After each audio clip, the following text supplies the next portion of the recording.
Disclaimer: the information and education material contained herein is meant to promote the general understanding and dialogue of GAN's processing. Such information is not meant or intended to serve as a substitute for a healthcare professional's clinical training, experience, or judgment. For patients and individuals, such information is not to be a substitute for professional medical, therapeutic, or healthcare advice or counseling. For medical issues or concerns, including decisions about medications and other treatments, readers, viewers, listeners should always consult their physician or, in serious cases, seek immediate assistance from emergency personnel. Prescription information, procedures, and use of medical devices information should be undertaken only by properly trained and certified medical personnel. We specifically disclaim any warranties, express or implied, including implied warranties of merchantability or fitness for a particular purpose. Such information is provided, as is, and is believed to be accurate at the time of its publishing, but it is the viewer's job to evaluate the accuracy of any information found in this presentation. Every case presented is of their own experience, applied by themselves for themselves, and it applies to their case only. Every person experiencing health problems should seek professional medical advice and consult their course of treatment with a doctor. The processes of plasma balancing described herein are a natural process which supports the body but does not replace medical advice or therapies one is already subject to.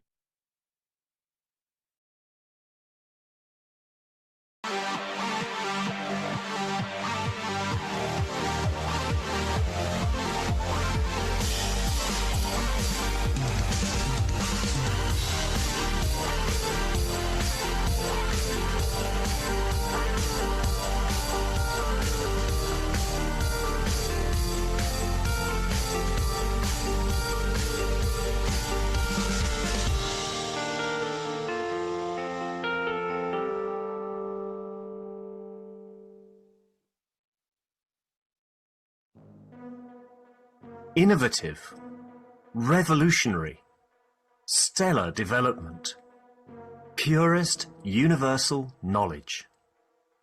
In a transformative, futuristic design. The Universal Body Enhancement Spaceship Unit. The very first new evolutionary spaceship technology has been rolled out for mass production. Our Universal Body Enhancement Spaceship Unit is constructed from high-quality materials carefully selected by our team of experts. Embedding the essence of the new GAN's plasma science and technology, it uses collective plasma field technology for changing and enhancing the environment of the body of the man. This new plasma enhancement changes the environment of the body to allow it to return to its natural, balanced, energetic condition, as in the womb of the mother, allowing every cell in the body of the man to find its natural, original field strength balance. The shape and field distribution in this new space plasma technology replicates the inner structure of the universe and replicates the balance fields from which the man was created at the point of inception in the womb of the mother, not only receiving balance in the physical, but also in the emotional sense too.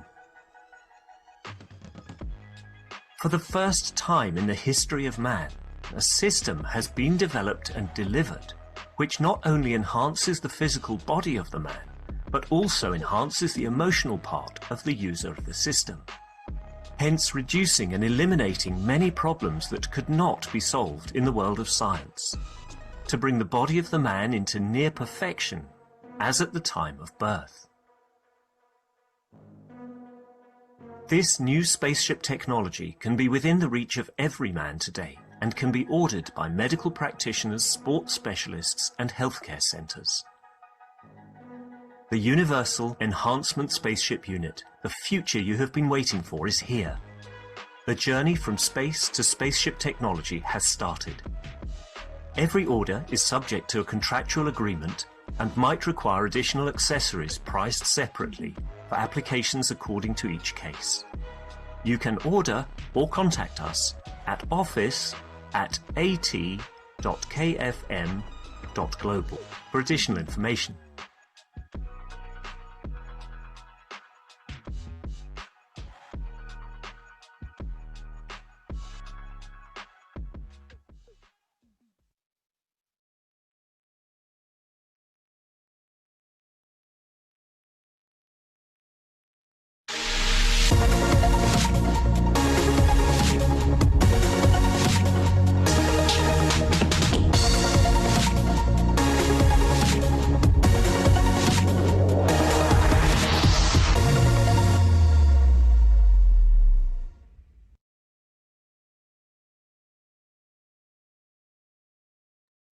And hello, friends, neighbors, agents of peace, universal citizens. We welcome you to the Keshe American Knowledge Team for June 4th, 2023. I'm your host, Mark Anderson, along with Alex Skorick and every other knowledge seeker that's here in the physicality or here on the energy state. And that's what the 488th workshop was about, or part of it was about. There was so much in there again. And we're not going to spend a lot of time there today. We're going to go back into the 272nd Knowledge Seekers Workshop, and we'll see perhaps something of what we may have missed. I know Mr. Keshe is talking about operating in both dimensions simultaneously, where it'll be as natural as your physical life is right now. But there's more to learn and more to understand, but he really did deliver it over 4 years ago in so many ways. I went to the Keshe Wiki and I put in third eye, and this article came up from June 2019 in the Plasma Times. And the 272nd workshop is what we're going to be, in a way, concentrating on and see what we missed there 4 years ago. And myself included, I was in the foundation, but I guess it sort of went over my head. Mr. Keshe is talking about bringing the soul of physicality in interaction like a reactor, or in balance, or in the same sort of vibration, frequency, strength as the soul of the man, and it's all geared for it. So my understanding is we're actually, or Mr. Keshe is actually trying to get us to move away from the physicality, as he's always said, and into the non-tangible sort of reactors. I think the Magrav is within your brain, and these interactions that go through the eye into the, from the soul through the eye, where the eye sees part of it. This is all a beautiful explanation, which we'll go into today in this workshop. And as usual, everyone has a microphone, and everyone's asked or is allowed to interact depending on what you'd like to say or what you'd like to share. And again, no one is wrong and no one's 100% right. So usually we start with the World Peace Treaty, which again, we're going to do today, but I thought I'd intersperse it with some of the comments that were made about the World Peace Treaty in the Plasma Connection that happened yesterday. Marie was there from the Universal Council, and they had a number of questions, or she premised it, giving some background about the World Peace Treaty, and then took another question about it. But again, we're going to put this in the chat that everyone knows how to, and you saw the link, I'm sure, in the various telegrams and so on. But I spent yesterday afternoon for a few hours in this 272 Knowledge Seekers Workshop, which seems to show us quite a bit of working between these two, or opening up the third eye, or as Mr. Keshe said, opening the second curtain. Your physicality eyes are your first curtain. Then, of course, the second curtain is getting in touch with the soul of the man, bringing the soul of physicality into harmony, into a vibration, into a balance, in a way, with the soul of the man. And the soul of the man is automatically connected to the universal community in the dimension of the soul. So when that happens, the entirety opens up, and we're still practicing, we're still learning. This is what Mr. Keshe said, to start practicing, to start understanding some more of the beauty of our own creation, which we all have. But it's up to us, I think, as individuals to find this. We'll receive some system assistance, I think, in the future. Then, of course, it'll be taught by the 25. If you've been around the foundation, you know what I'm referring to. So let's go to the World Peace Treaty if we can. and we'll hear a little bit about the World Peace Treaty from this plasma connection, which the Brazil team, along with the Universal Council, Marie, put on yesterday. And then I think I'll read it following a few short excerpts that we're going to play. But I would encourage you, obviously, to go through this 488, but also spend some time in the 272 Second Knowledge Seekers Workshop. And that's where the article in the Plasma Times was generated about the real third eye. This is the article that you'll find in the Plasma Times.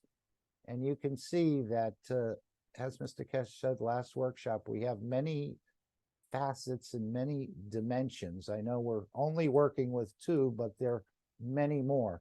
But it's up to you to open up your own reactor and bring that soul of physicality into some sort of balance, connection, understanding, vibration with the soul of the man.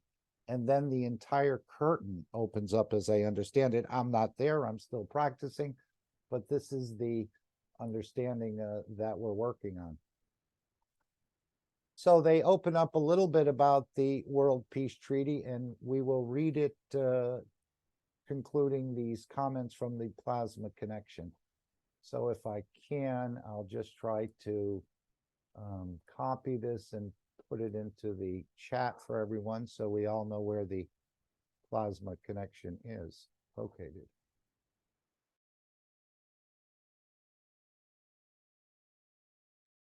And then we'll read the World Peace Treaty following this. So thank you, Claudia, and thank you, Marie. No programa de hoje, continuaremos com a série Ensinamentos sobre a Alma, o Ethos e o Conselho Universal, com a representante do Conselho Universal da língua norueguesa, Marie Calve. Welcome, Marie. Thank you, Claudia, and thank you for inviting me. Thank you so much for your presence.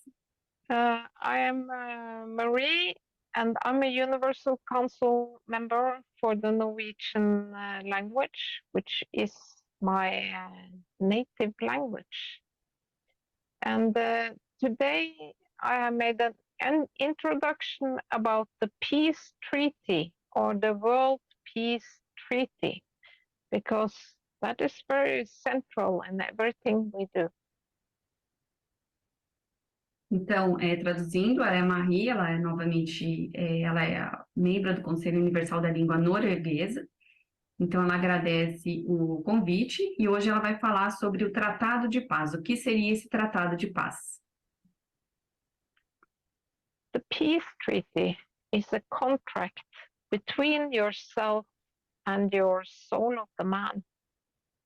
A confirmation from your physicality to your soul of the man to act correctly in a peaceful manner. Então, o que é o Tratado de Paz, né? Então, começa assim, é um contrato entre você e sua alma do homem, uma confirmação de sua fisicalidade, para que sua alma do homem haja corretamente de forma pacífica. In Keshe Foundation, the World Peace Treaty, or the Peace Treaty, is the forerunner of all negotiations, of all use of the technology. And the Peace Treaty to your device, and add the Peace Treaty to your devices before you give it to someone. A nation has to sign the Peace Treaty on behalf of its people before the technology is handed over. And all students have signed the Peace Treaty.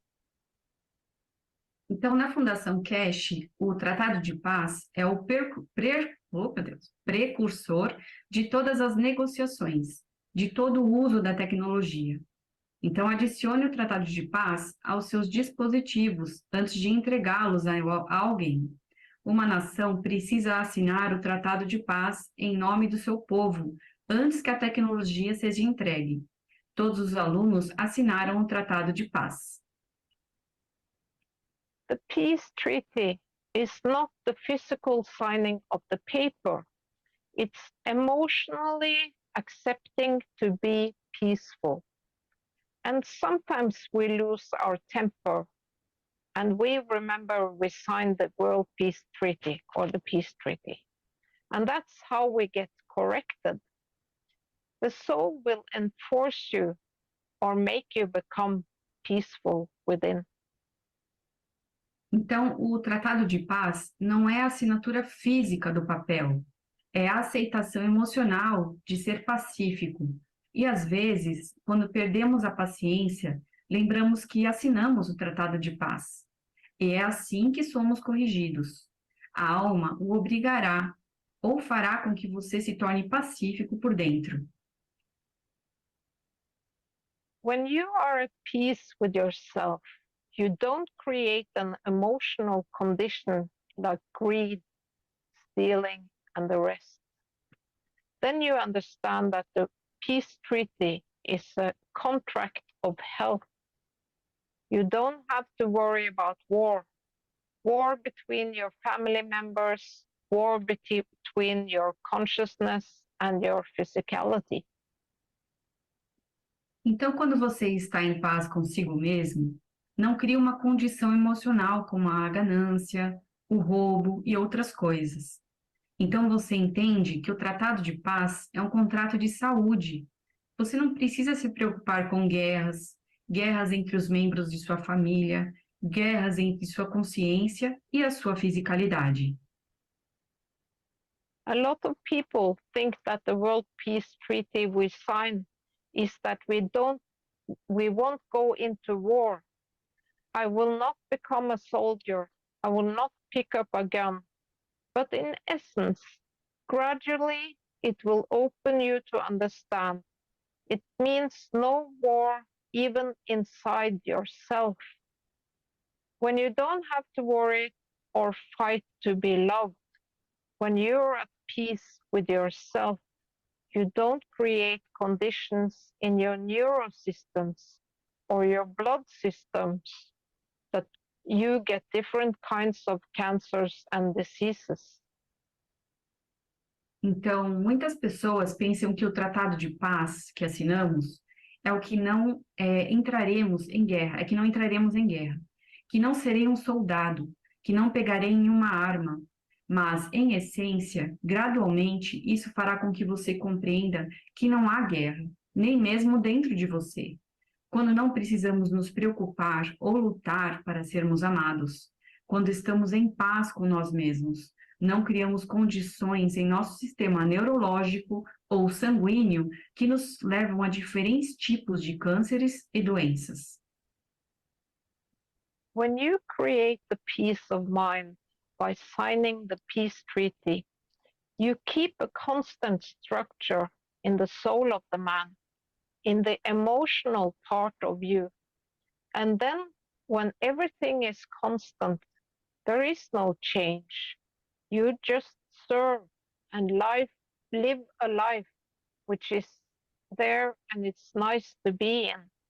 That's why we give you the World Peace Treaty. Quando você cria uma paz de espírito ao assinar o Tratado de Paz, você mantém uma estrutura constante na alma do homem, na parte emocional de você. E quando tudo é constante, não há mudança. Você apenas serve e vive uma vida que está lá e é agradável de se estar. É por isso que oferecemos a você o Tratado de Paz. Then there is no need for defense technology. The Keshe Foundation space technology is for deep space, and we don't need the defense technology. The most important thing is that we have opened the door to space.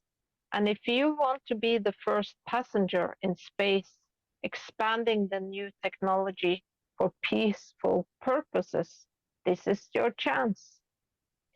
The World Peace Treaty is a paper, and you sign it for the technology of peace. You can download the World Peace Treaty and sign it. And this contract is between your soul of the man for use of the Keshe Foundation technology only for peaceful applications and everything man needs and prepare us for excursions into space. Então, não há necessidade de tecnologia de defesa. A tecnologia espacial da Fundação Keshe é para o espaço profundo e não precisamos da tecnologia de defesa. O mais importante é que abrimos a porta para o espaço. E se você quiser ser o primeiro passageiro no espaço a expandir a nova tecnologia para fins pacíficos, esta é a sua chance. O Tratado de Paz é um documento e você o assina para a tecnologia da paz. Você pode fazer o download do Tratado de Paz e assiná-lo.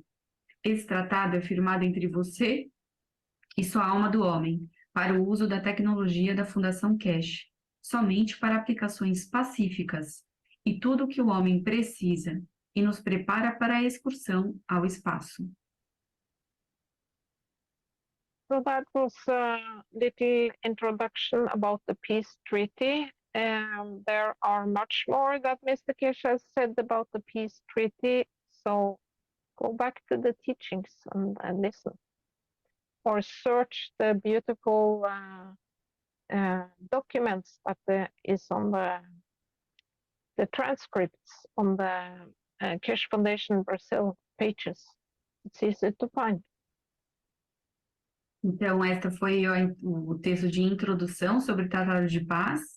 Existem muito mais coisas sobre esse assunto e que podem ser avaliados e estudados através das transcrições feitas pela nossa comunidade brasileira. Okay, so then we are on the first question. For the Creator, would the human being be the greatest of the divine creations on planet Earth? Yes, it's one of them, but we're all equal, and we all have the right to elevate from the mosquito to the man to the universal community. Now, there was another clip in here. If you have any questions, please feel free. I'm just going to bump it up and we'll spend another 6 minutes about this World Peace Treaty. I think the question was, why would I want to sign the World Peace Treaty, or why would we get involved with the governments in signing the World Peace Treaty? And as we heard, the technology will not get released to governments unless they sign the World Peace Treaty. But Mr. Keshe is a little bit more clever than that, as he sees many of the agreements are not always held. So I think most of the technology that the Keshe Foundation has is, as he said, it's going to be controlled centrally by the Keshe Foundation. It's not going to be released in the public domain, but you will have access to apps or applications for feeding, for communication, for travel, for wellness, for energy, and the rest of it. So at this point, I think the technology is going to stay within the Keshe Foundation, but we are going to learn more about our own reactors, which they're already set within you. This is the beauty of playing with these non-tangible reactors, let's call them, mostly in the field strength. So again, it's your reactor and you have to access it, but it's already set up and it's already set. So everything is in position for you to start working with your own reactors, but in a very peaceful way. And that is part of the prerequisite of gaining knowledge within the foundation, I think, is to become, and we're becoming more peaceful beings and moving away from the killing. I would like to know a little bit more about the peace treaty. Why should I sign it? Então, a terceira pergunta é: gostaria de saber um pouco mais sobre o Tratado de Paz. Por que eu deveria assiná-lo? The first answer, the peace treaty is when you are committing your soul to peace and you put it in writing and sign. all people before becoming knowledge seekers should sign the peace treaty? Então, a primeira resposta é: o tratado de paz é quando você está comprometido com a sua alma, com a paz, e você coloca por escrito e assina. Todas as pessoas, antes de se tornarem buscadores de conhecimento, devem assinar o tratado de paz. There's another answer. Why not? The only reason not to sign it is to continue the wrong way humanity is walking for thousands of years. Do you really want to stay blocked from the rest, not to travel, and to continue the struggles of health and so on? Sign it with a pen or sign it with your soul. Start the process of change inside of you now. Don't wait. Então, a outra resposta é: por que não? A única razão para não assiná-lo é continuar no caminho errado, que a humanidade está trilhando há milhares de anos. Você realmente quer ficar bloqueado do resto? Não viajar? E continuar com as dificuldades de saúde e assim por diante? Assine com uma caneta ou assine com a sua alma. Comece o processo de mudança dentro de você, agora, não fique esperando. And there's another answer. The peace treaty is a contract between yourself and the soul of the man, a confirmation from your physicality to your soul of the man to act correctly in a peaceful manner. The peace treaty is not the physical signing of the paper. It is emotionally accepting to be peaceful. And sometimes when we lose our ways, we remember we signed the peace treaty, and that's how we get corrected. The soul will enforce you to become peaceful within. Então, a outra resposta é: o tratado de paz é um contrato entre você e a sua alma do homem, uma confirmação de sua fisicalidade para a sua alma do homem para agir corretamente de forma pacífica. O tratado de paz não é a assinatura física do papel, é a aceitação emocional de ser pacífico. E às vezes, quando perdemos o rumo, lembramos que assinamos o tratado de paz, e é assim que somos corrigidos. A alma o obrigará a se tornar pacífico em seu interior. And there is another answer. The peace treaty is the trust of your soul of the man with the soul of physicality, and the signature is from within you to give services to all souls in existence and in physicality. The peace treaty can be signed by a pen of your choice. If you want to use any of the technologies of Keshe Foundation, or you want to be a student, you first have to sign the peace treaty. And you commit yourself to be peaceful and follow the ethos of the Keshe Foundation. You are not here for yourself. You are here to serve others. That is the ethos of Keshe Foundation.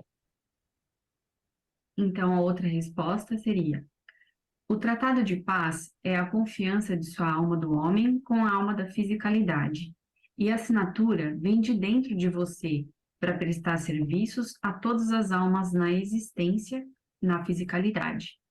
O tratado de paz pode ser assinado com uma caneta de sua escolha.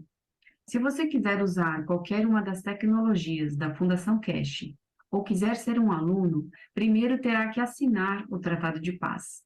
E você se compromete a ser pacífico e a seguir o ethos da Fundação Keshe. Você não está aqui para si mesmo, você está aqui para servir os outros. Esse é o ethos da Fundação Keshe. And there is another answer. The peace treaty, physically speaking, is a physical commitment which is asked of the leaders of some community to receive the knowledge of the Creator and creation as an exchange for peace. It is a commitment that everyone must make with their own soul, recognizing its existence and the need to be elevated.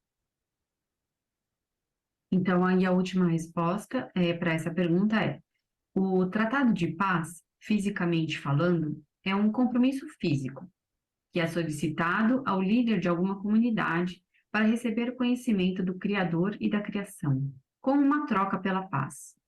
É um compromisso que cada um deve assumir com a sua própria alma, reconhecendo sua existência e a necessidade de se elevar. So then we are on the fourth question. Okay, thank you, Claudia, and thank you, Marie, for sharing some of the answers from the Universal Council on the World Peace Treaty. Now I think it's time to read that treaty. And again, it's not so much signing it with a pen, but it's a sign with the pen of your soul. It's not a piece of paper we're collecting per se, unless you're a private student or maybe a world leader. I think Xi Jinping has signed this, or at least confirmed he signed it with his soul. Would anyone like to read the World Peace Treaty? This is the condition we're bringing everyone in. And again, it doesn't instantaneously make you an angel, but this is, again, another process we're working to become more peaceful. And sometimes we slip and we forget, and our soul reminds us what we signed and what we committed to, because this is an ethos or a way of understanding that we must be peaceful when we go out into space. And this is the big question. Are we going out into space? And I think we'll see a little bit more in the 272nd Knowledge Seekers Workshop. The World Peace Treaty. We, as citizens of the Earth, from this moment on, accept to lay down all tools of aggression and war. We shall never think about getting involved or incite war, or develop or use any tools of war on this planet or in space. And to this we all agree and swear with R, and you can delete as appropriate, whether it's for your nation, your territory, your council, your religion, your city, your town, your body and soul. Simply put your name there, your signature, the date, position held, and again, on behalf of the nation, the territory, the council, the religion, the city, the town, or as an individual. Have it witnessed, name, signature, date, and position held. And after signing this treaty, be proud to display this certificate wherever you consider being important to you, that everyone can see and know your ethos to fellow men and the mankind and other created beauties of the Creator. And I think on our journeys, on our travels, on our interactions, we're going to see many, many beauties of the Creator. As has been indicated, the Creator shows his face in trillions of positions across this universe. So it seems whatever you run into in so many ways is the Creator. Whether it's a ladybug, a bird, a tree, another human being, another universal being, they're all representing, in a way, the face of the Creator, even though the Creator is hidden within inside many of the physicalities, and we look from the outside and say, oh, that's a mosquito, I need to swat it, or that's a mouse, run it out of my house. But we're becoming more peaceful, but again, it's a process that we're all going through, and we're all maturing into it at different speeds and different understandings. So feel free to hand it out, to give it to others, to increase the field strength. And when we reach this collective field strength of people wishing for peace on this planet, things will change.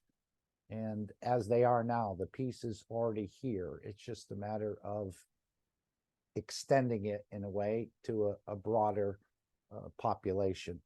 And even though animals and plants and bugs and things like that, and fish can't really sign it. We're, in a way, elevating their souls by our souls becoming elevated, and you'll hear more of that hopefully later on today. I'm not sure if we covered all of that. But if we go back to the, and feel free to come in at any time, as everyone has access to a microphone. And again, back to this workshop about Mr. Keshe indicating that we can operate, we are operating in both dimensions, but now we want to make it more of a reality. So let's spend a couple minutes here, and then we're going to go to the 272nd workshop. This is where I had, as I said, I just put into the KF Wiki a search in a way, because Mr. Keshe is mentioning this curtain, opening the curtain, the third eye, the second eye, and so on. And this is, what came up. And if you go to the bottom of this article, you can see the links here. And those are the links you can click on to access what has been conveyed in this paper from, again, the Plasma Times. So let's, if we can, whoops, okay, hopefully we have it here, copy it, and we're going to put this in the chat.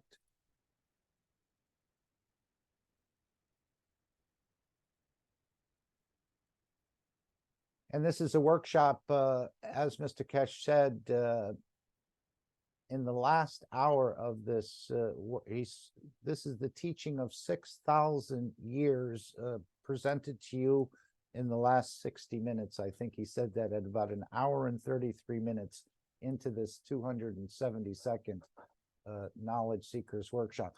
But you can see this is over 4 years ago, basically.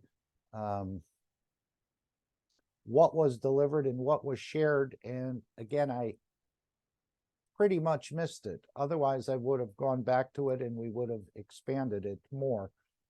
So let's just hear a little bit about what he shared back then and what we can do to make this connection, to operate in both dimensions simultaneously. And it's just as natural as your physical life as it is now. But you're going to be able to open this door or this window or this curtain between the two dimensions, because the soul exists in that dimension of energy, or the dimension of souls of the universal community. So when your soul of physicality can blend in, can harmonize with the soul of the man, that curtain opens up. I haven't done it completely, but we're testing it, we're practicing it. And this is what Mr. Keshe is asking us to do. I'm sure we'll have system assist, but you can also do it yourself. But he did say many have tried, but not fully understood the totality of this process. But again, go back to the 272nd workshop, and he said there's 6,000 years of teaching in this in the last 60 minutes. So it's a 3-hour workshop, and I think you'll find a lot, but you can start with this, again, this paper on the real third eye.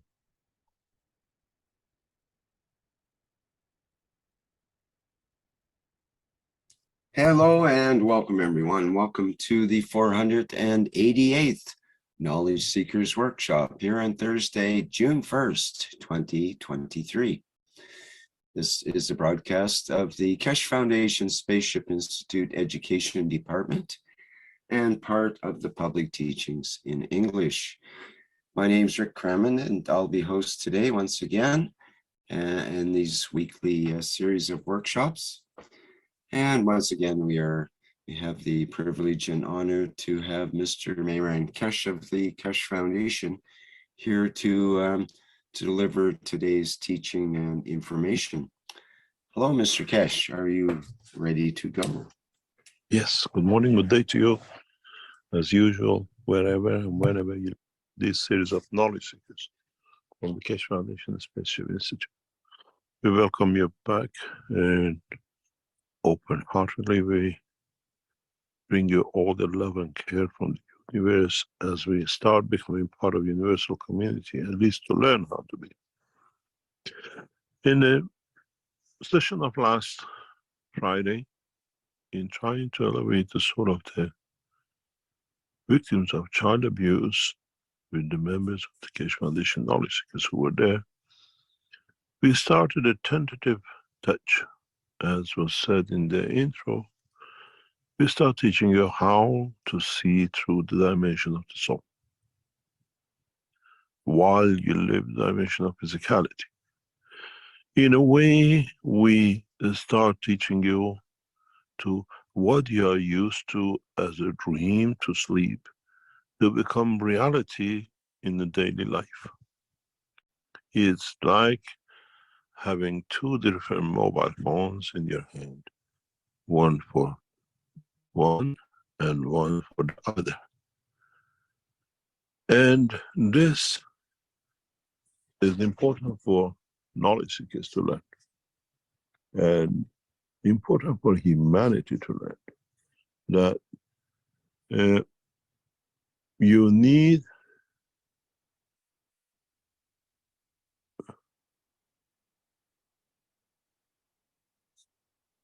to become aware of the change. You need to come to be aware of what you need to do, and you need to understand the totality. In a way,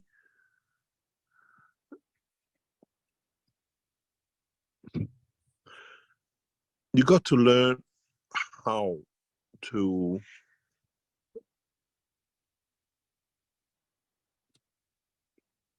understand you have two facets, two dimensions in the life, the physicality and the soul, and how to collaborate and how to bring the two to be as normal as daily physical life you learned.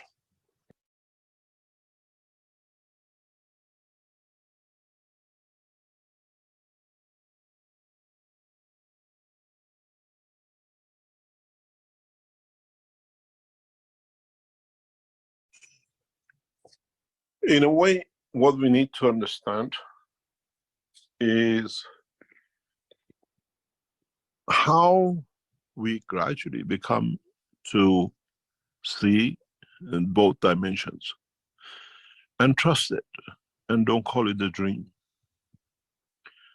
and learn to coordinate, be it from the soul side or the physicality side. For those of you who were in the session of last Friday, and those of you who have registered for the session for tomorrow, we'll go through this process. We'll come to understand this process. We'll see how it will be.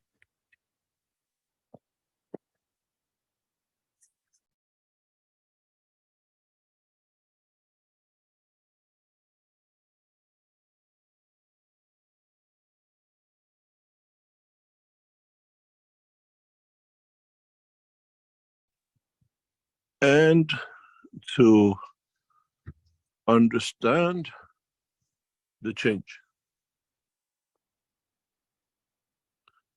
to become part of a normal life, to live in both dimensions.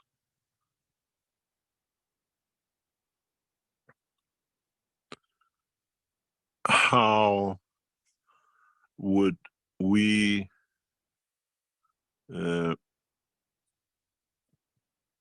come to live with both, in both dimensions, come to be part of both in both dimensions? And once we can do this, once we arrive in the dimension of the soul in a given position, then through the same process we can call the dimension of physicality to manifest itself. And we need to go through this training, we need to go through this dimension. And as we started last Friday, and how we can see behind two curtains. We learn that when we are in the dimension of physicality, the first curtain is the dimension of physicality, the trees, the car, the person we talk to.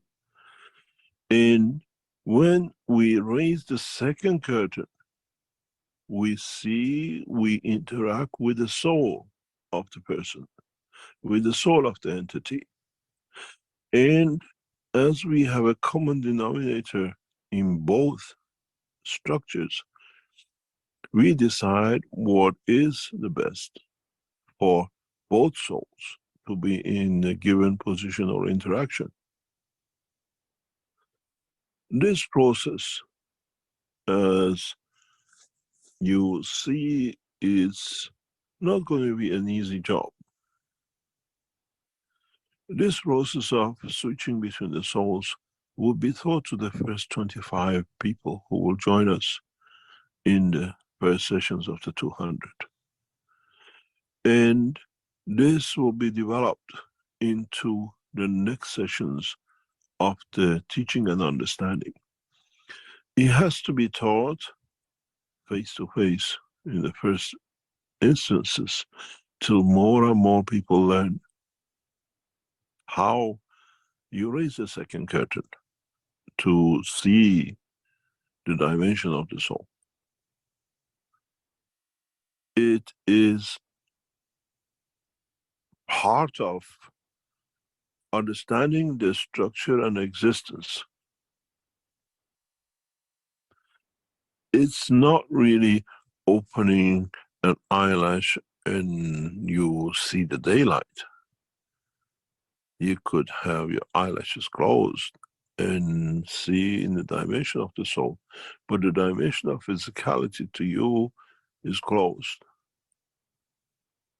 When you open the eyelashes, then you see the dimension of physicality. And this is what we said in all the teachings. You cannot lie. You will not be able to lie in that dimension because you see both. You are aware of both. And this will become one of the biggest challenges for man. Because physicality cannot do something wrong where it's aware of the soul is with it. Physicality cannot cheat. Physicality cannot bring the dimension of what I call what suits me better, forget the others. So in this sense, we come to understand, and in the training to come, to live in both dimensions. Then we learn we do not need to sleep to dream. We will live the dream of reality at the same time. The first times you try this, it's not easy. The first time you try to, as I call, raise the second curtain, which opens up during your time of sleep, and you call it a dream, is not an easy job. Because it brings a lot of confusion.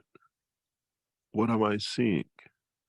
In the dimension of physicality, I see the door, the car, the man, the dog, the cat.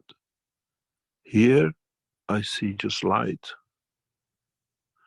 Dark light with the stars, with different dimensional shapes and colors of the stars. And those dimensions, when interact with the physical dimension, changes into personalities, the mom, the dad, the dog. And then we come to understand, we see beyond. You get on the phone in the physical dimension to the man on the other side in India trying to sell you an item, which he knows is wrong. But now you learn to go through the dimension of physicality and you see his soul says, no, the physicality is wrong, what he's saying. Then you know the truth. You don't need to wait to buy the product and then find out, oh, the guy lied to me.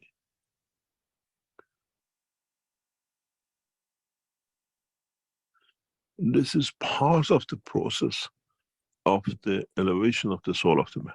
Part of the process that how we learn to elevate ourselves does not need no prophet and no ayatollah and no mullahs and no priest.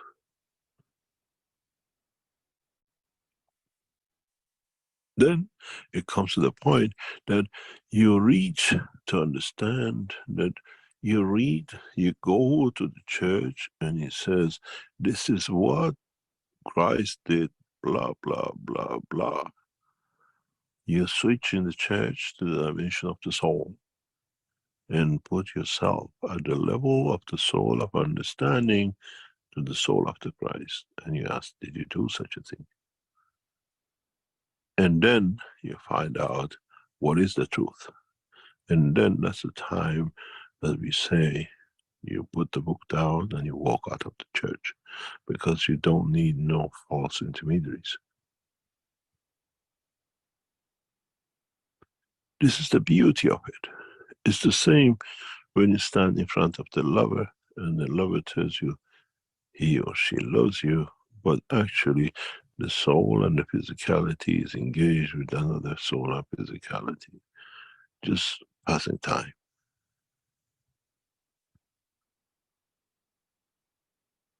Then there is no other way to live but the ways of Mitra. Because when you talk, you act, and you think, it's all the same. Because you're aware that the truth is seen by the souls. But the interesting part for you as knowledge seekers, which we started last Friday session, is how do I do this? How do I reach this point to be able to raise the second curtain and be able to live the dimension of physicality? This goes back to what I always said. Man lives a schizophrenic life with two characters.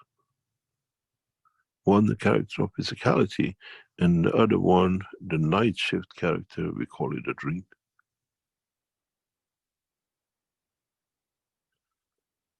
How? Okay, so how do we do this? And let's now go back to the 272nd Knowledge Seekers Workshop, where Mr. Keshe 4 years ago basically explained what he's explaining in this 488th, 4 years later. So as I said, I missed it, but I'm going to start practicing it more and more. Okay, let's see if we're going to start here or we're going to bring it perhaps right up to here. We opened up to the future point. Here it is.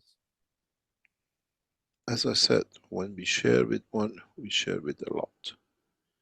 We did not want to share this, but as part of the teaching, it was released. So we bring the same position. And what happened here, apparently Mr. Keshe said that there was a recording with this knowledge on it and he had it erased. And then he contemplated over it and he decided that he's going to release this for everyone. I don't know where that teaching is or when it happened or if he accidentally released it or someone else did.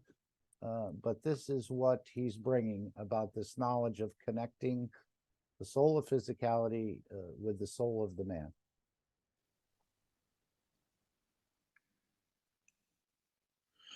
If you look at the eye of the man,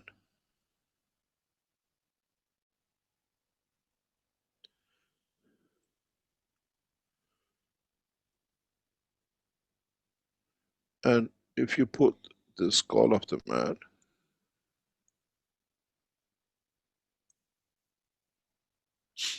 where sits the soul of the man, In so many ways, when the fields of the soul of the man enters through the specific position, like the dimension of the soul of the man, to enter into the dimensions of universal community as it passes through the point. And as the two eyes of the man are built to have exactly twin stars in parallel, it leaves in interaction with these some of the information as it goes back and forth between the universal community and the soul of man. And what man sees in a dream is this information. This is why our dreams are physical vision to us. In fact, what we see as the information goes through,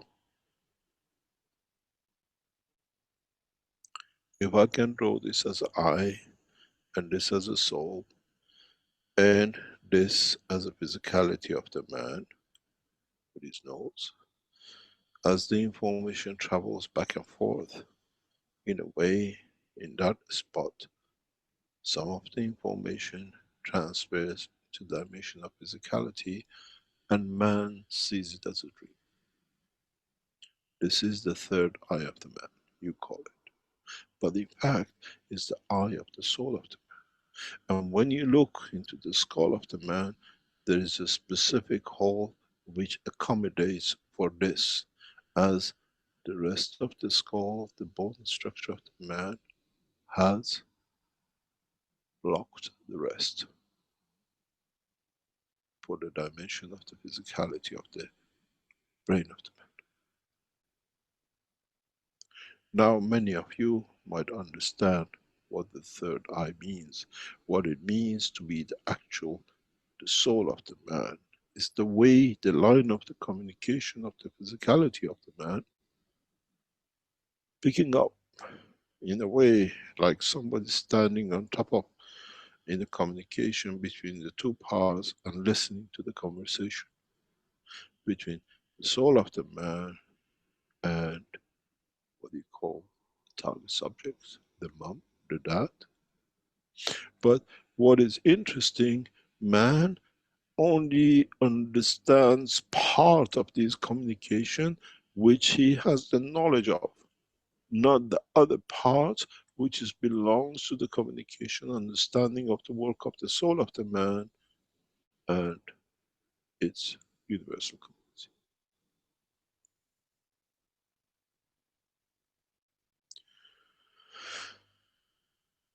It has, and it lives, and it works through this way. There is no other way to explain it.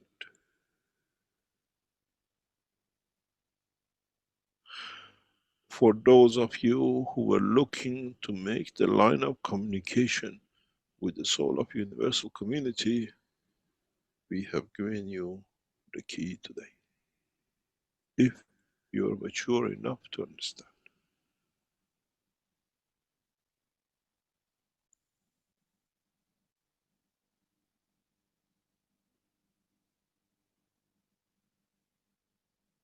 In reality, this is the soul of the universe, where the rib of the atom was the physicality of the man.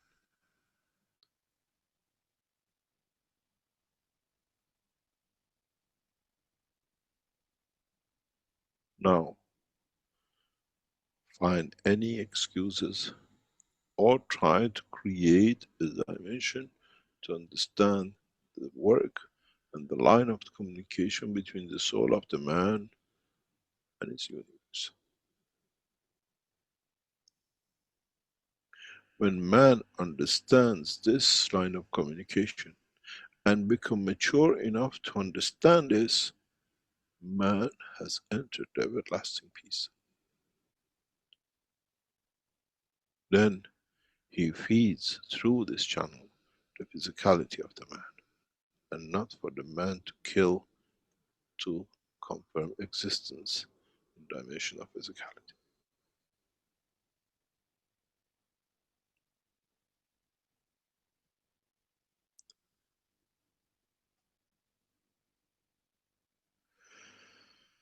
In the coming time, very soon, now that we have taken this path, mankind will mature into the dimension of universal community. The dimensions for unification of the man does not come through the sword or through the blame. It'll come through the peaceful actions of the nations that the soul of the totality elevates.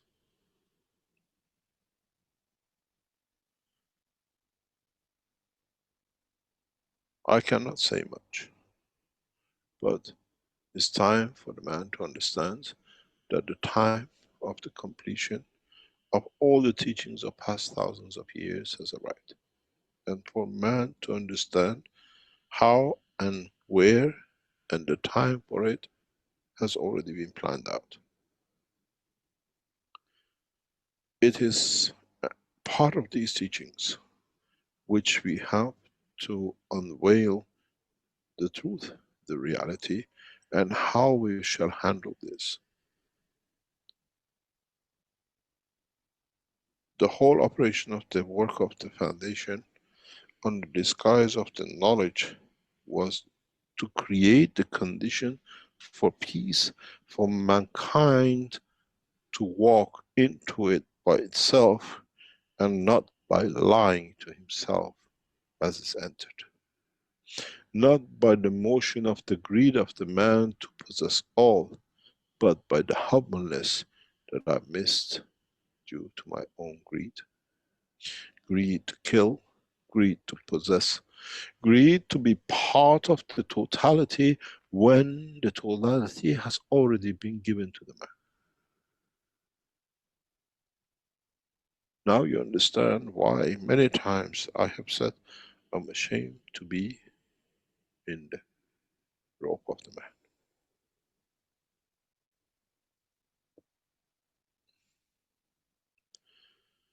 My knowledge is for mankind to achieve peace, but somehow my knowledge has become ganses and nanomaterials and stealing the soul of the others by attempt of possessing what you cannot possess unless you are truthful to your own heartbeat of the soul and heartbeat of the physicality. It does not matter what excuses you make around it to justify this.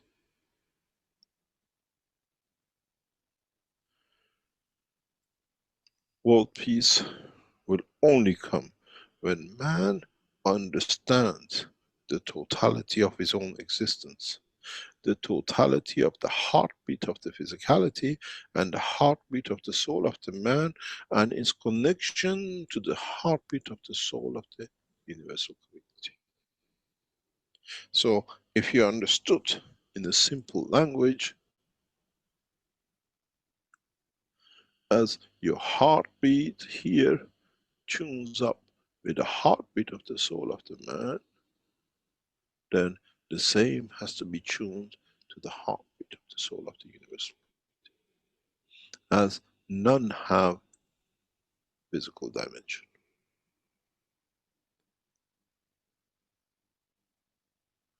Lying to the dimension of physicality would not lie to the soul of the man. Does not matter how you dress up the access to the soul of the universal community. All open shall be seen. We are not looking for man to answer and change ways. We are looking for the man to understand, to comprehend, and set up new ways. In a simple way, I explained about the work of the Chinese in the last teachings, that the government is creating the condition of peace and prosperity. And that is exactly what has been the problem. Creating the condition of peace for the soul of the man through the existence of the soul of physicality. That the two heartbeats work together in harmony. That through it, man finds access to universal community. As I said in the past teachings, To join the universal community, you do not need to take yourself to the space of above Earth, above the solar system. What man has to understand is that he himself is part of universal community. He himself is part of this structure. He is already in a space. Why the man is looking to get into space? The earth is part of the universal community, so is the soul of the man.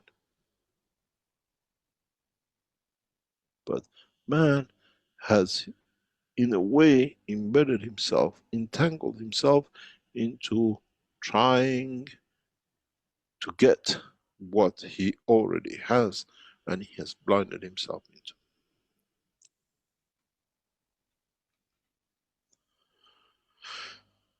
Now, how do we progress? How do we achieve peace?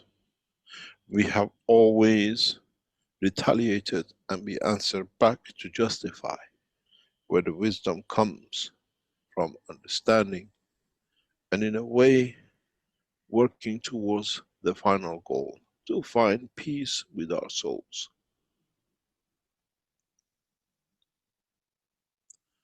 Justification does not come by retaliation. Justification does not come by trying to answer, to be there. Peace comes when one understands the totality. This is part of all these teachings. Find peace between the operation of this heartbeat of the physicality of the man and the heartbeat of the soul of the man.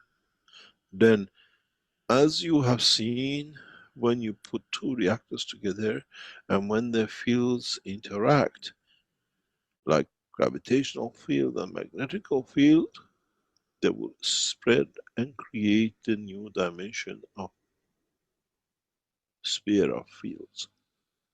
So this body has to be. This is what mankind has to learn, that the heartbeat of the physicality of the man in conjunction and interaction with the heartbeat of the soul of the man will bring unanimity, collaboration, cooperation, tuning into the soul of the universal community.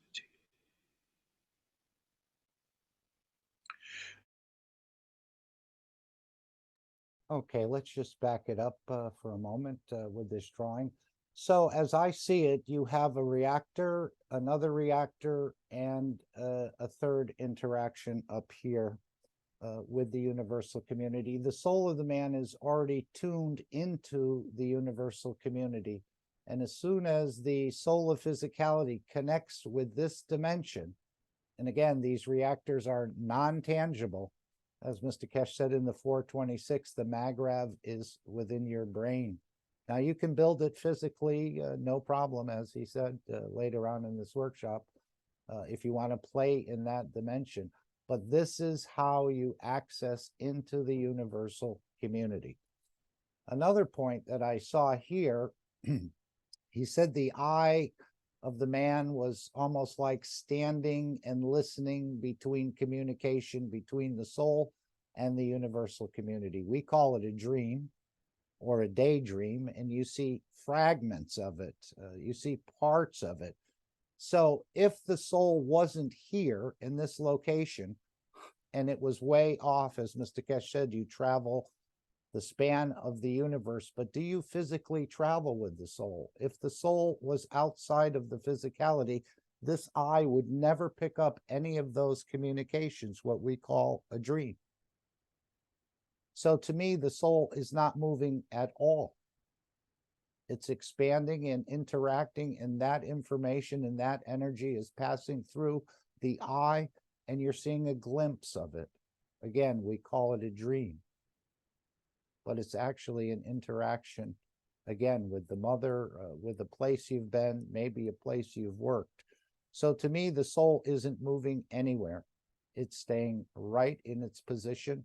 And the interactions and the energy passing through the skull, through the eyes, gives that interpretation of a physicality, but it's has no tangibility. It's a dream, but we see it as a reality, as a physicality. So these are the reactors we need to play with.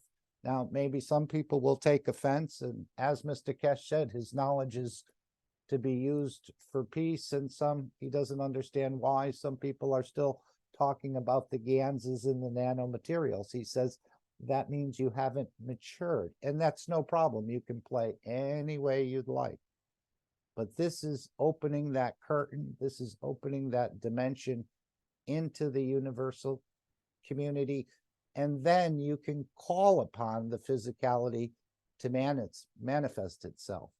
And again, would that be in the energy state that it manifests himself? But the entire universe, so we all have the reactors. You don't have to build them. They're all within you. And it's for us to start practicing and understanding and trusting this experience.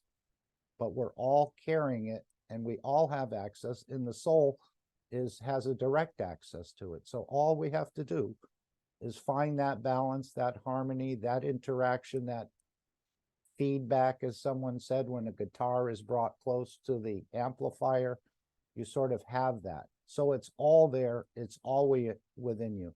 So if you want to play with the reactors or build a magravs by twisting copper and so on, that's fine. There's no problem with that. It's all up to you and which way you want to approach it. But what I'm seeing is these are the reactors, non-tangible reactors. We're already set in the structure, and to start working and playing with them in a way, practicing with them, to understand how to penetrate that veil, that darkness, to break out into the universal community. And only you can operate those reactors. I cannot operate your reactors, and I don't think you can operate mine. I'm having enough trouble operating mine. I don't need to try to tell others how to operate theirs. But here, Mr. Keshe is showing us exactly how it's done to gain access to this line of communication to the universal community. It's already within your structure. So let's go to another drawing, which is quite similar to this one.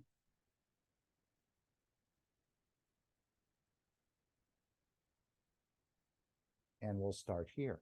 Any questions? And now we know we're responsible for actually operating these. You don't have to spin them. You don't have to spin yourself. You don't have to make a GAN, so to speak. Nothing wrong with making GANs. But Mr. Keshe is saying his knowledge was for peace and finding peace within the soul of the man, or the soul of physicality and the soul of the man to work in conjunction.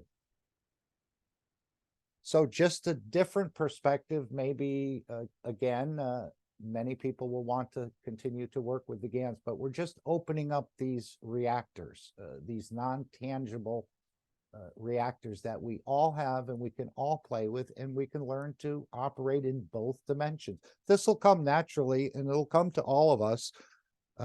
As he said, he's made 8.5 billion new profits. So we're all, over the next so many years, are going to be able to understand this and use it and operate within this, within both dimensions. I know we talked about having 2 cell phones. I remember Armin having 4 or 5 cell phones in his pocket. Does that mean he was operating in 5 dimensions? Not really. That was for another reason. But let's go to this part anyhow. The truth about your own physical structure. What I would like to take you is to show you how I have taught you in the past, and now maybe part of the teaching comes together. If you look at the skull of the man and his 2 eyes, you'll find out, going back to my old teachings, I said to you, get yourself and a stereo system to find the position of your soul. And this is the heartbeat of the soul of your physicality. If you look, this is the line, and somewhere here you find. In fact, the passage of the man, if you look, the nose of the man opening is like this.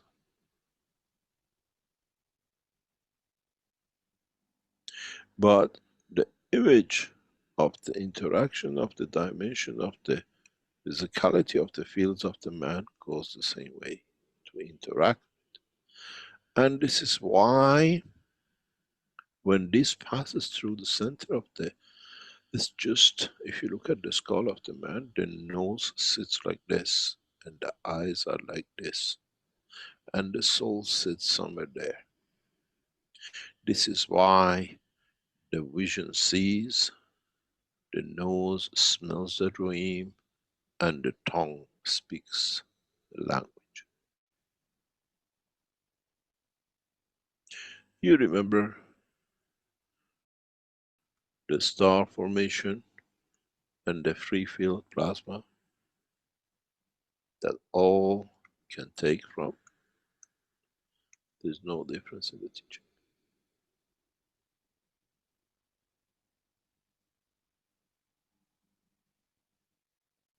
This is why when you dream, you smell and taste and speak and you hear. Because it's a dimension of the soul as it goes, interacts with all.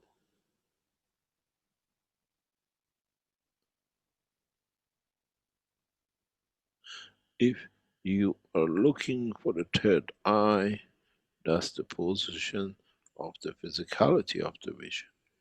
If you're looking for the path of the soul, the transfer and the true third eye is where you find it. That's why some people through reading can collect energy, because it comes by the passage through the soul of the man, which feeds the physicality of the man. This is where your breathing passage sits, and this is exactly where your soul sits. This is the position of the soul, takes energy from the dimension of the gaseous part of this planet. This is why the nose is positioned there. This goes to feed the heart of the man. Once it's balanced its energy with the soul of the man. This is why the two heartbeats work together.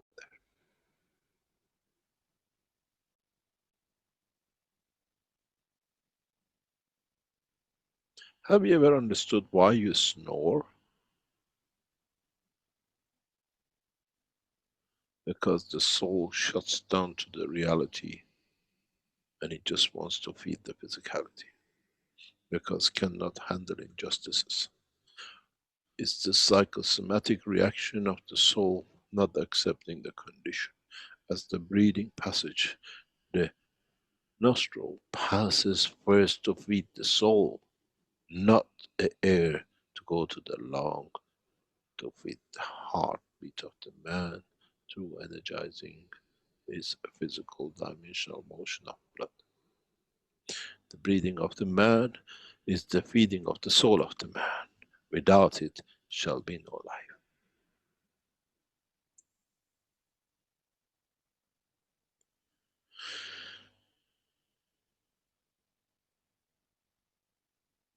This is what all these teachings are about.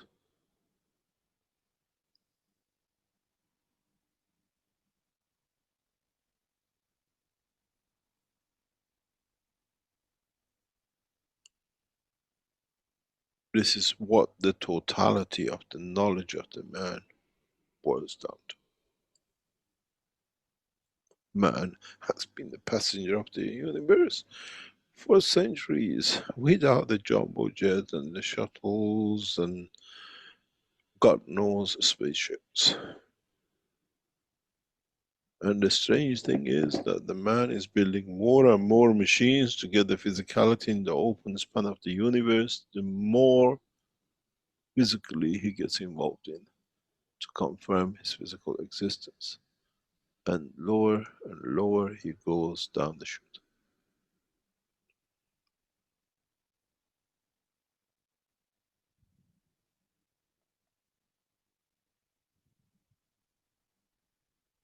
Now, which spaceship do you want me to build for you? Non-tangibility of the physical systems, or tangibility of the aircraft and systems, or dimension of the unity and harmony between the heartbeat of the soul of the man and the heartbeat of the soul of physicality of the man, that in that process man finds, as is already tuned in the heartbeat of the universe, into the dimension of universal community. I have freed man from the shackles of physicality today to find peace with itself. But I bet all of you, first question you ask will be, how do we make the Ganses? Why that flight doesn't go and the rest? Means man is not mature yet.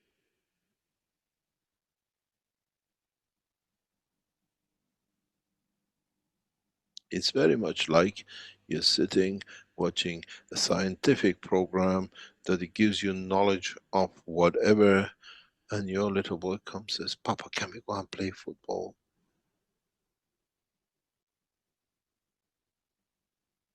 I watched enough with you, because he doesn't understand the knowledge you're receiving. That child is the physicality of the man. Does not understand. And is too attached with the ball called earth to play with.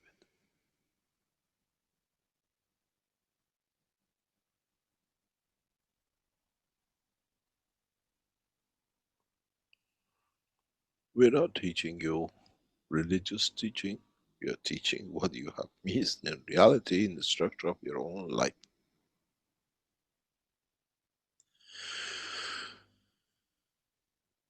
If you remember, I mentioned this in a different way regarding the holy man who came to see us in Sansano. And I told him how he changes his breathing to feed his physicality.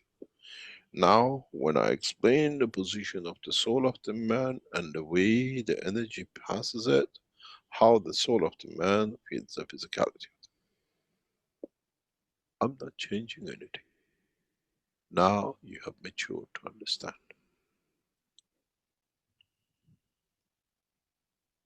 4 years ago, we had the man. But even he did not know how he feeds himself for 21 days. He energizes the soul, that through the soul, through the harmony and shortening the breathing and tuning the soul of the physicality to the soul of the man, he feeds through the soul of physicality, the physical structure of the man through the heartbeat of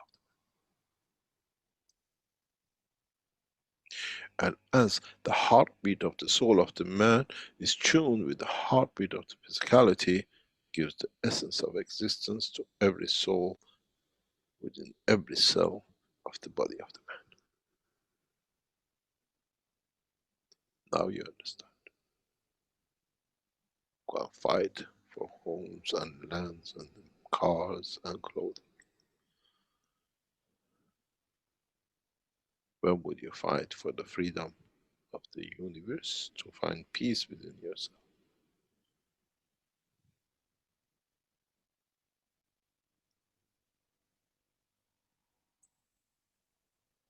Man needs to mature. Then man will find peace. First within himself, and then within this planet, and then within the universal community.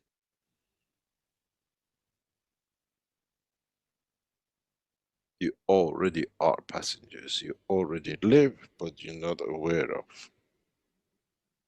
You're already told the beauty of the creation, and how you can have everything, but you're still that the boy who wants to play with a ball. So play. I can rotate that ball and make you a speech. Or you can tune into your soul, and the soul of the man becomes that speech.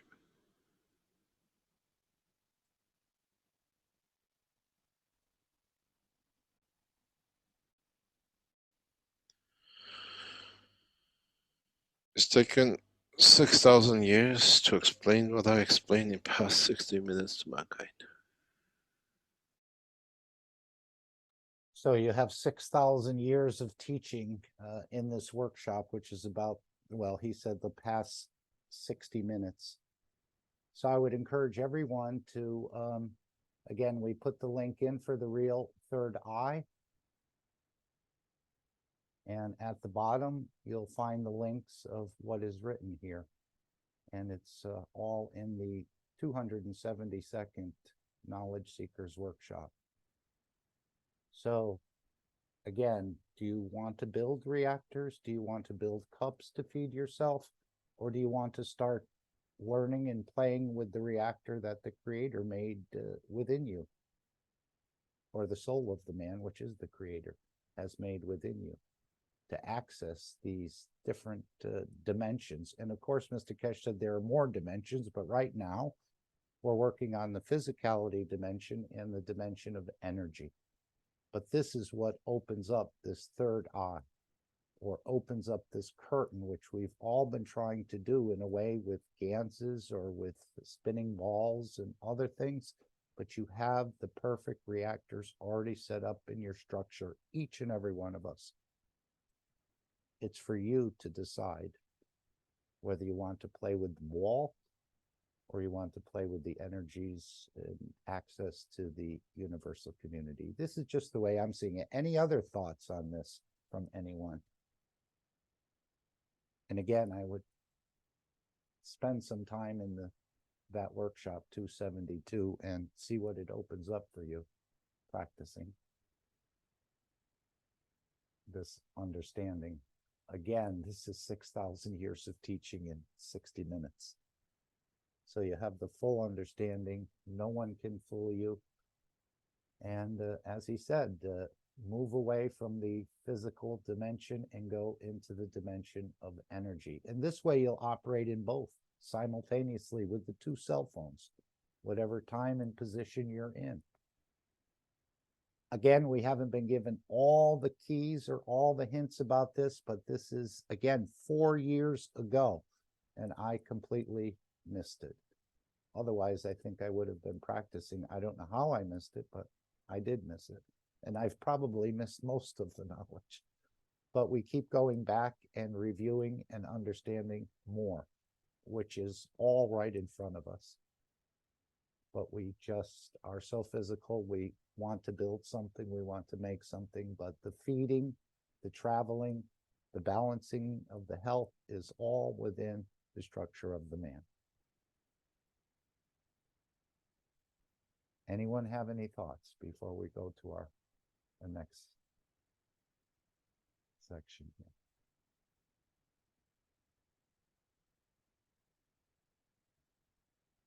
Okay, we're completed, or it's still in process of elevating the soul of children.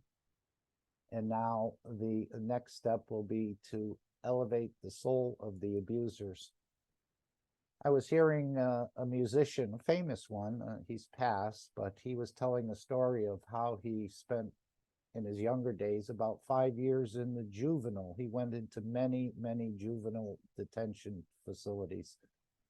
And again, this is not only sexual abuse, but the people that operated these detention facilities for younger people, they weren't put in a big jail, but they were put in a youth facility. So many abuses are going on in these facilities. He said it was unbelievable, but finally he got out of it. But I was thinking this is just another aspect of elevating the souls of the abusers, or of abusers in general. And again, it can be teachers at school, it could be your parents, even yourself. I'm sure we've all been abused more or less in one way or another, and we've all been or have abused others. Sometimes we think it's a game, and sometimes we think it elevates ourselves. But this is what's coming up, and this will be on the 30th of June, which is a Friday, and probably again at 6 a.m. Central European Standard Time. And you're all invited to participate because the abuse on this planet is immense. And this is what we're addressing with the children and also with the adults who were probably abused as children, and they're continuing to carry on the practice. And sometimes we're not even aware of a single comment we make, and it takes away from other souls. That's a type of abuse, just in saying words that maybe puts another one down, and you think it elevates your soul, but it really doesn't. Or your physicality responds to it in a certain way where you sort of feel you're quite clever. But this is the next step. And again, this will continue until December, as I understand it. But you're welcome to sign up and to be part of this and to bring the start of the change of both the abuse of the children and the abuse of the abusers, to bring this to an end. And I'm sure we can hear many stories of abuse. It's not always sexual, it's slavery, it's imprisonment, it's, again, beating, physically punishing people, or even, again, through the emotional end of it. So there's a huge amount of abuse. And this is what we're helping to stop within ourselves and in the larger community. So feel free, simply go to the store, Keshe Foundation store, place your order, and then you can, if you have global money transfer at your bank, you can transfer the funds. It's €250 plus a $50 value added tax, or you could use one of the convenient services, not PayPal, but perhaps Wise or one of the other ones that you may find on the internet to transfer your funds and to become part of this. And again, it's developing the system. So when these applications become available, they'll be quite perfected. And also, sometimes you may receive a small gift from the Keshe Foundation in being part of these sessions that are going on a monthly basis. And sometimes there's a follow-up or two.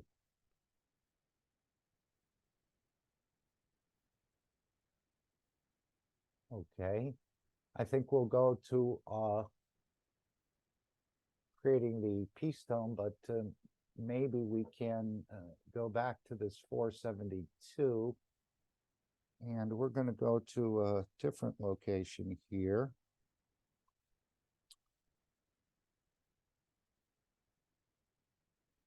Okay. Just to learn a little bit more on this process. Again, we have much to understand, comprehend, and apply.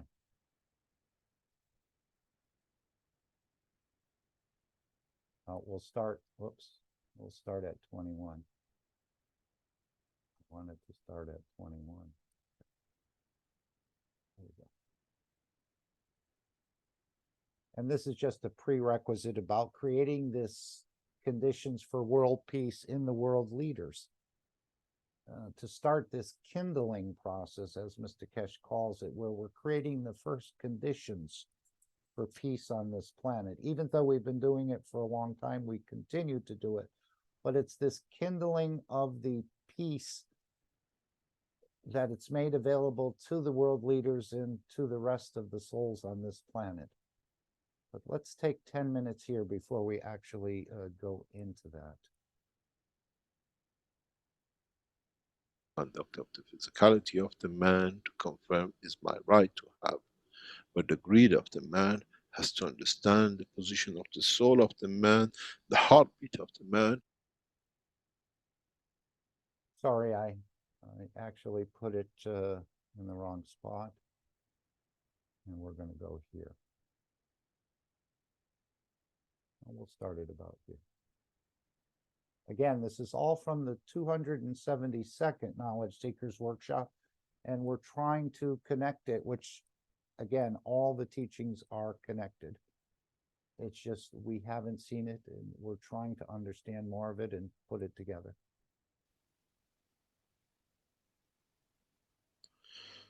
This is what I say. You have to create condition of peace for the dimension of the soul of the man. And then you understand. Peace within the soul created by the world leaders for the nations brings peace for the rest of humanity. I had the pleasure and the joy of walking through what you call Forbidden City of China very recently. And I had the pleasure to witness how the correct conduct of a nation, leaders create a peace within the nation. There were tens of thousands of people, as you ever been to Beijing and you walked to go to see the Forbidden City. People come from all walks of their life to see the beauty of the culture.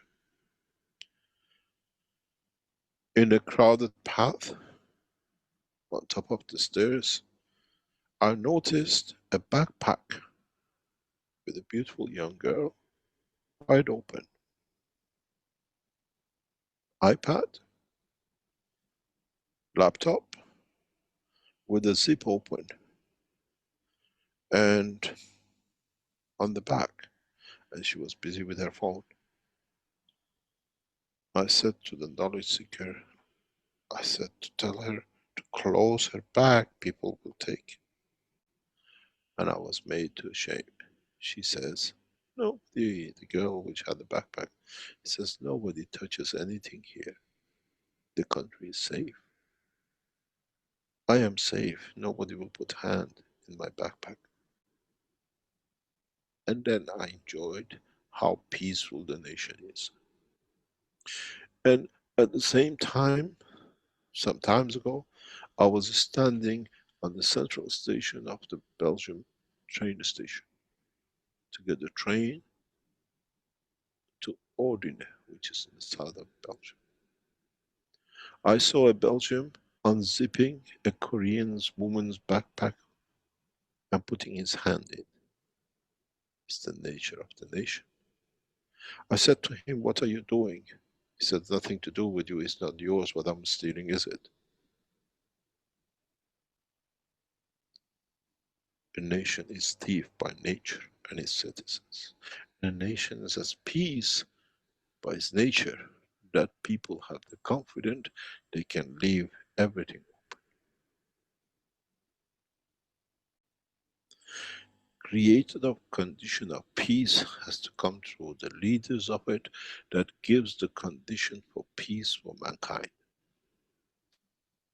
And then through that, man will find a peace through his heartbeat, through the heartbeat of the soul of the man, and man enters the universal community.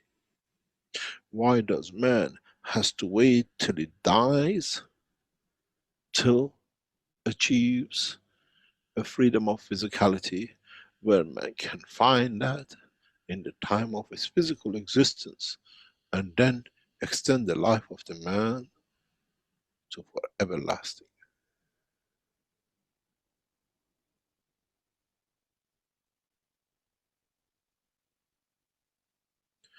This is why we see the growth and prosperity of a nation, because the nation is becoming at peace with itself. The leaders of the nations have to create a condition that the citizens find peace, that through it they find a peace between their souls and their physicality, and in totality mankind enters and becomes part of universal community, as the man already is citizen of a spaceship called Earth in the span of the universe.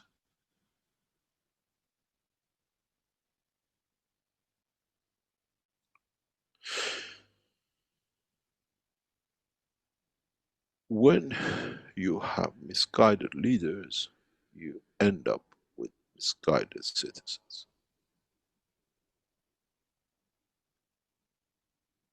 And then you find every word to find justification for the misconduct of the physicality of the man, to confirm is my right to have. But the greed of the man has to understand the position of the soul of the man, the heartbeat of the man, and be content with achieving peace within the physical structure of the man. These are not sermons. These are the teaching which the man needs to enter universal community to find peace on this planet. When a number of you reach this point, that the magnosphere of your conduct of your souls in finding peace reaches the others of the same strength across this planet, then the planet shall glow. And with it will enlighten the rest of the soul of this physical existence. Then man enters peace for all creatures and not only for mankind. Through the soul of the man, you feed the soul of the plant, the fish, the lion, that through you they receive, they shall not kill.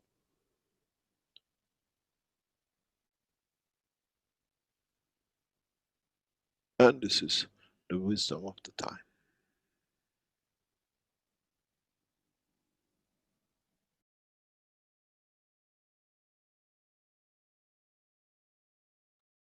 Okay, so it's quite a bit about finding peace within ourselves, between the two souls and the existence, and then transferring it to others. Again, you can make reactors to do this, or you can start to use your own reactors, which those reactors are going to stay with you quite a long time, depending on, again, your existence, I guess, in the universe, or how you transmute, or I don't understand it fully, but it's a beautiful understanding even to start to understand it. And again, this teaching is from 4 years previous. So we're still playing with the nanomaterials and the ganses. Nothing wrong with that. Someone brought up earlier about, well, he told us to make ganses to protect our physicality from any sort of poisons that could be released in the air and so on and so forth. Again, there's no problem with that. But really, it's your reactors that the Creator has made within you that we need to start playing with, and full access to the universal community. We called it a dream, but now we're going to do it consciously. So let's create that dome of peace. Even before we do that, just to invite everyone that on a daily basis, you can join with the Brazilian team at different places and times. You can join with the Universal Council. We're all Universal Council. But daily at, I think it's 9 p.m. CET time, the Universal Council invites the Keshe family and the Universal Council family in unifying at the soul level every day at 21 p.m. CET for the elevation of all souls and the protection of the physicality in the universe. So every day we can be developing this peace process, adding our energies. And this is part of the entire structure, finding this peaceful nature. And man is peaceful, but somehow the physicality on many has gotten out of control. And it's our job to bring it back into balance. So ask your soul to remind you, or ask your soul to participate in this. Even if you're working, or you can multitask and do both at the same time, or even if you forget, your soul probably won't forget and still participates in this process. Again, there's no Zoom meeting or there's no Telegram meeting. It's strictly on the energy level, or on the level of the soul interactions. And we can see how powerful they are once we start to make these connections. I'm not there. I'm trying to approach it and trying to understand it as the rest are. So I just thought I'd share that, and you can make yourself a part of this every day, 7 days a week. Oops. So let's create this dome of peace. Again, this is through the releasing of the Gans waters, which is something for our physicality to do. And then we'll go to the second step, which is using, again, our soul, our energies to give and to bring balance into these situations. I don't know if anyone want to read this Dome of Peace. Anyone want to offer? I With a will nice read it voice. for you. Okay. This is what came in and what is now become a pattern. This is from a guy, I don't know him, but it says, please remember this Sunday and every Sunday from now on, till we raise the soul of this planet to a peaceful planet.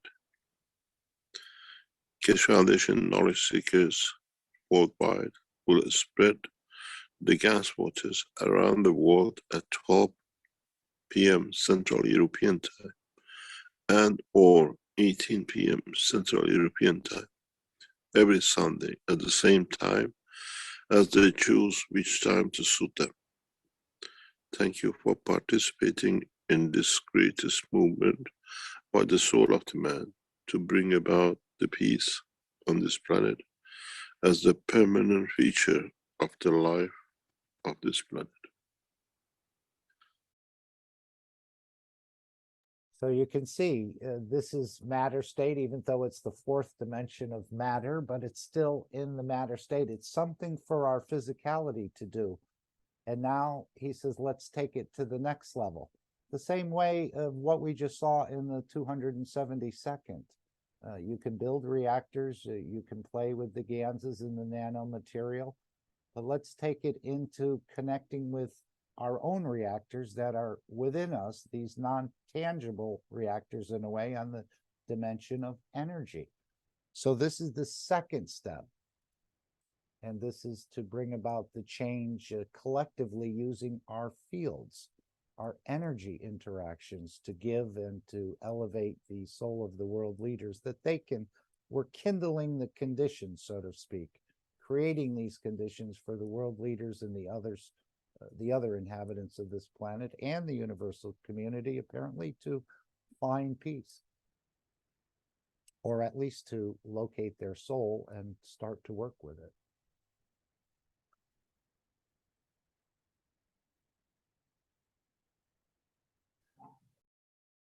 Anybody wants to read the Dome of Peace? I mean, Beautiful Souls. Here? Okay. I'll read this beautiful presentation of Dome of Peace. And the Dome of Peace is already here. All the knowledge seekers, truth seekers, lovers of humanity has built it in a way, spreading the guns, loving each other as shareholders. So I will read this as please remember every Sunday from now on until we raise the soul of this planet to a peaceful planet, Keshe Foundation knowledge seekers worldwide will spread the Gans waters around the world at 12 p.m. CET and or at 18 p.m. CET every Sunday at the same time, as they choose which time to suit them. Thank you for the participation in this greatest movement by the soul of man to bring about the peace on this planet as a permanent feature of the life of this planet. Mr. Keshe suggests we add the next step to create the Dome of Peace with power of the souls, as we have already going through this with the 2 eyes. And we ask you to spread the Gans waters each Sunday. Now we give you a new path. Now try to unite each other's souls. Try to elevate the souls of humanity, soul of humanity, through your own soul to a level that no one can touch the embodiment of the human race. So beautiful. Choose a time where all of you come together on the soul level in a state of inner calmness.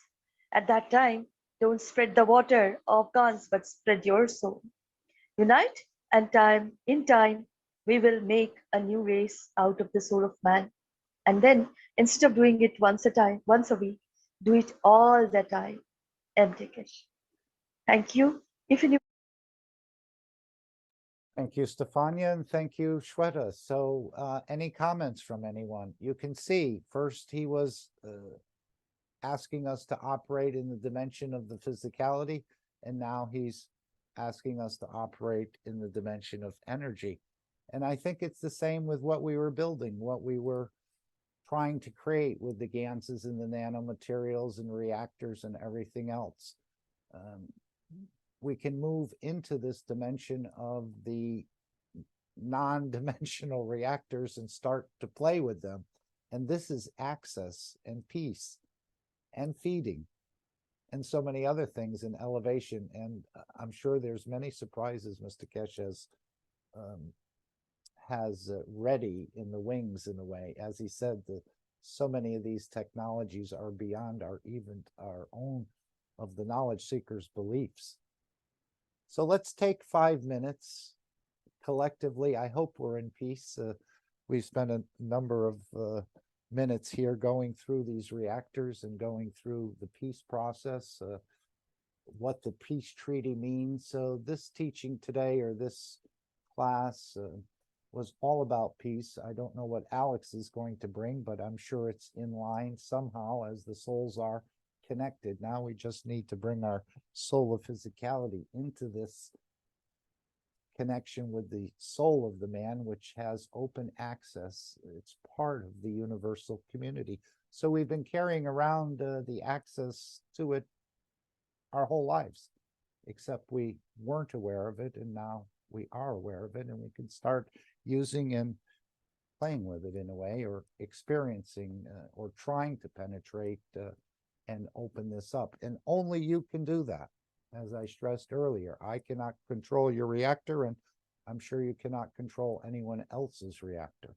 Maybe in the time to come, you'll be able to gift it to them, or gift them knowledge that'll help them to understand their position and find peace for themselves within their soul of physicality and within the soul of the man, as the two work together.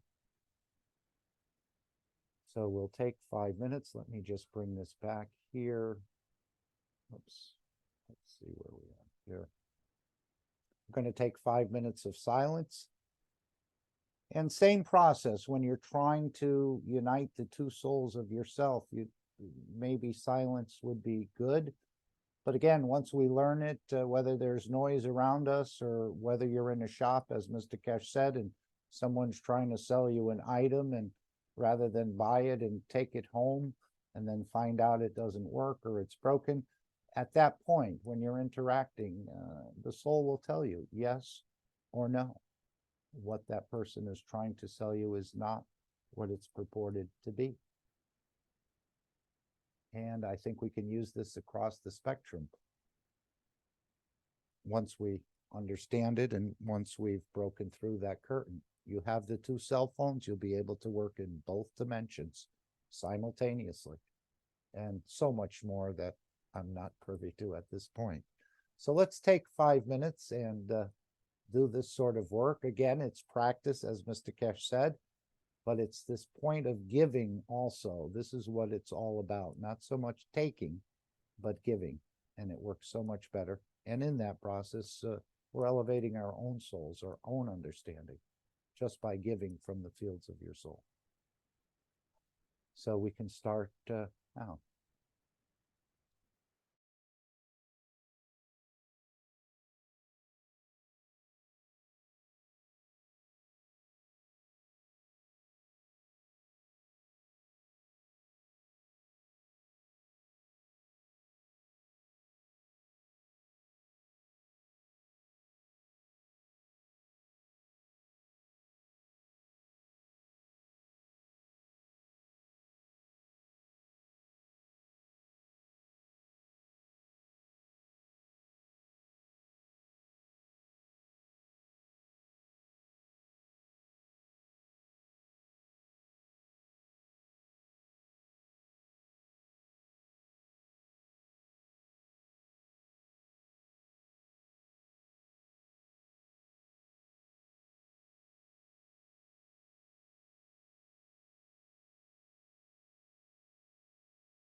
Thank you once again. I didn't mention Dr. Barapur, but I'm sure all of you saw the post by Azar in the Telegram that he is in the hospital, and apparently he's an important figure. So please include him in your thoughts and wishes, well wishes for his speedy recovery. Hey, I think it's time for Alex. Can we hear a bell? It's just about that 2-hour mark, Alex, and I think we're looking forward to you, and we're privileged to have you with us. Here we go. Oh, I'm glad you tested that, Alex. There seems to be a feedback on your system. Let me play the disclaimer, and then we'll go right into Alex's teaching. Again, we're privileged and humbled to have you with us to share more of this knowledge. Disclaimer. The information and education material contained herein is meant to promote the general understanding and dialogue of GAN's processing. Such information is not meant or intended to serve as a substitute for a healthcare professional's clinical training, experience, or judgment. For patients and individuals, such information is not to be a substitute for professional medical, therapeutic, or healthcare advice or counseling. For medical issues or concerns, including decisions about medications and other treatments, readers, viewers, listeners should always consult their physician or, in serious cases, seek immediate assistance from emergency personnel. Prescription information, procedures, and use of medical devices information should be undertaken only by properly trained and certified medical personnel. We specifically disclaim any warranties, express or implied, including implied warranties of merchantability or fitness for a particular purpose. Such information is provided, as is, and is believed to be accurate at the time of its publishing, but it is the viewer's job to evaluate the accuracy of any information found in this presentation. Every case presented is of their own experience, applied by themselves for themselves, and it applies to their case only. Every person experiencing health problems should seek professional medical advice and consult their course of treatment with a doctor.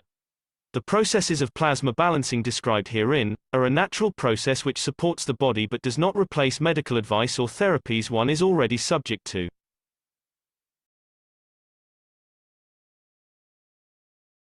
And again, we welcome you, Alex, for being with us and putting this teaching together. I know it's not that easy to do, but you seem to be very comfortable, and I think we're all gaining more aspects of understanding of this technology. So we thank you, and we welcome you to join us. Thank you very much for leading this team. I welcome everybody to the North American teachings today. It's a beautiful Sunday afternoon, and it isn't just a North American crowd, it's all the other continents that make this meeting as strong as it is. And it makes us all stronger as well, because it keeps stressing us. And we have to keep stressing because that's how we get stronger. And that's a good thing. This is all part of the teachings of Keshe, the father of modern plasma science. And so let's go on this journey somewhere or nowhere. This is the Keshe Foundation Spaceship Institute, Teachings of Plasma Science. We're in the Advanced Outer Space series, and we're going to be talking about nothing. We're going to be talking about vacuum. My name is Alexander. I'm from Canada. It's June the 4th, 2023. This is the Keshe Foundation North America Plasma Education Series. And so when we talk about the stresses, we have progressed from basic teaching to advanced teaching all the way to advanced outer space. And here we are moving right along. And we're going to be discussing a vacuum and what it means and what is the direct reference to what is going on, because, you know, we have to clean up this universe. And so we're looking for this universal vacuum cleaner as we search in outer space for a little piece of pie in the sky, because that's what we always settle for, isn't it? The smallest scheme, the smallest piece. Just give me a piece, any piece will do, because it represents the whole, even though I can't have the whole. But there are some people who want to have the whole. And it's because of a lack of understanding. We have to understand that we are part of the whole. And as such, wherever we are is that point of our existence, and wherever we're going is another point of our existence.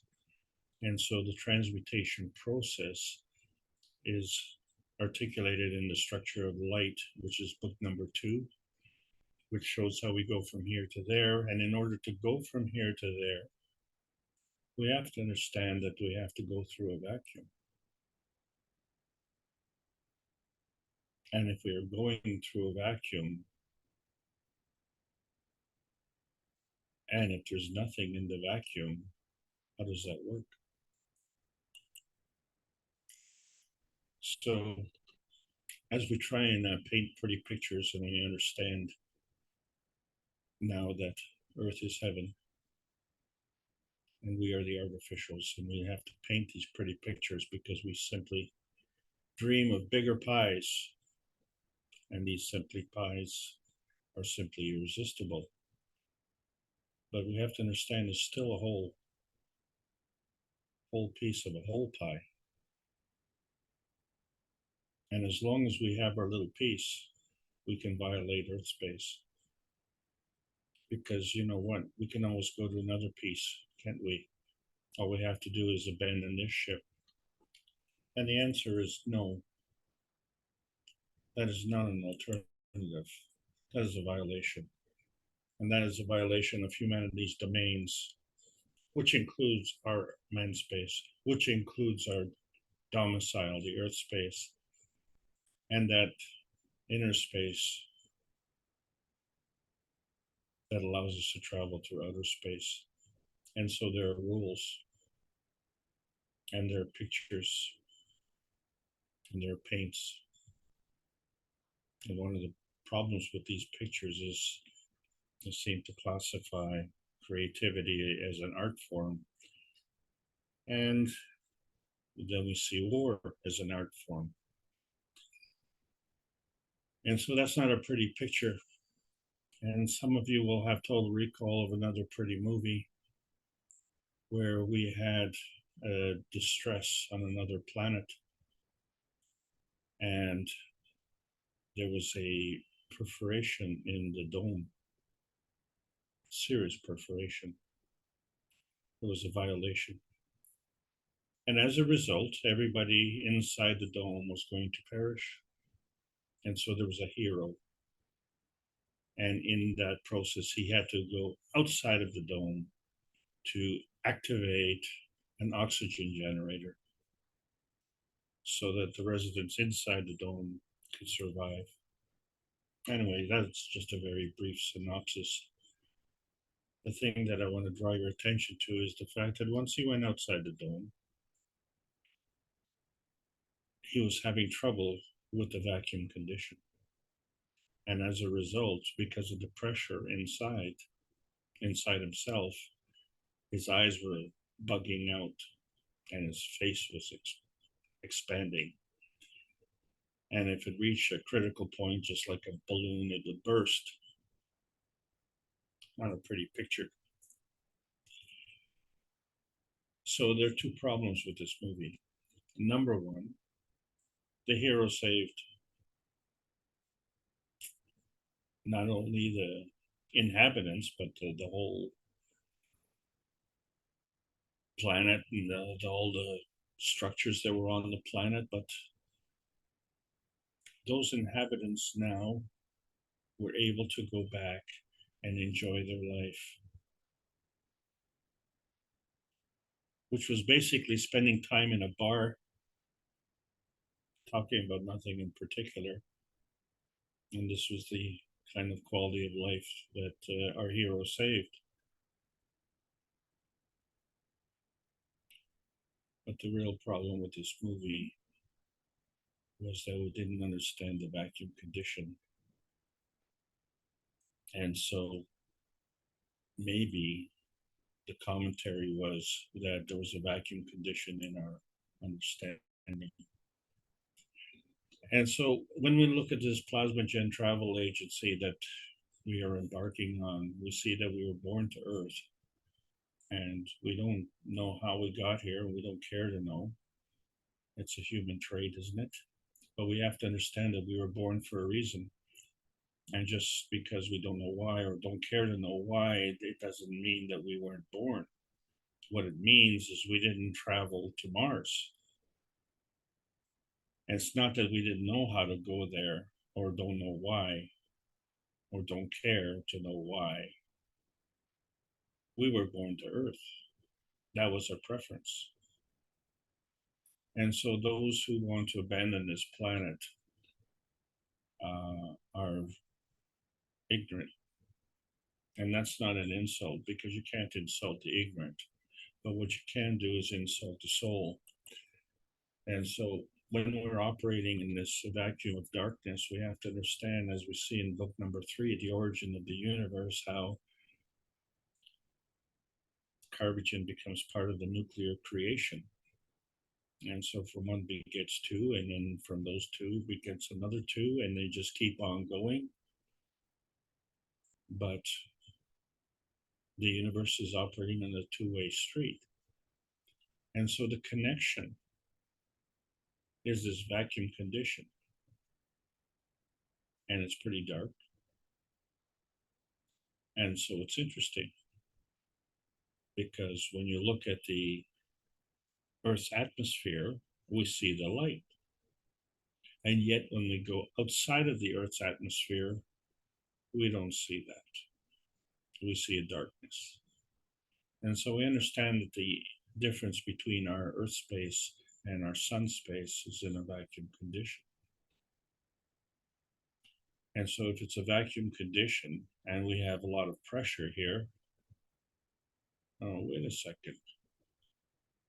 How come the Earth doesn't have bug eyes and swells up and explodes? We could create explosions on this planet, but as long as they're small enough and we don't destroy this planet, then we can carry on doing that. But it doesn't jive with the movie, does it? Like, really, the Earth is a very stable place. So how can we be stable inside this vacuum?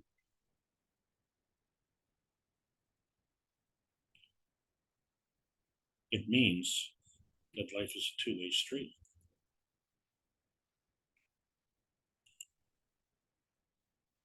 And so we say, with X-rays, we can see inside ourselves. And unfortunately, inside ourselves, there's nothing there. The only thing that we see is bone and cancerous tissue. Things that are very gravitational, very gravitationally stable. And then sometimes we look in our brains and we don't see anything there either. And if we go down to the tiniest level, what we call a somatid, which is a tiny body. And in this picture, you see 30,000 times magnification. And it's of a red blood cell. And so between these red blood cells, there's nothing there. And in fact, inside the red blood cell, there is nothing there. In fact, it's not even red. So if there's nothing inside and there's nothing around, then where is it? It's just kind of drifting in this vacuum. So there have to be other forces that operate, you know. And of course, many of us live in a vacuum. Information comes in and just information goes out, and it doesn't stop because there's nothing there. We're just living in some kind of spellbound state, totally artificial. As long as we don't hear anything evil and we don't see anything evil, then we won't know anything evil, right? We're just stunned. And what causes that?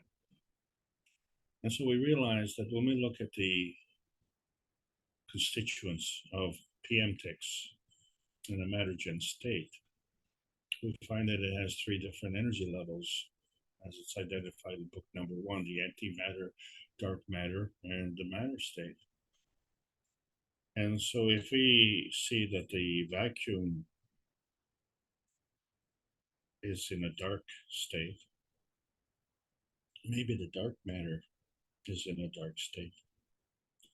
But one thing we do know is that opposites attract, so the magnetic and gravitational or attraction forces. And so if we see the relationship between the matter state and the dark matter, and that is one attraction force. And so we can say that the lowest energy is the gravitational energy, and the magnetical is the higher energy. And so there's a balance there. And then from the dark matter to the antimatter, well, we have the same thing. Except now that dark matter is, because it's a lower energy, becomes gravitational, and the antimatter becomes magnetical. And so we have this anomaly because if we see that all of this is in a plasmatic condition, and we see that the souls operate in a plasmatic condition, and so we see that there's the soul of man and the soul of the physicality of man, there's a problem in this connection. In fact, the problem is it's a disconnection. It's a soul disconnection. And the reason we know that is because when you violate the soul and you insult the soul will never do that. A soul will never insult or violate another soul. So there's a disconnect. And so we see this anomaly where we have this gravitational core and this magnetical aura around the core, and this existence. And we can't touch it, we can't see it. And so it operates in a vacuum. And so we can say for certain that a vacuum is not empty. A vacuum is full. It has to be full. Now, how do you get from here to there? So it's our understanding that is causing us a problem, because right now we have a gravitational magnetical anomaly in the dark matter state because we have a soul disconnection. And this soul disconnection is only possible because we've literally created a barrier, and it's an artificial barrier. It's this addiction that we have to currency. We have substituted the value of life for the value of money. And how is that an equal deal? That sounds like a very bad deal.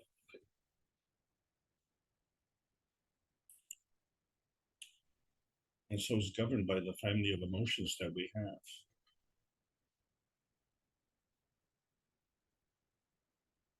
Because no one can make you do anything unless you allow it. And so the allowance comes from man-space point of view. The emotion of your physicality, the motion of your presence affects the motion of your position, which is governed by the emotion of your vision. But our existence is coming from the soul space point of view, which embodies the emotion of knowledge.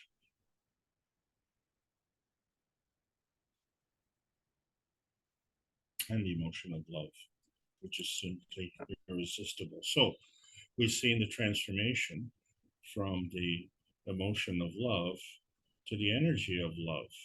The energy of love is part of the emotion of knowledge, which is part of the energy feeding packs that feed this universe.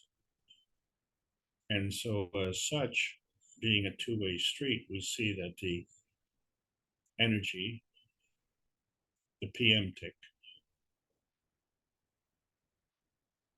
has a magnetical gravitational relationship, but it has to be stable. And so it is gravitationally stable. And so whether it's coming or going, it has a magnetical alignment. And this alignment is the transcending reality dimension. And this transcending reality dimension obviously travels through a vacuum. And we know that because the energy that comes from the sun arrives at this planet. And we know that because although we can't see it in between, in that area in between the sun and the earth, once it gets to earth, then we can see it. And in fact, we can go out and on the beach and enjoy the radiance of the sun. And so this is manifestation of the creation of the universe. So the creation of the universe comes from energy. The universe exists from energy, and energy is always in motion. And so if it's in motion, it has to have a direction. So the first thing, it has to have a combination. So when we looked at the book number 1 and the cover, The Universal Order of Creation of Matters, we see the amalgamation of the matter state, dark matter, and the antimatter. So there we are, we have that one field, but that one field came from somewhere and interacts with some other field. And so that's represented by the charge in motion. And so when we say all things in combination, do we say which field strength? Did we say plasmatically or physically? Did we say visually? Or did we say emotionally? Or did we say on the soul level? We didn't say anything. All we say is all things in combination. That's the rule. So when things are working together, we have to also understand what disqualifies this interaction. And so we see when two men go to war, only one comes back for more.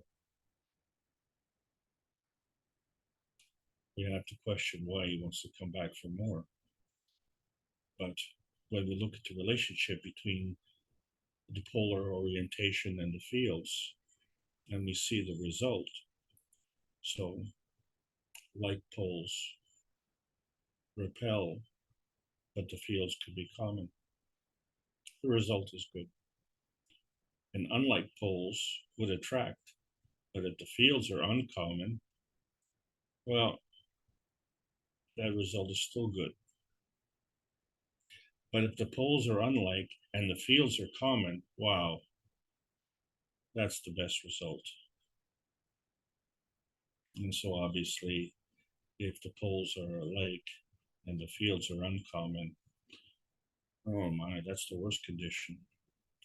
So to disqualify this interaction means no interaction, but it could also mean friction. And so we have to position ourselves. And so when we position ourselves, it's based on the field strength of the interaction of plasmas. And so the orientation of the poles is important. They reflect the repelling and the attraction, which we call magnetical and gravitational forces. But we see that it's a two-way street. So each interaction is coming together from two other fields. And so these two other fields have a magnetical feeding. Wait a second. So I'm getting a magnetical feeding from both sides. So if these two magnetical feedings are coming together, that could be a possible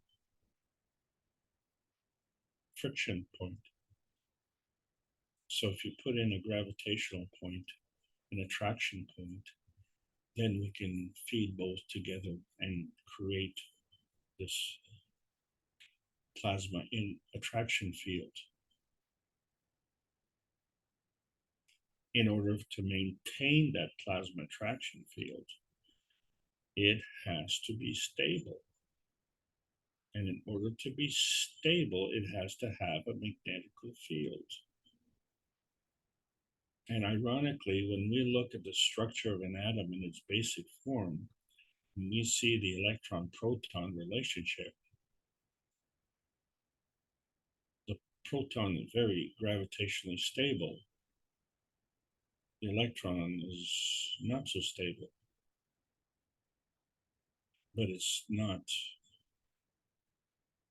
helping the stability of the structure. It's out of whack. So the only way that it can maintain that is if it's constantly moving in rotation. And so that is the nature of energy. Energy is constantly in motion. So you cannot grab onto it. It keeps moving. So the only way that you can contain it is in a field. So if you have one field and another field, and the two fields interact together, you can create this third field. And so the difference in the field strength has to deal with the rotation and the speed of rotation. The direction is a factor as well. The net result is a magnetical emission and a gravitational absorption. But this is constantly changing, isn't it? Because in order for the magnetical to move to the gravitational, it has to flip. So when two forces do come together, the question is, how do you know which planet to come to? And so that decision had to be made beforehand so that you can choose your planet. And was that just a dream when you made that choice? Because the only choices that we recognize are the choices that we make physically, isn't it? In our conscious state. So how did we make this choice to come to this planet, but we weren't in a conscious state? So we find that this inertia manifestation, this coming together of two field forces, disregards time and distance, but it forms a three-dimensional aspect, an X, Y, and Z axis. And the feeding to this are PM ticks that come not only together from two PM ticks, but it keeps coming. And it doesn't just keep coming from two directions, it comes from many directions. And so the PM ticks, which are magnetical and supposedly weaker, are part of the plasma feeding rule. So in other words, the higher strength feeds the weaker strength. And so what is this feeding? This feeding is the PM ticks. And so on this basic follow-up here, all we see is the feeding of the higher strength to the weaker strength. At some point in time, something has to feed the higher strength. Well, of course, it'll be another higher strength, right? But we see that there's a difference between a natural creation and a natural decay. And we see that there is a correlation between the two that allows for a stability. And we see that there's a difference in the stability of us as man space and the stability of the earth as earth space and the stability of the sun as sun space. And that difference is that the sun stability is a catalytic stability insofar as it can give energy and keep giving energy. And so it's in a balanced state.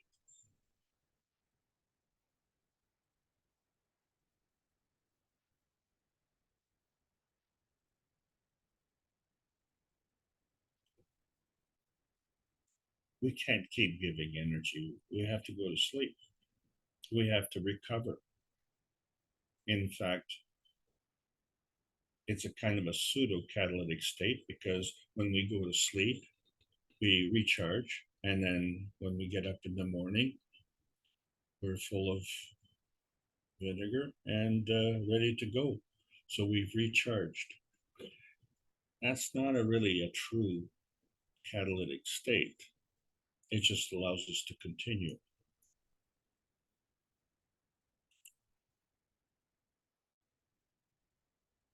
And one of the problems of our existence on this planet is this loss of energy.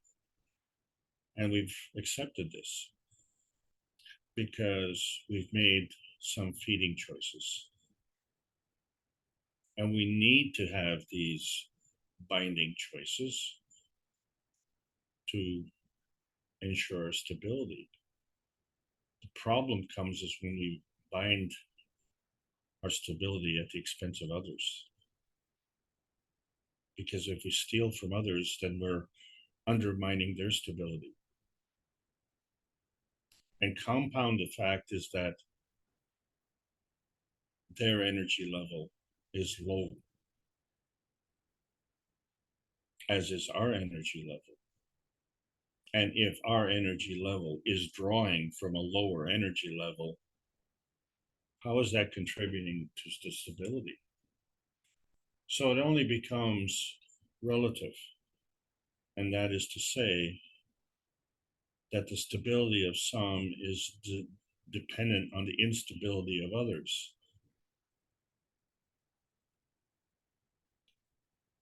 So the stability of some has no bearing on their individual stability. In fact, their stability could be so weak, but by stealing it from others, it looks like they're strong. And so we perpetuate this through what we call peer pressure, a social acceptance, which sometimes is ingrained in our systems, like in India, the caste system, or as an athlete, we have these sporting trophies.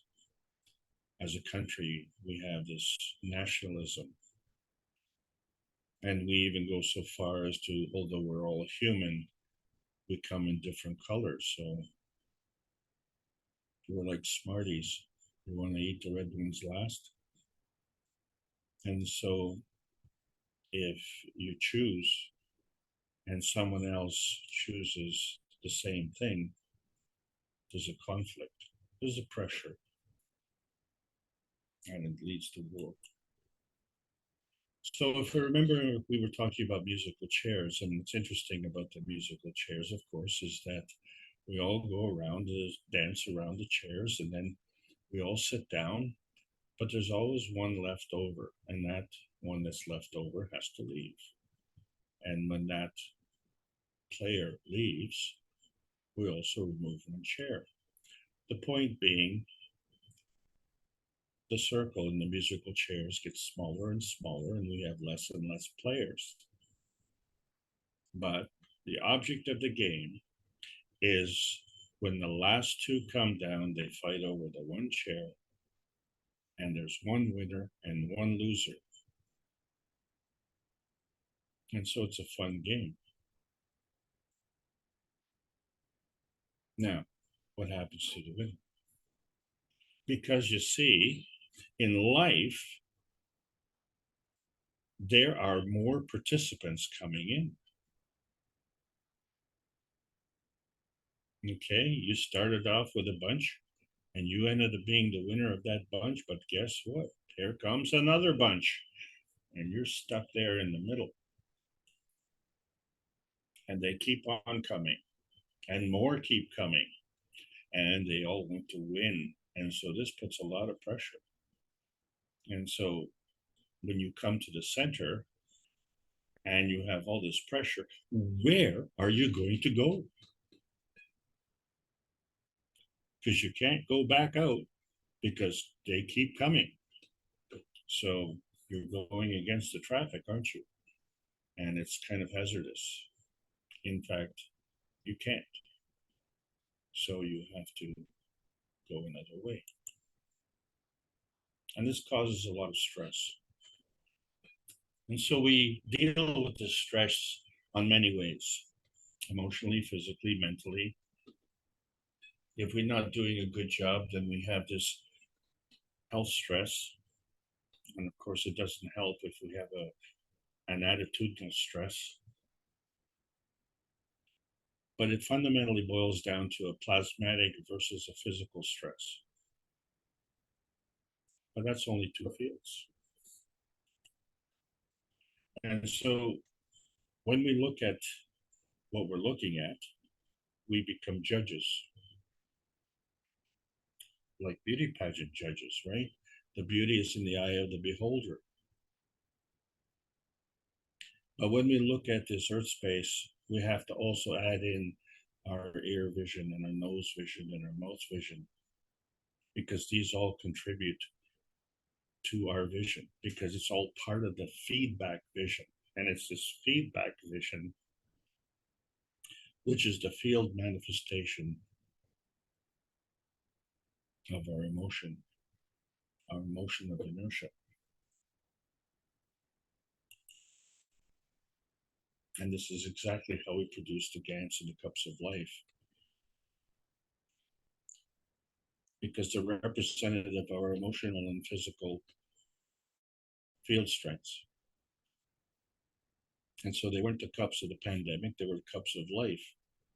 And the reason for it is because the way they're designed, they created GANs, which is helpful to the various emotions that we have. And it's also affected by the emotions that we have. Because it's a fact that some people produce more GANs than others.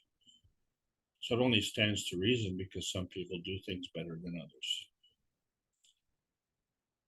But most importantly, because the GANs comes from thin air, except for the fat, the amino acid that comes from the fat air. So we find that the emotion plays a big part in this. And so we're able not only to create some GANSs, but different varieties of GANSs. And the fundamental GANSs are the zinc, copper, carbon dioxide, and calcium carbonate GANs. And of course, let's not forget the two most important ones, the water and the amino acid GANs. And it's a good thing that we create both of them, because oil and water don't mix. Because if they did, we'd just be bags of mush.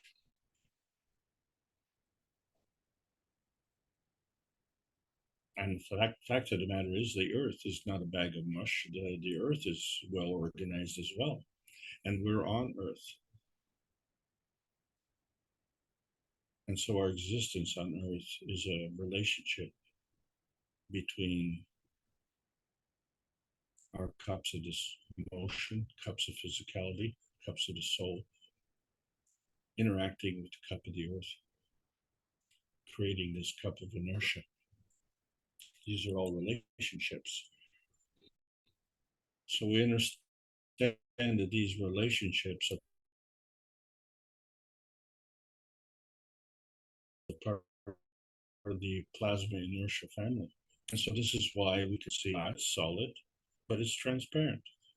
And then we can see GANS that is in a plasmatic condition, but it's physical. And then we can see a hole in the GANS, which is invisible. But we don't know what created the hole, but it's there. And so kind of like musical chairs, whatever created that hole is going to keep creating that hole. But since energy is always in motion, where does it go? Because it can't go back out because we created that hole. The GANS was there before the hole.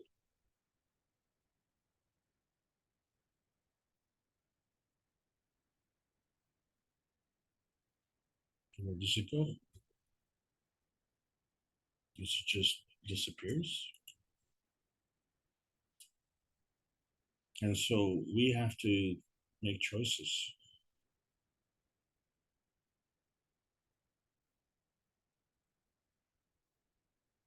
Like a baby, you were born and you made a choice.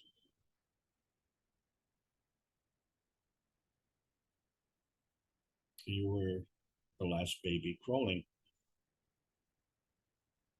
And so there was a popular game show we called Let's Make a Deal. Well, let's make a plasma deal, okay? Because we have to make some choices here. So before we can make a choice, we'd like to know what's behind the choice. But that's not the way the game was made. The game was suggesting, well, you pick a door number 1, door number 2, or door number 3.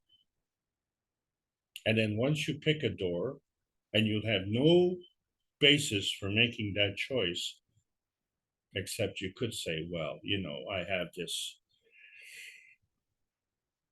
feeling, right? I have this feeling that I can make this choice.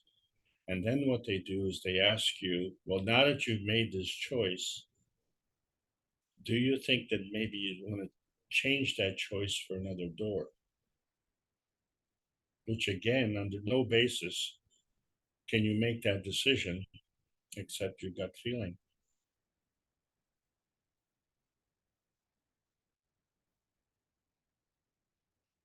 Except, you know,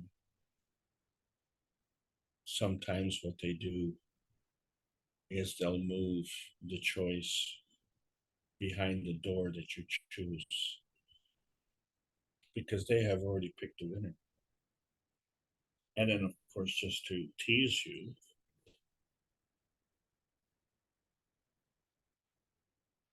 almost always the first choice is a brand new car. That's what you want, a transportation vehicle. And of course, being so expensive is probably indicative that you made the right choice. But is it? Because you really won't know until you make a comparison. And so really, in order to know if you made the right choice, there has to be a sequence. And so you need to compare things. And so in life, we compare things through attraction and repulsion. We call these magnetical gravitational field forces that represent the feeding and the feedback, right? And so we get to turn on and turn off this feeding, and we get to increase or decrease the strength. And as such, it will either enhance or diminish our position, but it won't enhance or diminish our equality, because the whole nature of equality is the equalness of it. So it'll only change your position, and you have to make this choice as the last man standing. And so the problem comes in when you start to look at these rotating fields and how they come together to a point. And just like these musical chairs, you come to this one point, this last chair, and the game's not over because the point is still there. The chair is still there. You are still there. and there's more coming. Uh-oh, what happens now? So we resolved one anomaly, and we see that there are two magnetical fields when they come together. They create this gravitational field of inertia. And we see that, okay, well, the magnetical fields are visible, right? We see that the energy, which we see as light coming from the sun, comes to the earth. We see the light on the earth, that's visible. But in that vacuum in between, it's not visible. So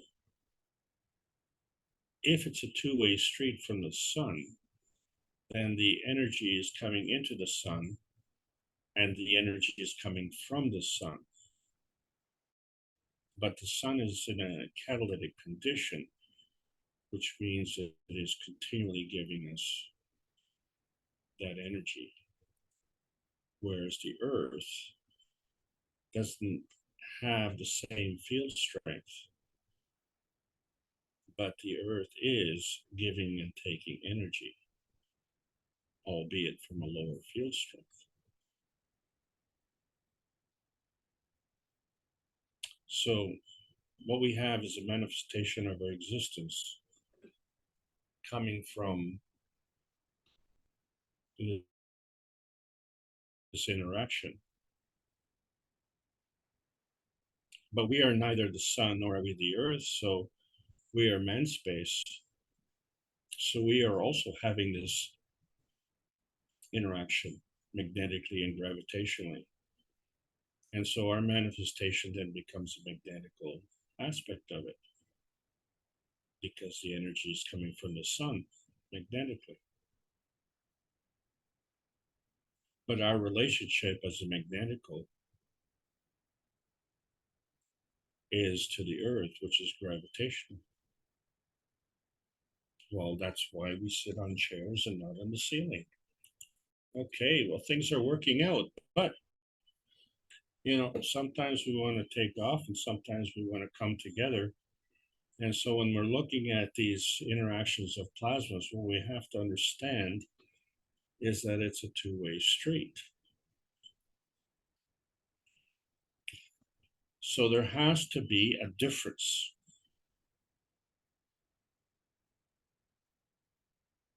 Because if there wasn't a difference, then the repulsion from the North Pole, the repulsion from the South Pole would not allow motion. So the repulsion from the North and the repulsion from the South allows for gravitational stabilization. And the whole package then can take off.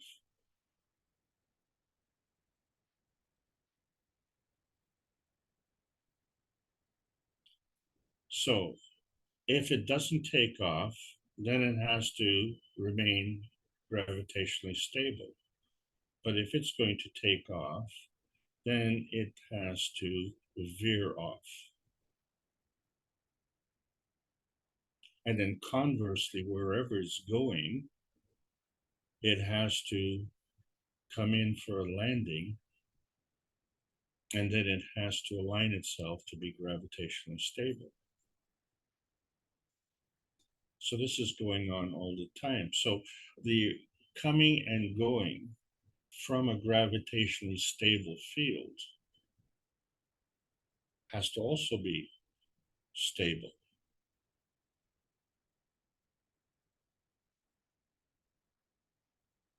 So therefore, each of these departures or arrivals has to be gravitationally stable, and as such, the effect on that stability has to have two magnetical field forces, but not equal. They just have to be magnetical to offer the gravitational stability. And so the difference becomes the angle of takeoff or the angle of landing. It's the same one, but it's going in a different direction. And so if we look at the Trinity components, and we look at this plasma structure, we see that this plasma has a crossover point in the middle. And if we were to take two star formations and put them back to back, with the base of the star formation being gravitational, and the tip of the star formation being magnetical. And so if you have like poles and they repel, the only way that you can have them working together is that you have to have a magnetical pole in the center. And so if we look at the star formation and decide, well, it's magnetical overall as a package, then the relationship between the two star formations would be gravitational.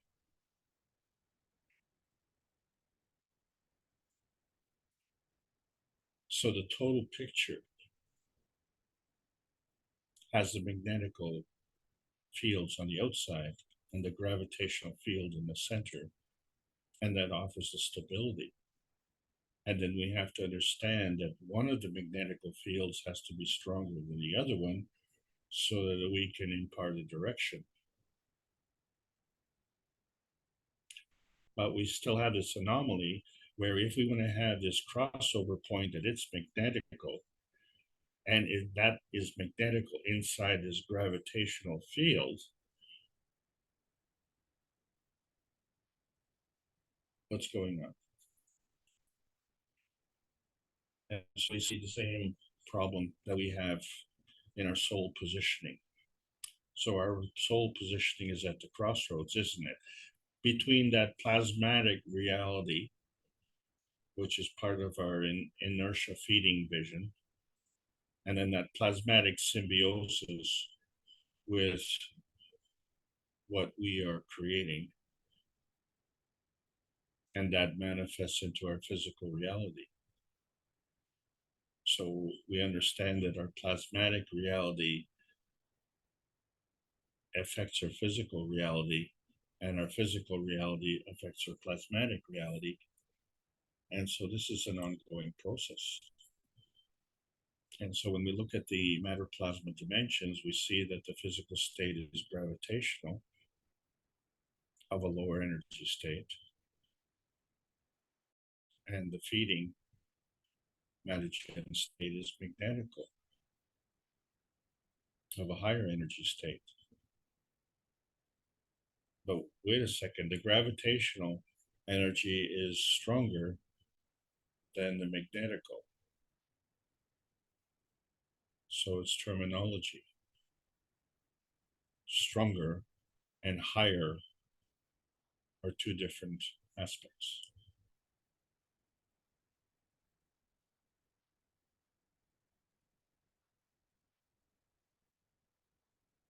So our preoccupation is from the feedback position,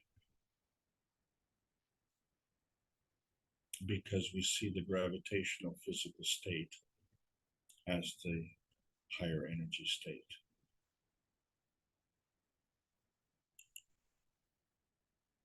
So when we look at the inertia of relations, we see that we can change states by increasing or decreasing.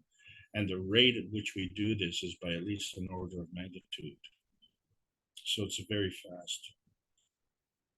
And we see that the speed of rotation affects the field strength. So the higher energy state feeds the lower energy state. So this is a good rule to understand. And then that affects the strength. And from the strength, we can accommodate for the different field rotations. So the Earth space is a kind of energy state, and it's gravitationally stable. And the inner space of this Earth space is also gravitationally stable. And so we have an inner space, and we're gravitationally stable. And this is all part of the plasma science. Plasma is bound to the ethos of the universe. and that is gravitationally stable. So why are we having these problems? Because if we're understanding manifestation, we have to define it. It's when two fields come together, they form another. And so that's visible.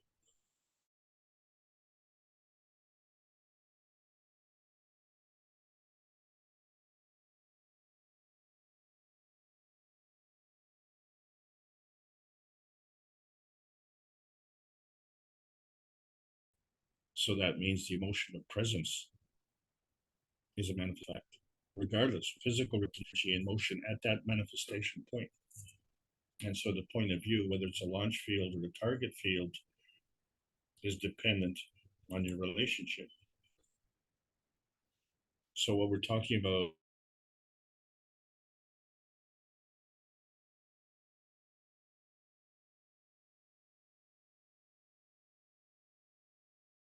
connection is gravitational.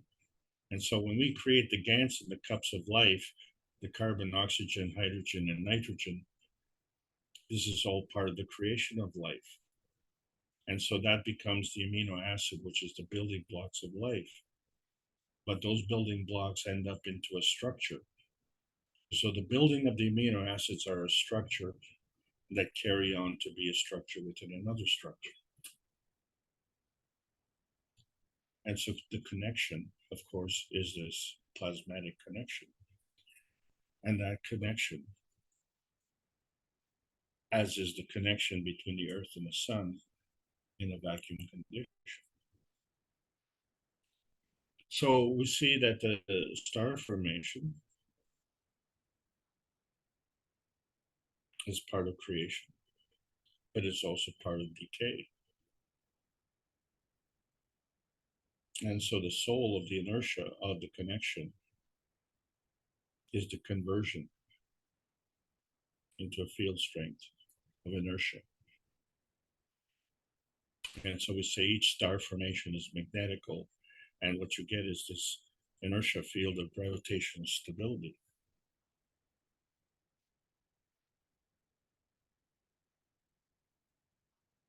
And where is this? Because we're constantly dreaming of bigger pies. Where are they? They're somewhere lost in space in a vacuum. And so when we look at this bond between the plasmatic spectrum and the physicality spectrum, we find that, well, there's nothing there.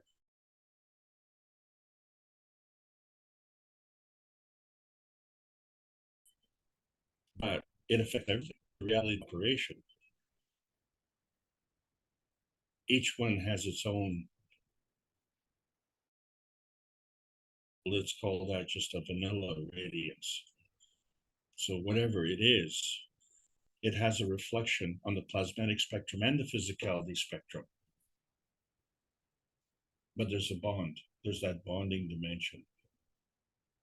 And so what we're looking at here, we see this bonding dimension between the plasmatic spectrum and the physicality spectrum, but within the plasmatic spectrum, there's another bond between the one creation and the other creation. And then if we look in the physicality spectrum, we see the same relationship.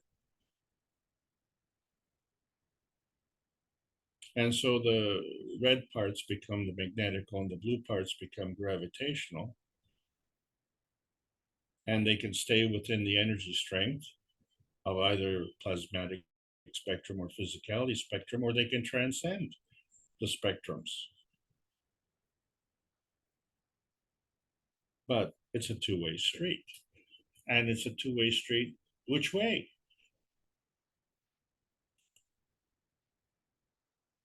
So the fact of the matter is it's a two-way street in every which way.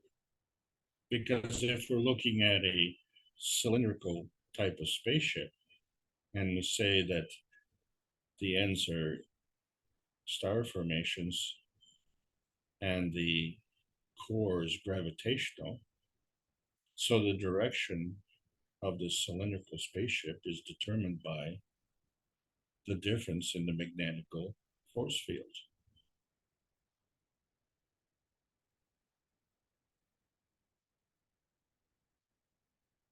So if we look at the flying saucer,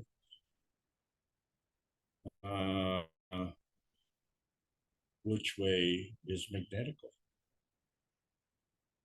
And so we find that the whole periphery of the saucer is magnetical. So the gravitational force is at the core. So what determines the direction?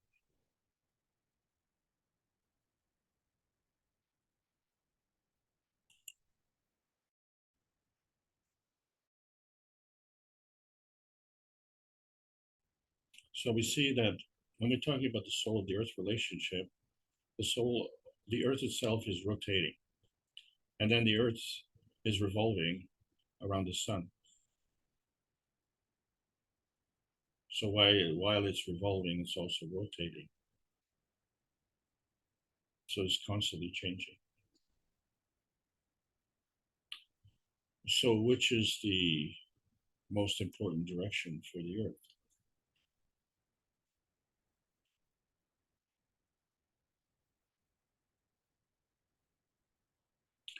Really, the only important direction of the earth is the soul. It's part of the inner space of the earth,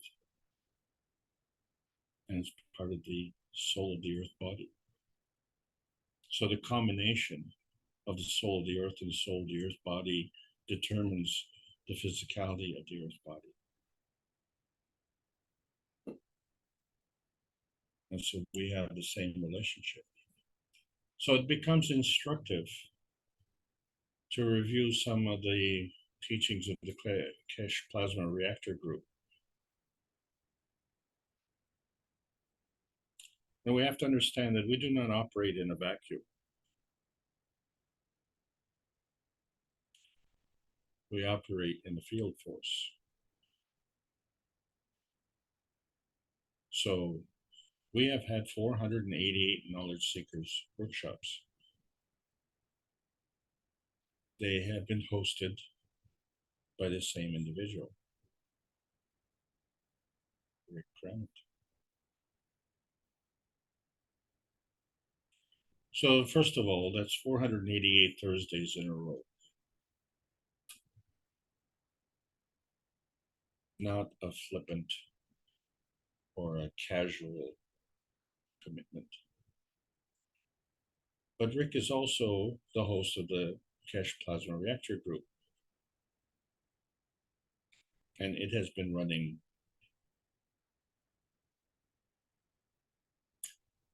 for almost as long. And Rick does a lot of other things with the Keshe Foundation. So when you add up the hours, you can see that there's many hours, plus more hours.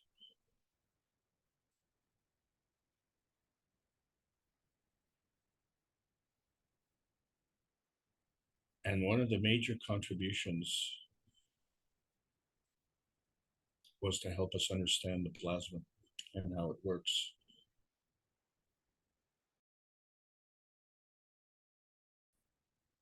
And this was very instructive because we were demonstrating in terms of physicality. So one of the key things that he showed was this sphere, and it was filled with liquid. It was on a pedestal, and this pedestal was mounted to a rotating motor. And so, yes, to create this rotation, you had to have this input of electricity. And so we wanted to look at the results. And so here you're looking at this structure on a vertical basis. He did another experiment where he demonstrated a vortex. And that too was created through a rotation. And also at the bottom of this vortex was this electric motor. So the container was fastened to the base, just like the bulb. And so we've seen this vortex. And you can see right down to the bottom of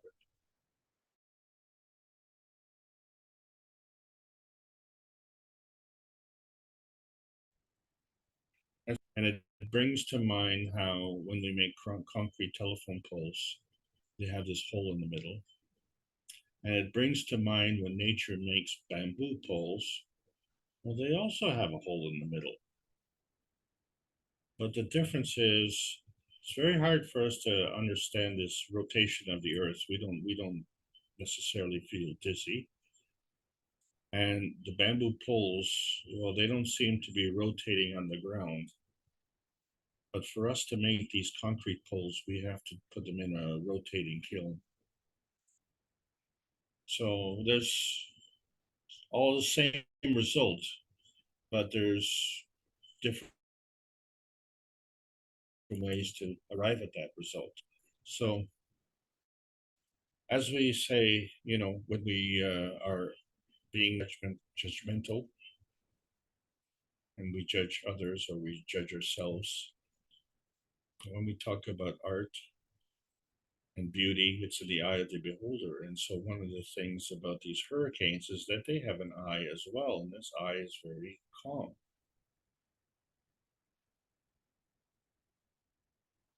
Very stable, very gravitationally stable. And so this becomes the major building block of our motion of vision, right? So as everything goes around us, we have to be stable to judge what's going on and make decisions. And so if we look at this vortex from the side position, doesn't it remind you of a hurricane or a tornado? It all depends on the scale, right? But the point being is that at the top, the rotation is larger, and at the bottom, the rotation is smaller. So really, all what it is a magnetical rotation at the top and a gravitational rotation in the center. And instead of just being on one, let's say, x-axis, it actually rotates on an x-axis, but expands on a y-axis and goes right down to the bottom. And then it creates this hole in the center. And so you see this cone, and you see the angles.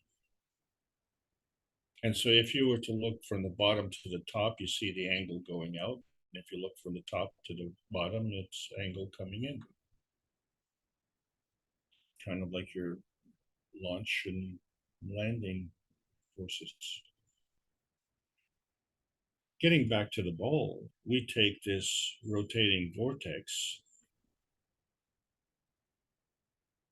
and we put it inside a bowl so that we don't spill the water, and we move it to a horizontal position. We still have this turbulence in the center.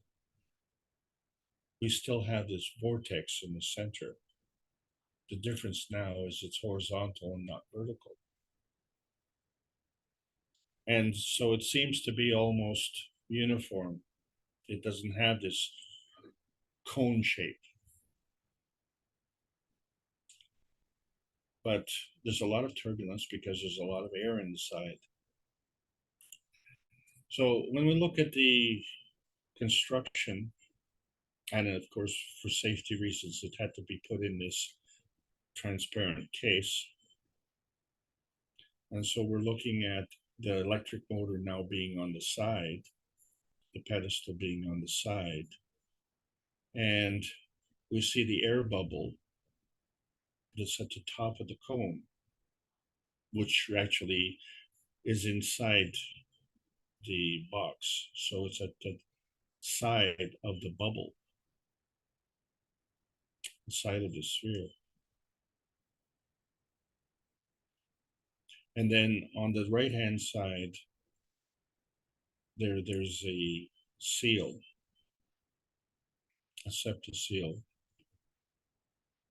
which he could use to extract the air so they wouldn't have as much turbulence. Now look what happens. Less air, a smaller air bubble. But it was at the top before it started rotating. Now it's gravitated towards the center. And so here's a side view.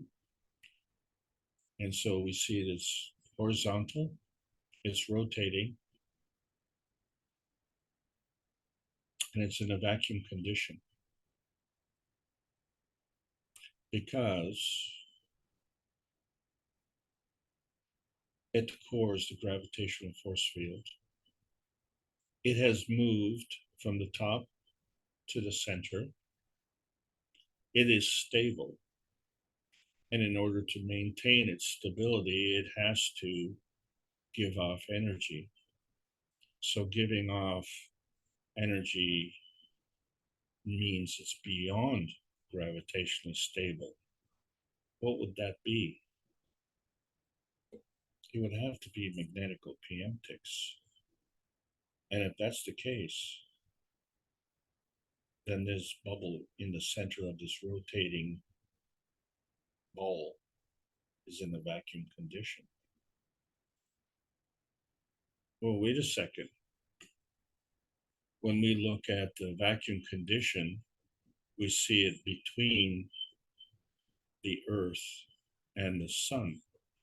That's in the vacuum condition.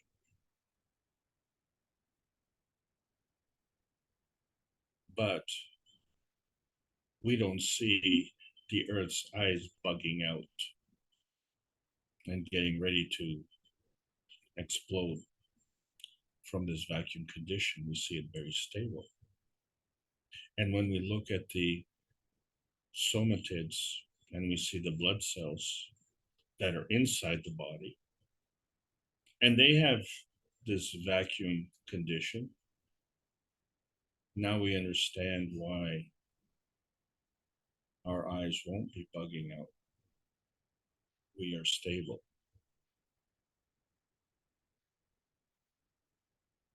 In order for us to maintain our physical conformity, we have to have a vacuum condition inside as well. The Earth has to have a vacuum condition inside as well to maintain its stability. And so when we look at the stability of the Earth and we look at the vacuum condition between the Earth and the Sun, we have to understand there's a vacuum condition inside the Earth as well. So the biosphere, which we live on, has to be gravitationally stable, which is why we don't get dizzy as the Earth is rotating. So where's this energy going? And so we see that this is an inertia manifestation of a kind. And so all of these energies in motion, which we call PM ticks, are part of the magnetical feeding. These are energy parceling units. And in order to be this energy pack, it has to be stable. And as they come together into a plasmagen conversion, there's a convergence of the principal matter, transition matter, and convergence matter. It creates a stable maggrav condition that is gravitationally stable. And that has to be stable with something else. And so the feedback is from another field. And the field interaction is what we call the inertia. And it has to be stable. So when we're looking at our natural creation, we see that the natural creation is balanced off by the natural decay, and say in the physical dimension, and then creation and the natural decay in the plasmatic dimension.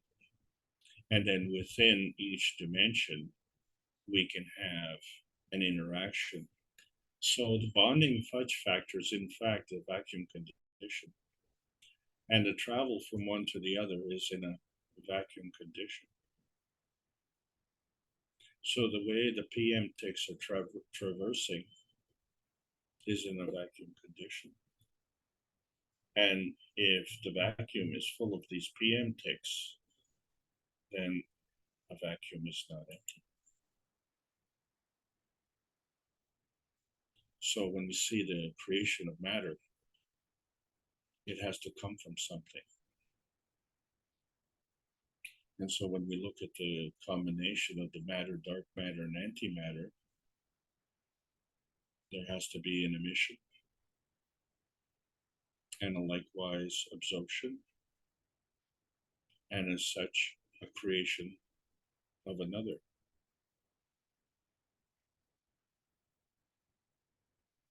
Which has an interaction with the matter, dark matter, and antimatter.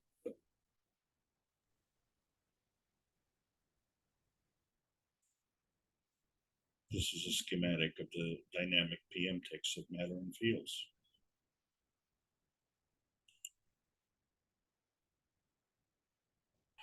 So when you see that one is more than two, then the question always was, is the one the same as the other one?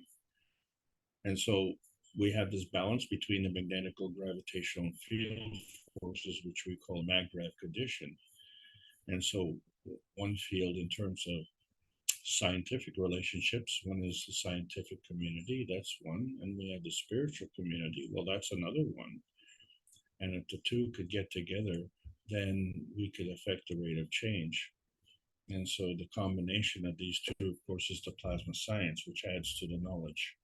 And that can affect the rate of change, because now we can transcend the limitations of nuclear science. So if we understand that the ethos of the universe is operating at a certain field strength, and in order for us to be able to transcend these different fields, we have to do this at an unlimited speed, beyond the speed of light. And we know this is true because we see the vertical people, the horizontal people, and the humanity and how it grows. It's all part of the ethos of the universe, which involves morality, compassion, and courage. That's the proper equation. It reflects the radiation, the radiance, and the creation.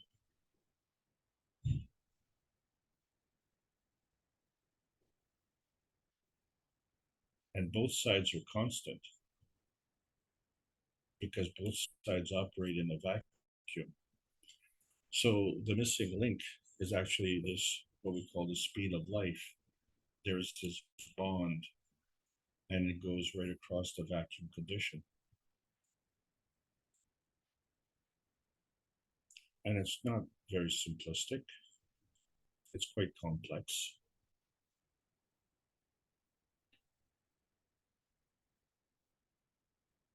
It involves many field forces, and as such, it has many flavors.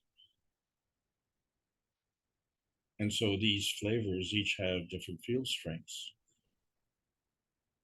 And so when we look at all the individual souls on this planet, each of us has a different field strength. Each of us has a uniqueness, but we're all part of the soul of the physicality of the earth and the soul of the physicality of humanity. It all works together. It's a two-way street. And as we see, higher strengths and lower strengths. So if I can draw to your attention, some of the circles have 3 PM ticks. Some of the circles have 2 PM ticks. And some of the circles don't have any PM ticks, but they are stable.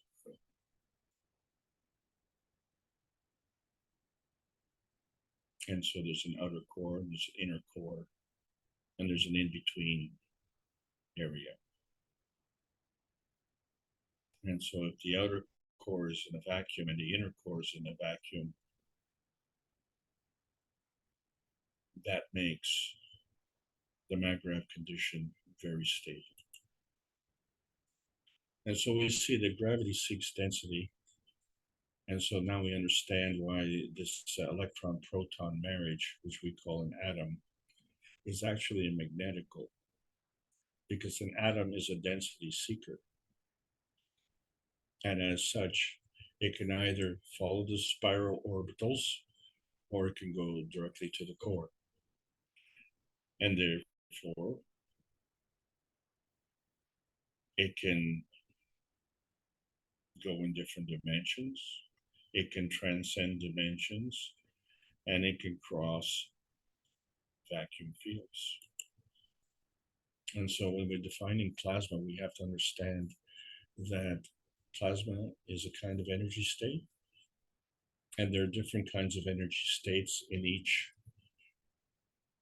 field. And so this helps us understand our Earth space. That's very important. But it helps us find our inner space. That's more important. Because our whole existence is for searching for outer space, and that's important. It's very important.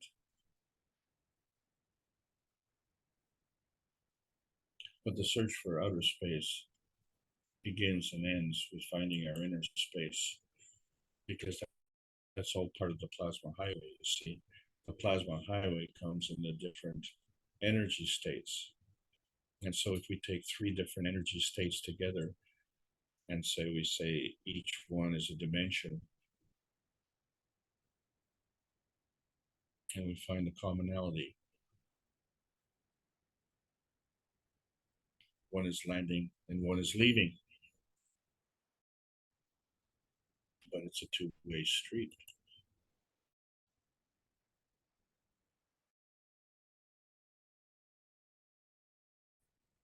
So now we finally solved this design anomaly that we have with cars.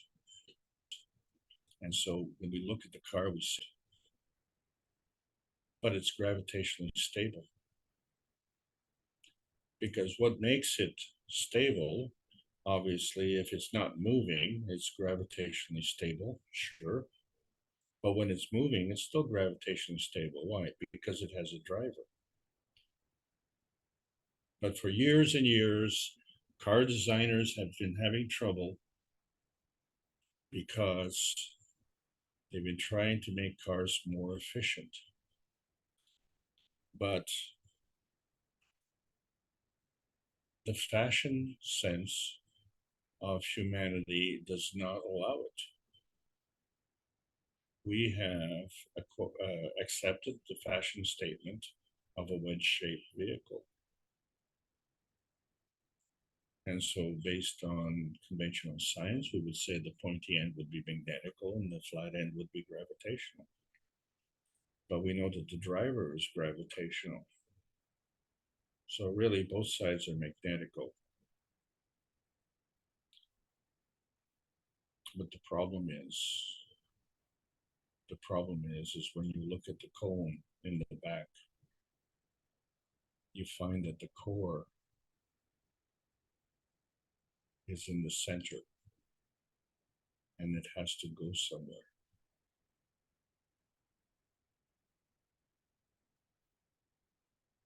And the center is of the lowest energy state, isn't it? Because the core always goes towards the earth, doesn't it? And so look at the big energy on the right-hand side. The truth of the matter is car designers have always been fighting. They cannot design cars to go properly. We have designed our cars backwards. And you know that's true because that's how the wings of airplanes are formed. They're fatter at the front than they are at the back. So our cars are designed in the exact opposite way. So the gravitational stability depends on the driver. The magnetical stability depends on the direction. And we can go forward or we can go in reverse. It's just that we've designed things incorrectly. What else is new? So now we understand the problems on the plasma highway. Humans may transport on Earth space, or they can transmute in outer space. And we see the connection is the emotion of love. And this connection is not an element. It's an energy pack. And so love is not an emotion, it is energy in motion. And it's simply irresistible, and it can travel at an incredible speed through this vacuum. And so we find when we're not airheads, we are plasma chain receivers.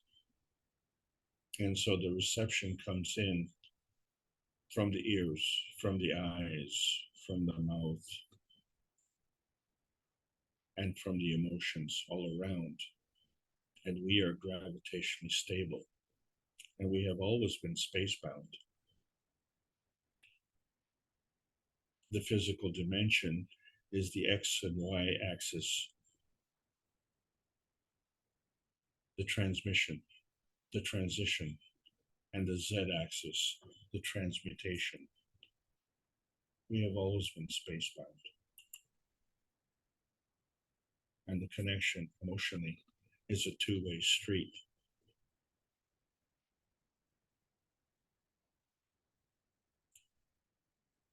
So the emotional matter is coming from the emotion of knowledge from the universe. And the feedback from the emotion of knowledge of the Earth space.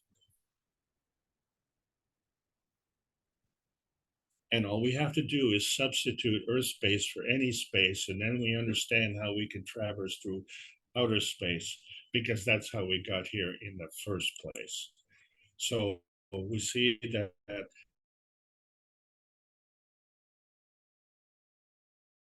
what we are is what we emit. And so what we're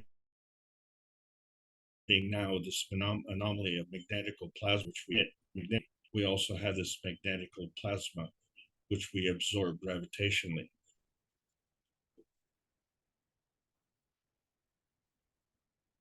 And we are gravitationally stable.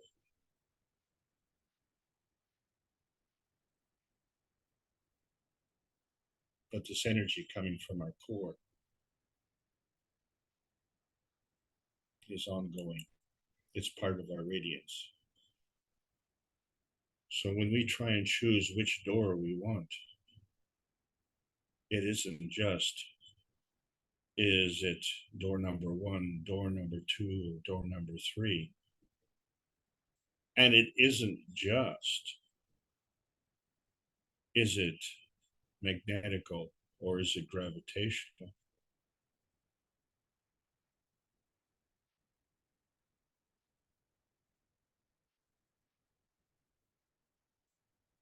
Two doors are magnetical, one door is gravitational.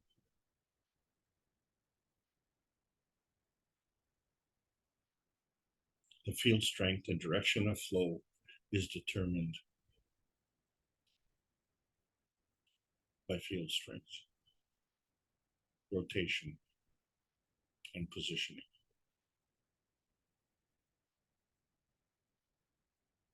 And who's the deal maker? The one who chooses. And you be the last man standing. So when we're looking at the conversion, yes, going down to a lower energy state is gravitational, emitting to a higher energy state is magnetical. But the fact of the matter is that the plasma conversion, you have this plasmatic manifestation in a higher energy state, plasmatic manifestation in the medium energy state, the transition state, and then you have this physical materialization. And this is a bonus feature for our soul. we have a plasmatic reality and a physical reality, so it's a two-way street. And that's why we have a material enhancement unit and a body enhancement unit. So the general direction of the magnetical enhancement versus the general gravitational enhancement is actually the same thing.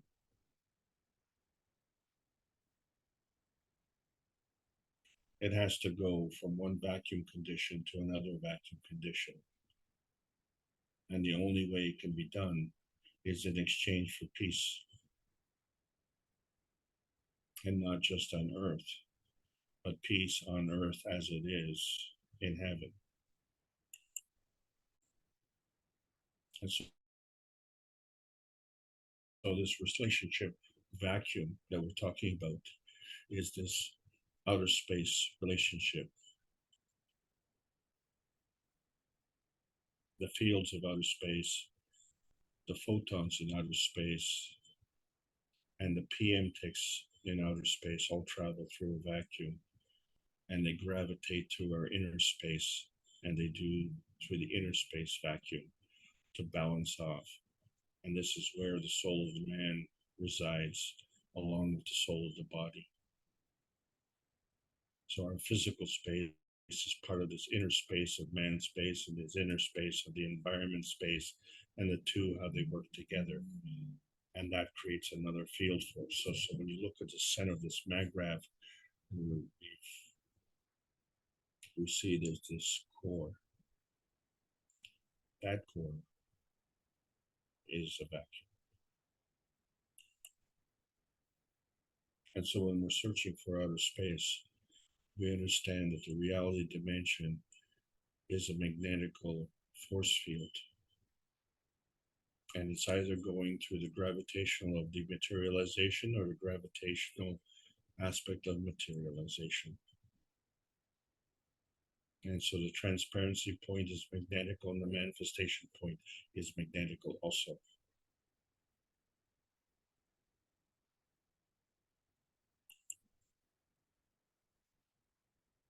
And so we see the inanimate souls of the biodiversity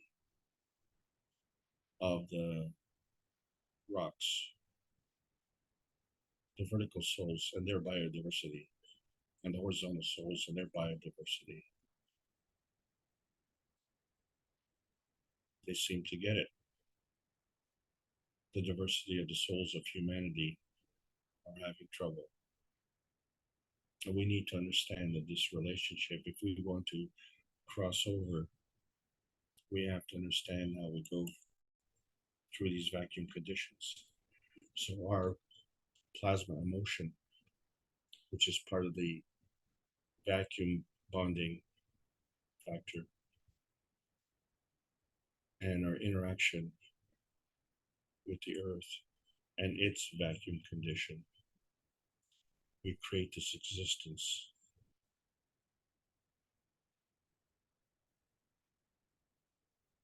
And it is balanced between these two vacuum conditions.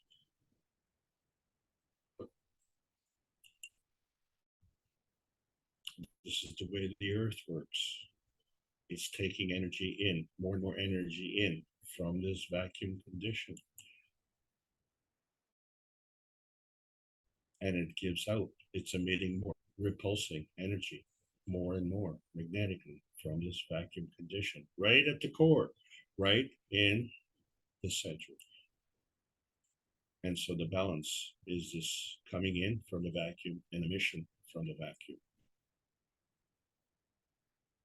And this is all part of the feeding system of the earth space. And our man space operates in the same way.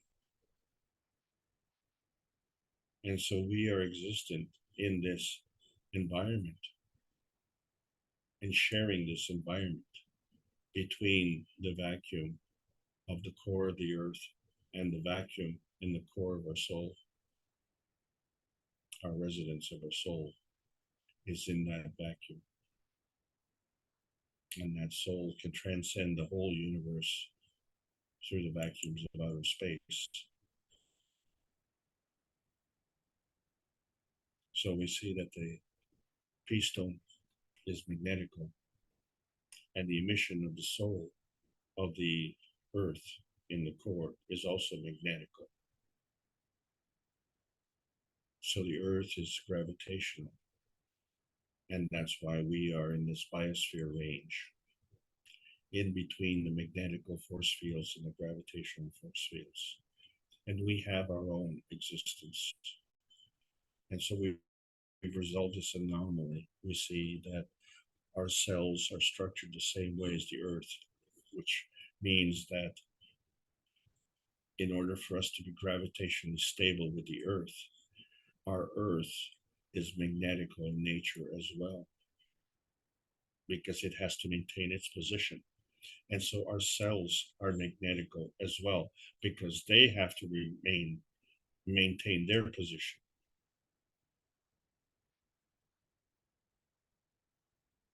These positions are constantly changing. So there's always this magnetical gravitational relationship.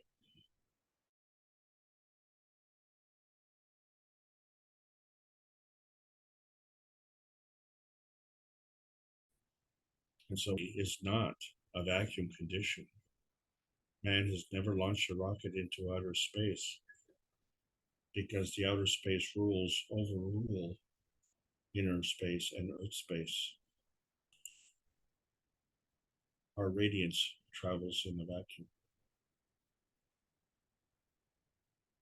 Our core operates in a vacuum. The emission and the absorption is from one to the other.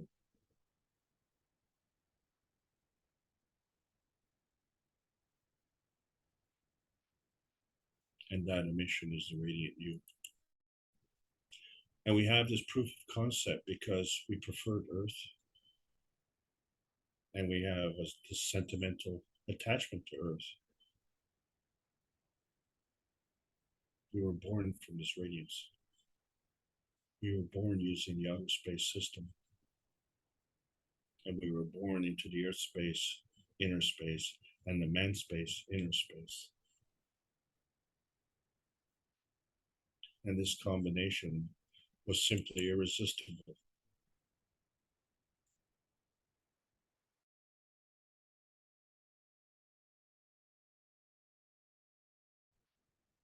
That's why we came down this plasma highway. Outer space is not a place. Outer space is a relationship between you and your radiance. Outer space is a method of energy transfer. It's energy in motion. And it's reflected in the dynamism of the souls. But all the souls, souls of the Creator, the soul of the earth, the family of humanity, your soul, the soul of the body, and the soul of the cells. All of this has this simply irresistible lust for life. And we see now, as the science meets the soul of man, it has to be for peace, because that's how we cross over these vacuum conditions, and the excitable visitors are sharing this because they're coming from another dimension. And which dimension, it doesn't matter. It's just the emotion of love. It's a simply irresistible energy of love. And so this peace bridge is giving us magnetical stability, because that's who we are. This peace connection connects the plasma outer space highway, and the connection is in the vacuum condition because it travels instantaneously. And so our peace stone is our inner space stone, and it's reflective of our core values. And it's emitted from the magnetical field of the peace stone and the magnetical energy from the core.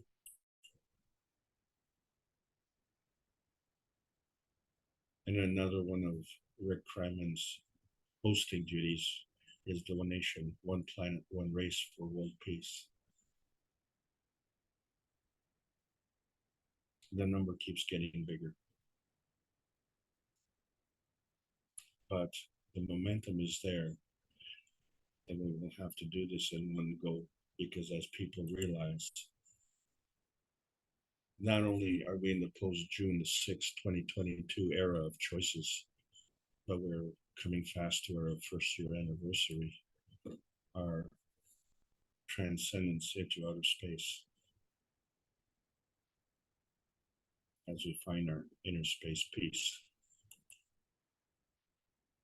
And we see the difference, the limitations of the family of emotions of man space, and the abundance of the emotion of knowledge of the soul space, because it carries the emotion of love. So if we dilute all of these emotions together into the highest energy and connect everywhere, we find that this becomes part of the radiance inertia.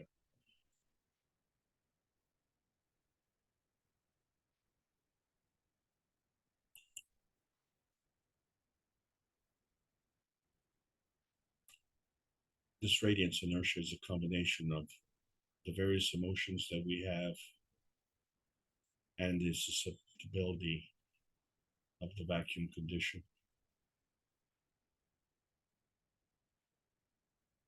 so that we can travel in a balanced state, a Maggrav condition. And so we understand that wherever we go, there's a manifestation. And this vacuum transmutation is not through nothingness, but is through fullness. It's all part of the plasmatic field creation, which is the interaction of two plasmatic field forces. And that focal point is the mirror of your journey. And your journey is spiced with the essence of your soul and other souls.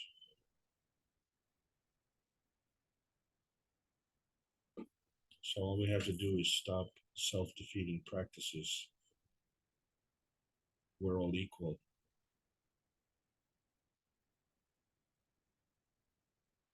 We're not less than equal, and we're not more than equal. That's what means being equal.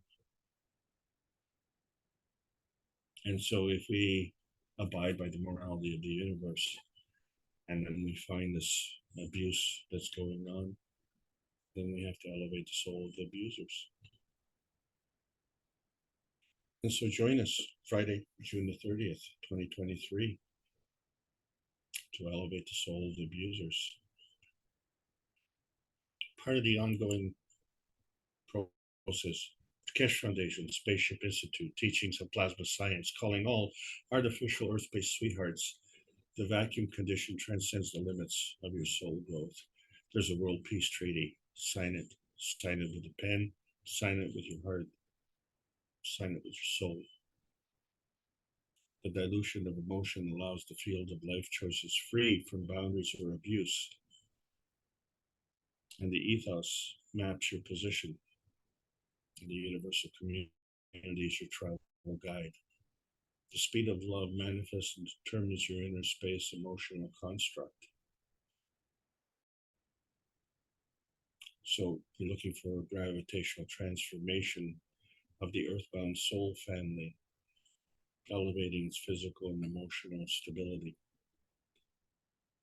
Utilizing emotional knowledge, because it's a transmutation connection to that manifestation point that not only connects, but fully and equally to the universal broadcast of the inner space of freedom. So we see that the vacuum condition of outer space connects this plasma outer space highway, and life is simply irresistible. So plasma science needs to continue to be delivered in exchange for peace on Earth. Welcome to the outer space stage. And that's the end of this trip. Thank you so much. I hope you all enjoyed it. We enjoyed it, Alex. Where do we get our tickets? And how much are they? Or do we have unlimited access? I think we do, once we make that connection between the soul of physicality and the soul of the man. I'm sure there's many more things to it, but we need to make that connection in practice. And then it's opened up for all of us. We have the reactors to do this. It's just a matter of, again, harmonizing with that soul of the man. So if you're ready to take questions, or would you like a few minute intermission? No, but let's go. Okay. Well, let's open it up. We haven't heard from too many people today, so would you like to open your mic and participate? Or you can stay quiet and just participate on the soul level. Either way is fine. But we do like to hear voices and interactions. Again, just to confirm our existence in the physicality.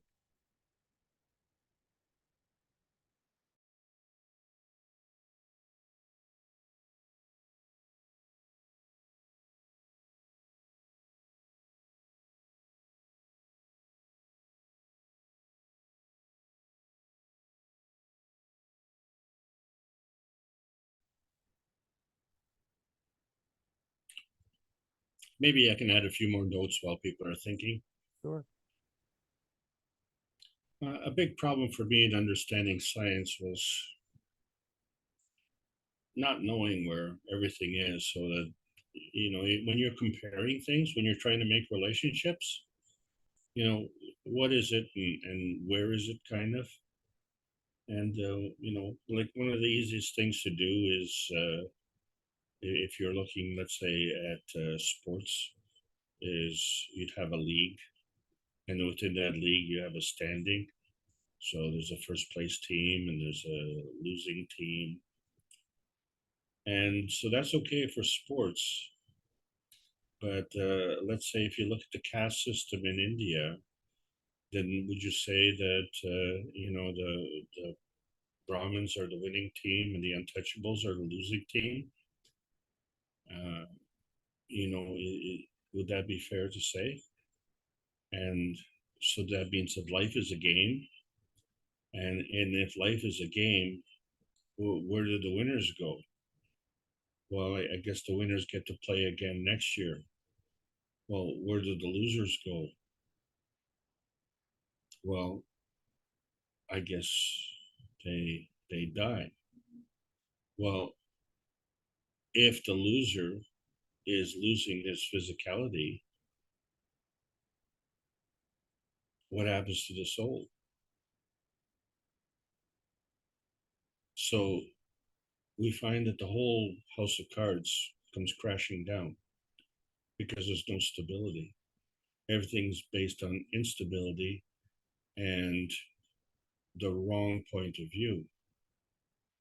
So, you know, it was fun to watch this movie where the eyes were bugging out, and, you know, because of the pressure inside the body, it was, you know, reacting to the vacuum condition.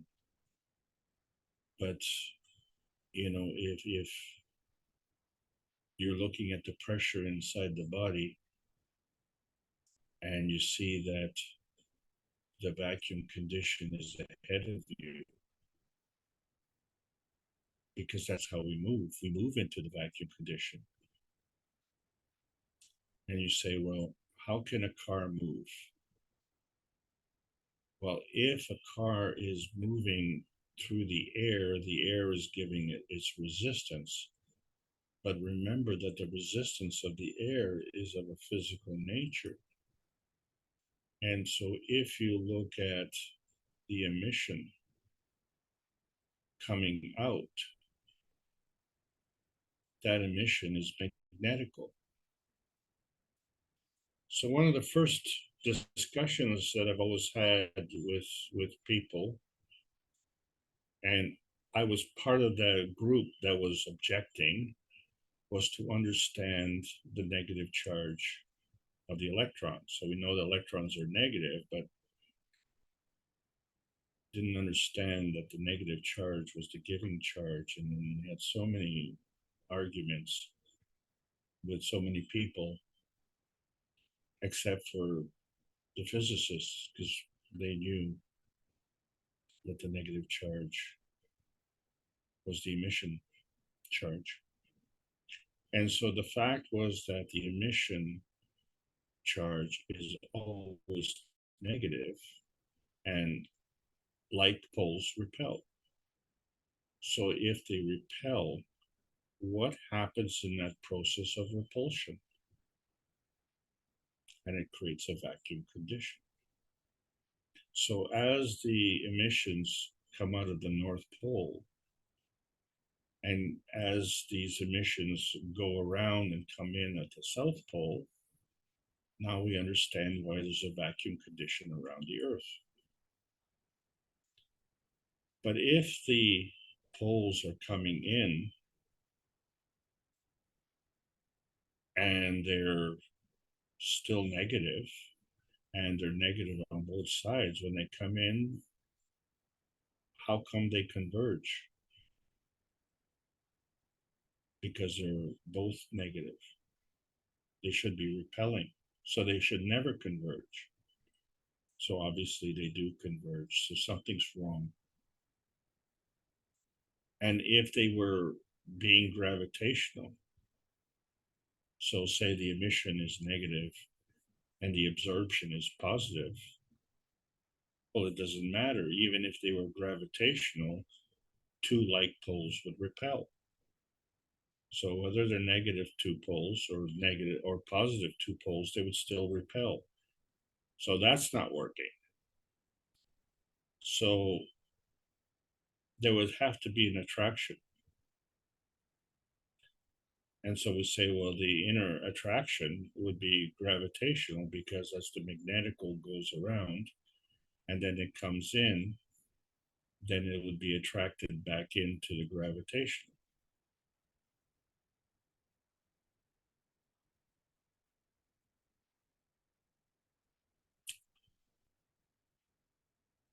The gravitational is absorption. The magnetical is emission.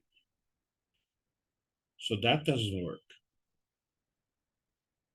So now we're really in trouble. So therefore, if the emission is magnetical and the attraction is gravitational, then the inside needs to be magnetical. How can the inside be magnetical if the outside is magnetical? And then there you have it. You have the vortex. You have the funnel effect. You have the small ball in the middle of the rotating sphere. Why does it gravitate to the center?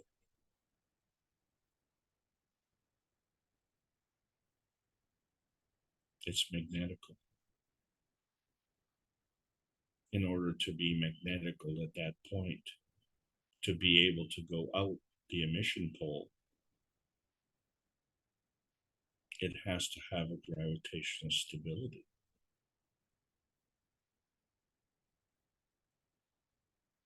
In order to have this gravitational stability, and in order to emit magnetically, it has to be a two-way street. So then it has to have a magnetical counterbalance.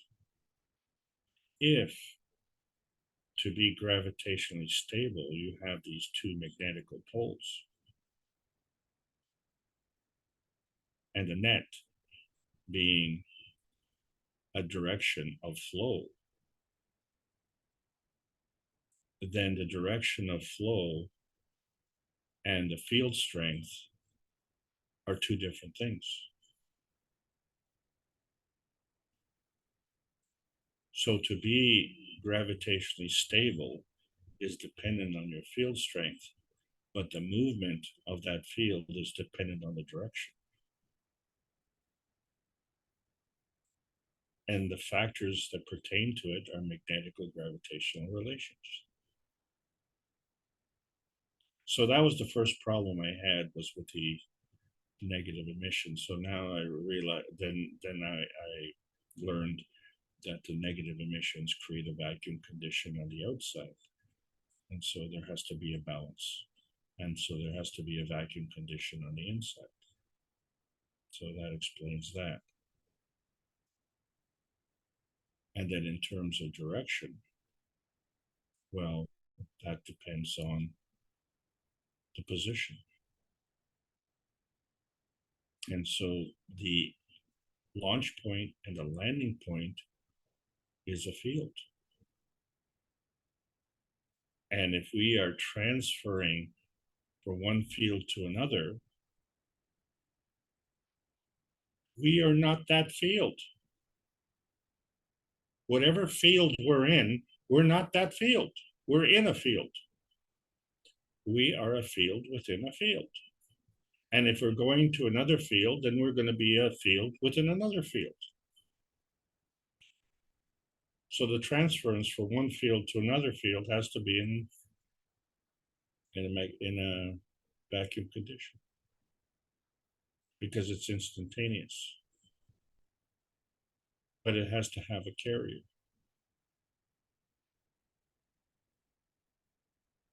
That carrier is a PM tick.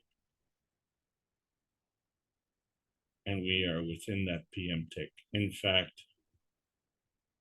we constitute that PM tick. And if that is the case, then we have to have gravitational stability.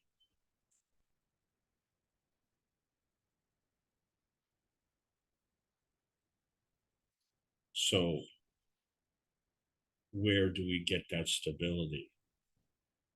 It has to come from within.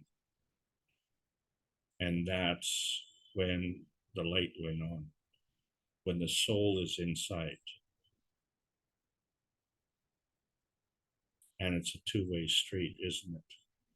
The one soul that connects to the universe and the other soul that connects to the environment. And the anchorage of one is your three-dimension aspect, and the anchorage of the other one is another three-dimension aspect. And the transition between the three dimensions is you. You are the radiant you. You transfer and transmute between these two dimensions. And in order to be able to do that, you have to be gravitationally stable. And so it's not 1, 2, 3, 5, 6, 7, and you're 4. It's 1, 2, 3 where you are, 1, 2, 3 where you're going. Over to you, Mark. Okay. Well, let's ask again. Well, I wanted to ask you, Alex, are you ready to fall in love again with another entity? He said it would be worse than falling in love on this planet. Oh man, this Frank. is so scary. Okay, I mean, seriously, if you go to another planet and you find someone who you love, but me, I would really get excited if I found a woman over there that had 4 arms. Okay, because that way she could vacuum and wash the dishes at the same time. Many helping hands, yes. Almost like we see that portrayal of the 1,000 eyes and the 1,000 hands in the Buddhist structure. Talk about seeing everything and helping everyone. Wouldn't that be a great back massage? Anyway, yeah, it's just a little bit of a. I don't think you'll get married, but it's a little bit of humor. Yeah, I don't think you'll get married, but there'll probably be some interactions. As Mr. Keshe said, the planets, the inhabitants have been exchanging energies and creating new creatures for millions of years. And now Earth is going to, the energies from this planet are going to mix in a way with the universal community. And as he said, when you mix races or bloods, you sometimes get better people with less high-strung problems, we can say. I know that happens in the animal world as well. Some of the purebreds are short-lived and have many ailments that come with that. So mixing the blood, I think, or mixing the energies is just the natural path of the universe. Yeah, but it's also a part of the problem of this planet where we're just not getting enough energy, and so it opens up those possibilities. This is one of the hurdles that we have to overcome at this point in time in terms of our understanding, because if the soul is perfect and the physicality is not perfect, uh, what causes that and how do we correct that? And so this becomes part of the advanced science that is beyond these public teachings. So what's your question? No, I was thinking about the one you had with the background with the soul positioning. And I'm really, after looking at that 472, and I know in the 426, Mr. Keshe said, you haven't understood my hidden words. And often he tells us the soul takes flight, the soul travels, the soul moves across the universe. But isn't it already connected with everything everywhere? To the other souls on this planet, to all the souls in the universe? Why would it have to move at all? I mean, if you have a radio and you're connected to a station, or you can connect to multiple stations just by changing the strength of it or turning the dial, why would you have to move the radio at all? It's already connected, and it can manifest, the soul can manifest any positions, any strengths right across the universe. Now, the ones in the UFOs, that may be a little bit different, because again, the soul is connected with other souls. The souls are the universal community, as I understand it, in the energy dimension. The ones in the craft are still using the craft to move the physicality around. So are they part of the universal community? It would seem so, but it seems like the soul is connected to others' souls, and that is its dimension it operates on. And the ones in the spacecraft are still trying to find this position.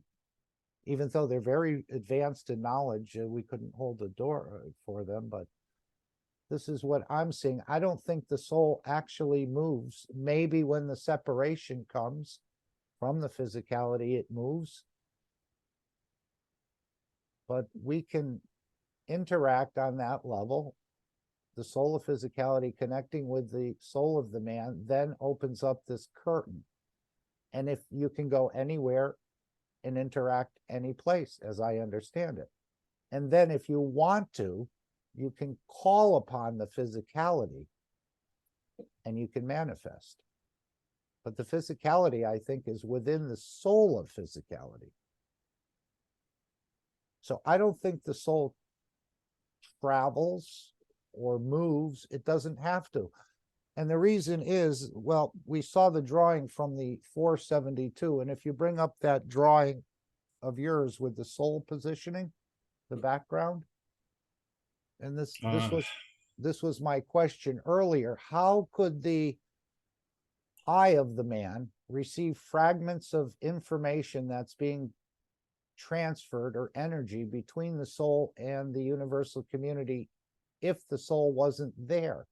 How could it pick up any fragments? There wouldn't be anything to, let's see, one of these. I can't hardly see them. I think it was called soul positioning, where you had the different lines coming in the soul within the skull. I'm not sure which, it was one of the earlier ones, I think, in the beginning of the presentation. But I'm thinking the soul does not need to move anywhere. No, not that one. Might have been the one before this one, or perhaps just after.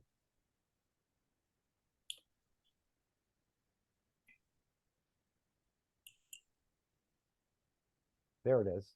I think you're on it. Yeah. So why would the soul have to move anywhere if it's connected right across the universe to every star, every planet, every other soul in the universe, and every soul on this planet? Would it have to move? Would it have to actually exit Or is it just the energy and information that's moving?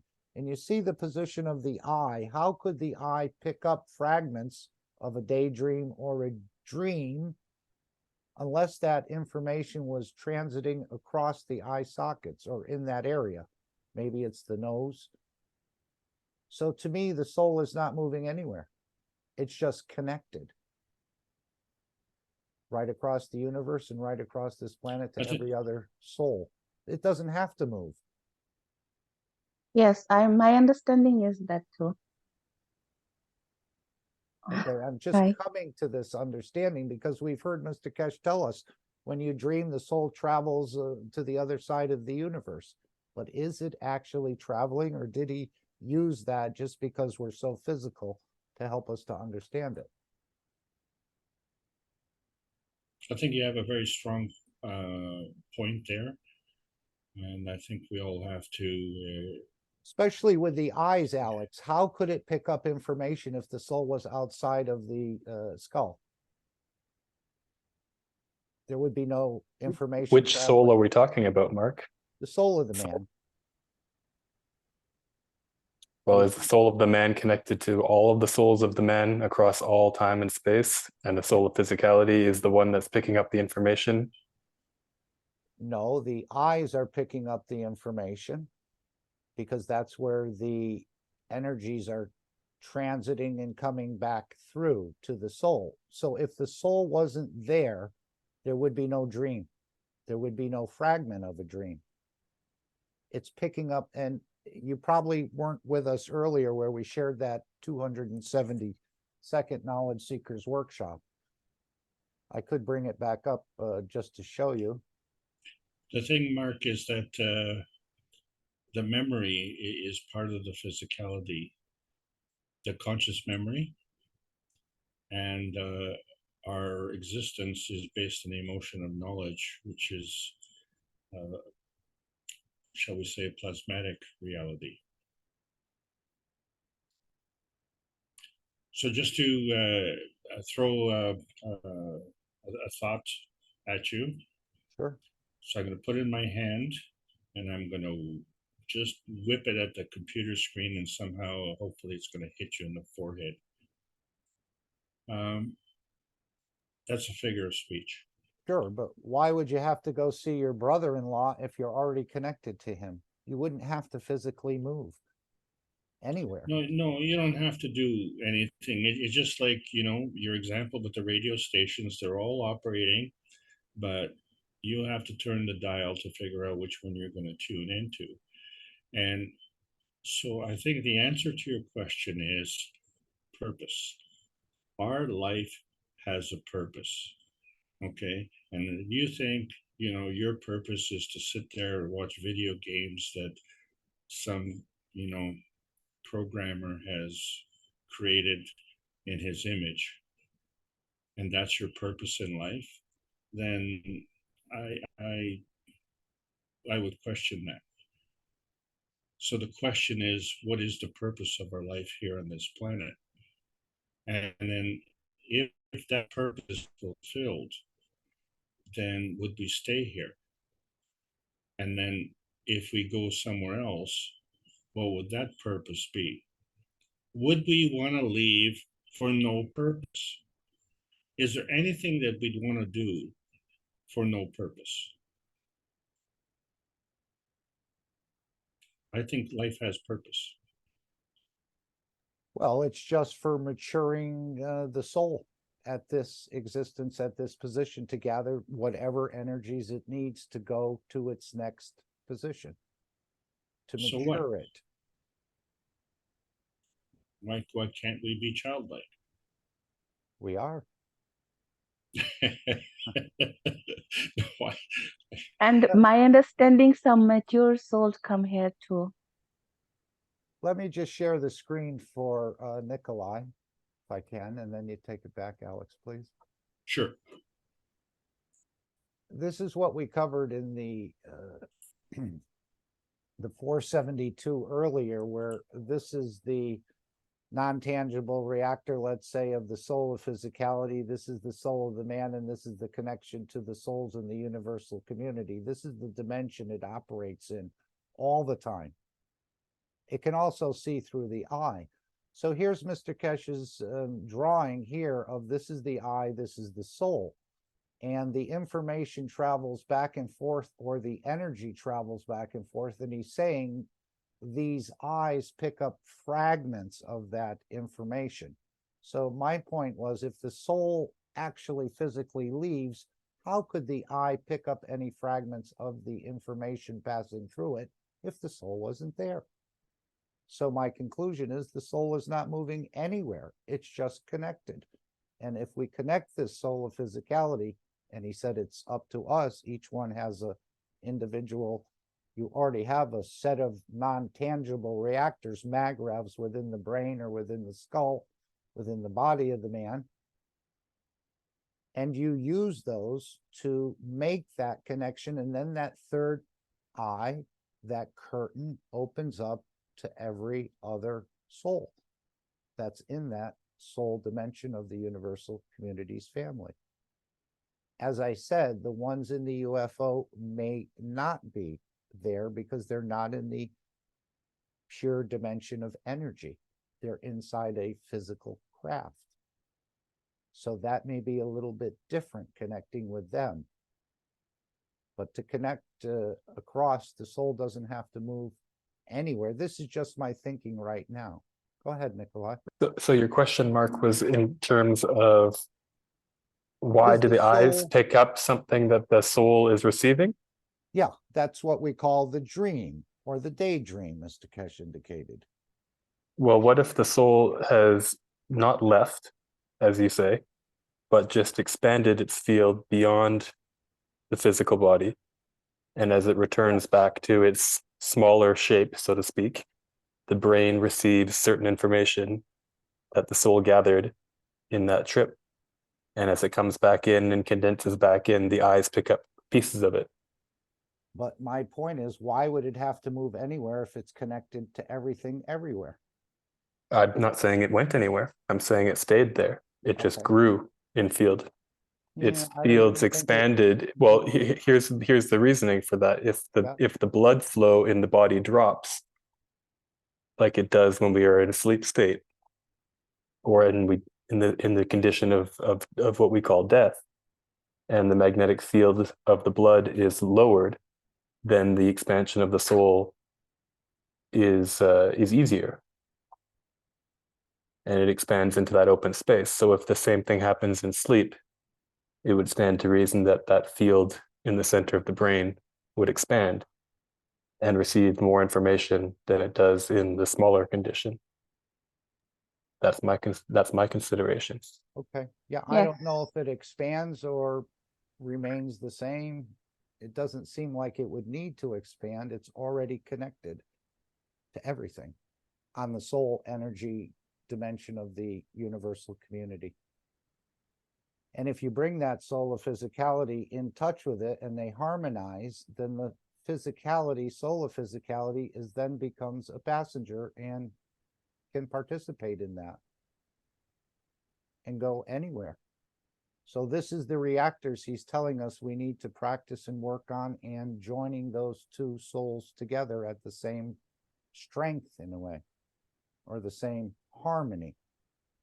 That once that happens, the curtain opens, the third eye opens. But again, you're not really going anywhere. You're interacting with fields right in that position. Just my thinking at this point. Now that could change next week or tomorrow or next year. But that's just what I'm thinking now. Before, I thought the soul was physically traveling. Well, if we're all one being and all beings in the universe are one, then there is nowhere to travel. Mm-hmm. If everything in the room is looking at itself, then there is no space. There is no distance. And it seems to me like what was happening in the experiences in Linz was that the systems were designed to take over the role of the containment field of the blood in a way to create that condition yes, while beings were still walking and seeing, so to speak. So that might be that thinning of the veil. yeah, and that's what he said in this workshop 488 as well. You don't need the universal body enhancement unit. I think this is the point he's bringing us into. Now, not many have achieved this, and he said when the systems they use, I call it system assist, he said you'll see how fast the expansion of the soul is. But again, is it an expansion or is it just our connection to it? It's already operating in that dimension.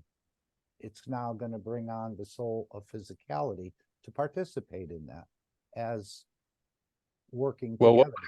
what would happen, Mark, if you look in this picture here on the left, and the green dot in the center of the pink box expanded to the point where it was physically touching the green dot below?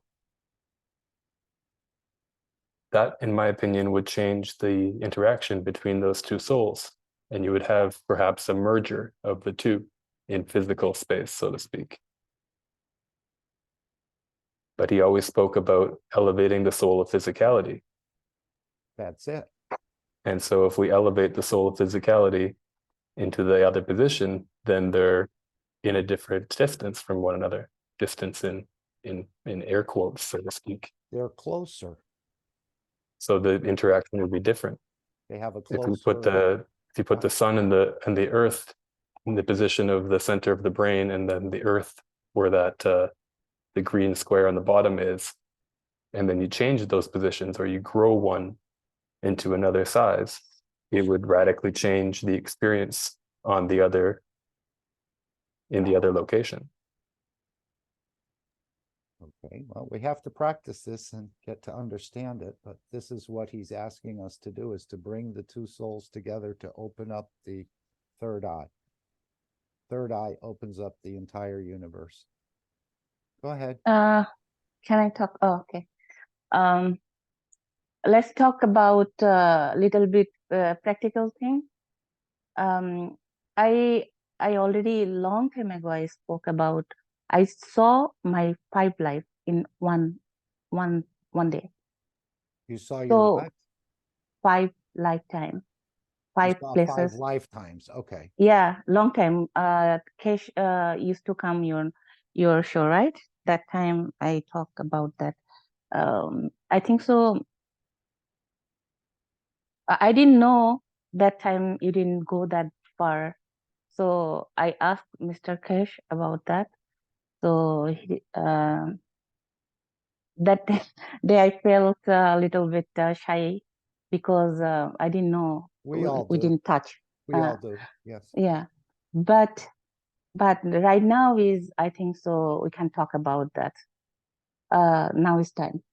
I saw one day I saw my 5 life. I saw in different body, people body, man. I saw myself in 3 men and 1 child body and 1 under the sea. Same time. Like one life to another life. It's like a movie.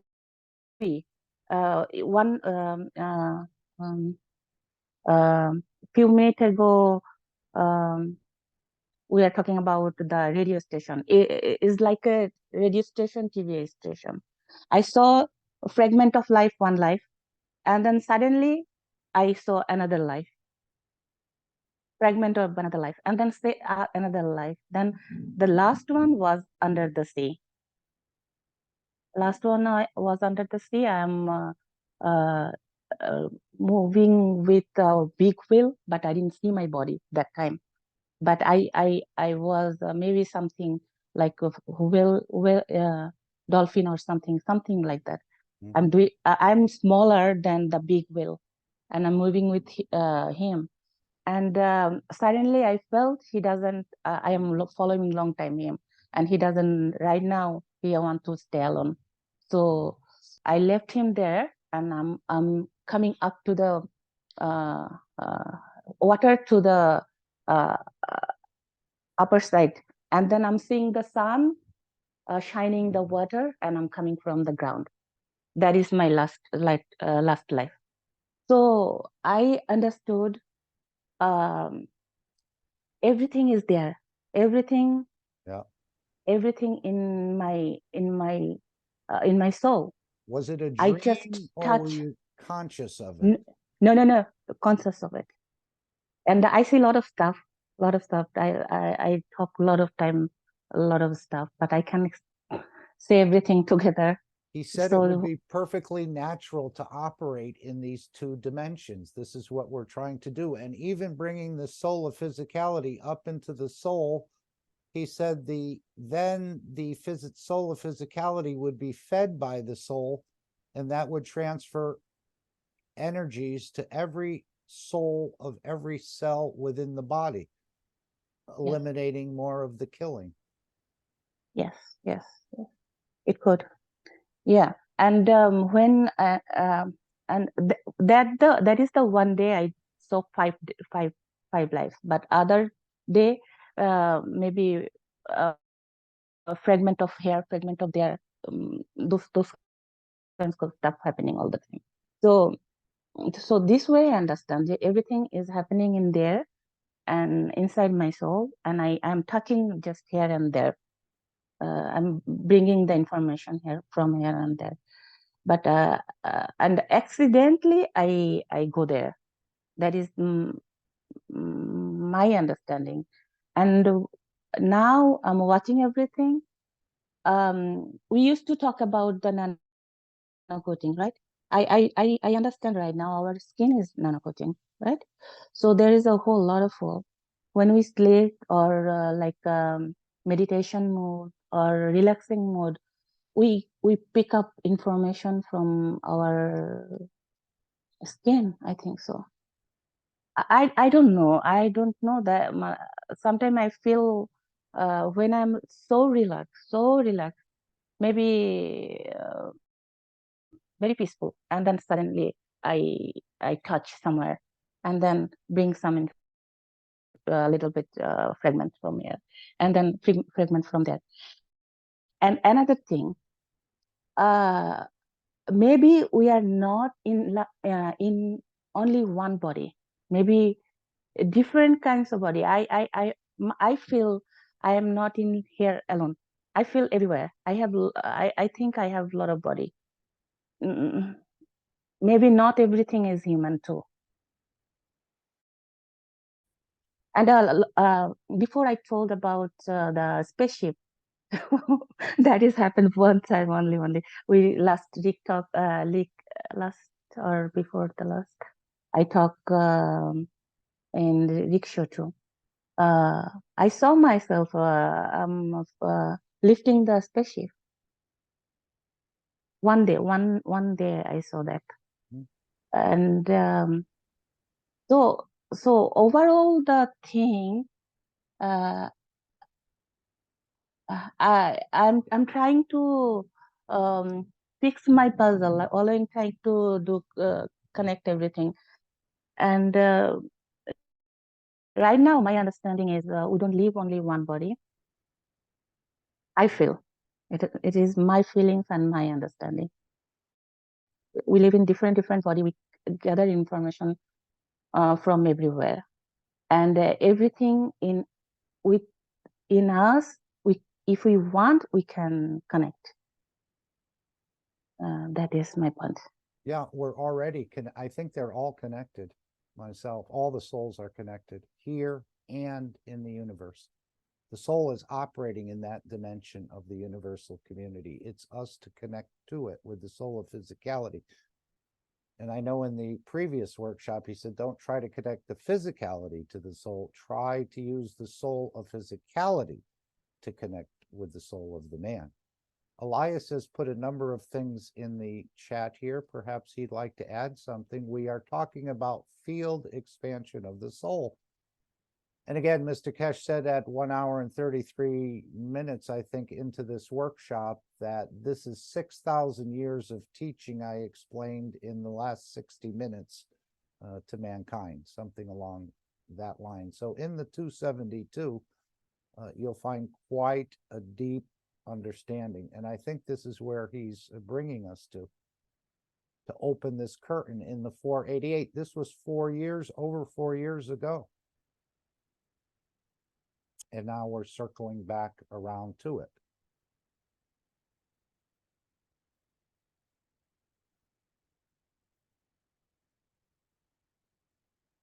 Okay, anyone else would like to bring a thought or a comment in? Please open your mic. Elias says another way to understand it is to compare it to the sun in our solar system. Micro is the same as macro. As part of the sun's life cycle, it eventually will expand its fields across the solar system and engulf the planets. Or will the planets be retracted into itself? That was my comment. It does not move its center location, but expands its fields. I thought what happens when the solar system gets pulled back into the sun itself, that is what happens across the universe on a weekly basis in different solar systems. And this is what I think Mr. Keshe was talking about in the beginning of the 2015, where he said we only had so much time left until the sun would retract the physicality it created back into itself. And so we would have to plan ahead for that. The same way the soul retracts the physicality in one of these car accidents and puts it back together in a nanosecond, and you walk out of the accident, as Jackie has shared with us and as we've seen on TV many times. And this is just another natural process.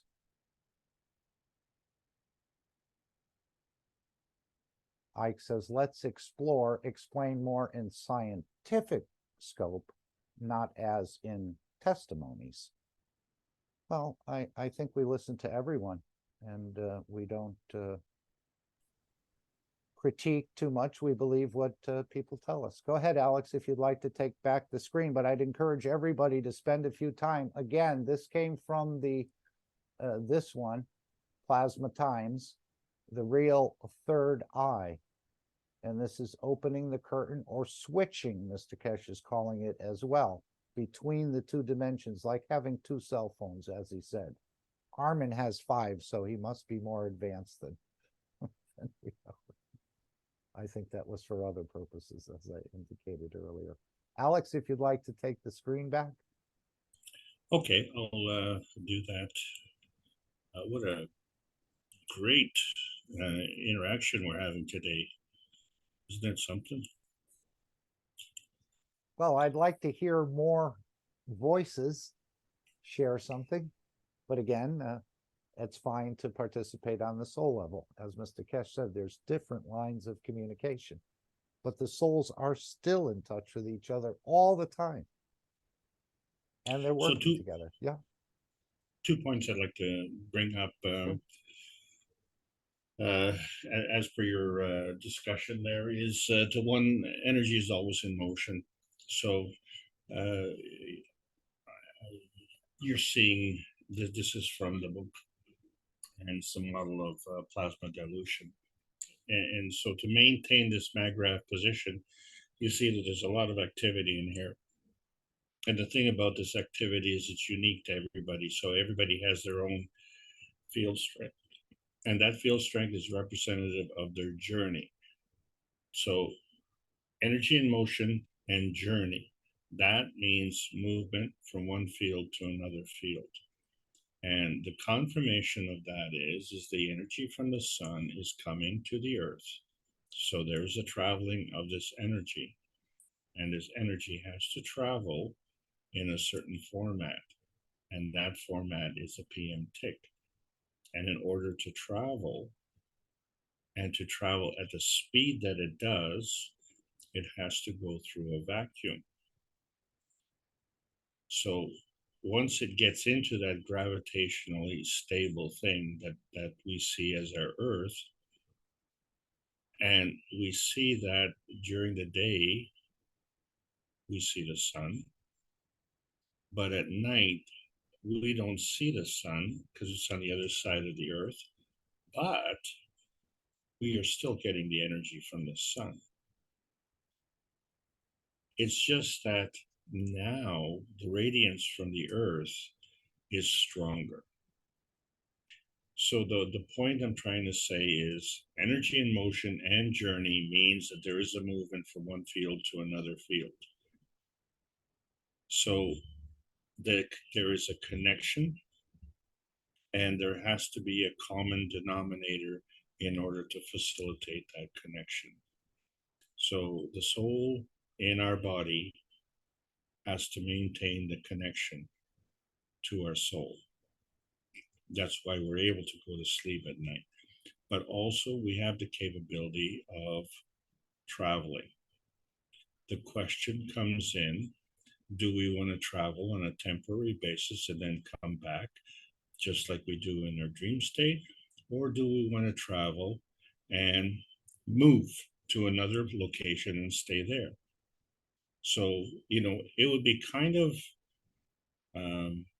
inconvenient, let's call it, I guess, if you went to sleep and you decided to travel the universe and you left your body behind, and people are wondering, well, geez, I wonder when he's going to wake up. And as a soul, you're saying, oh, I'm never going back to that place. So we have to have a responsibility with respect to that, and so we're all governed individually in that regard. The point of the thing is that there is a travel, there's a transmutation to another field. So in order to travel, there has to be a stability.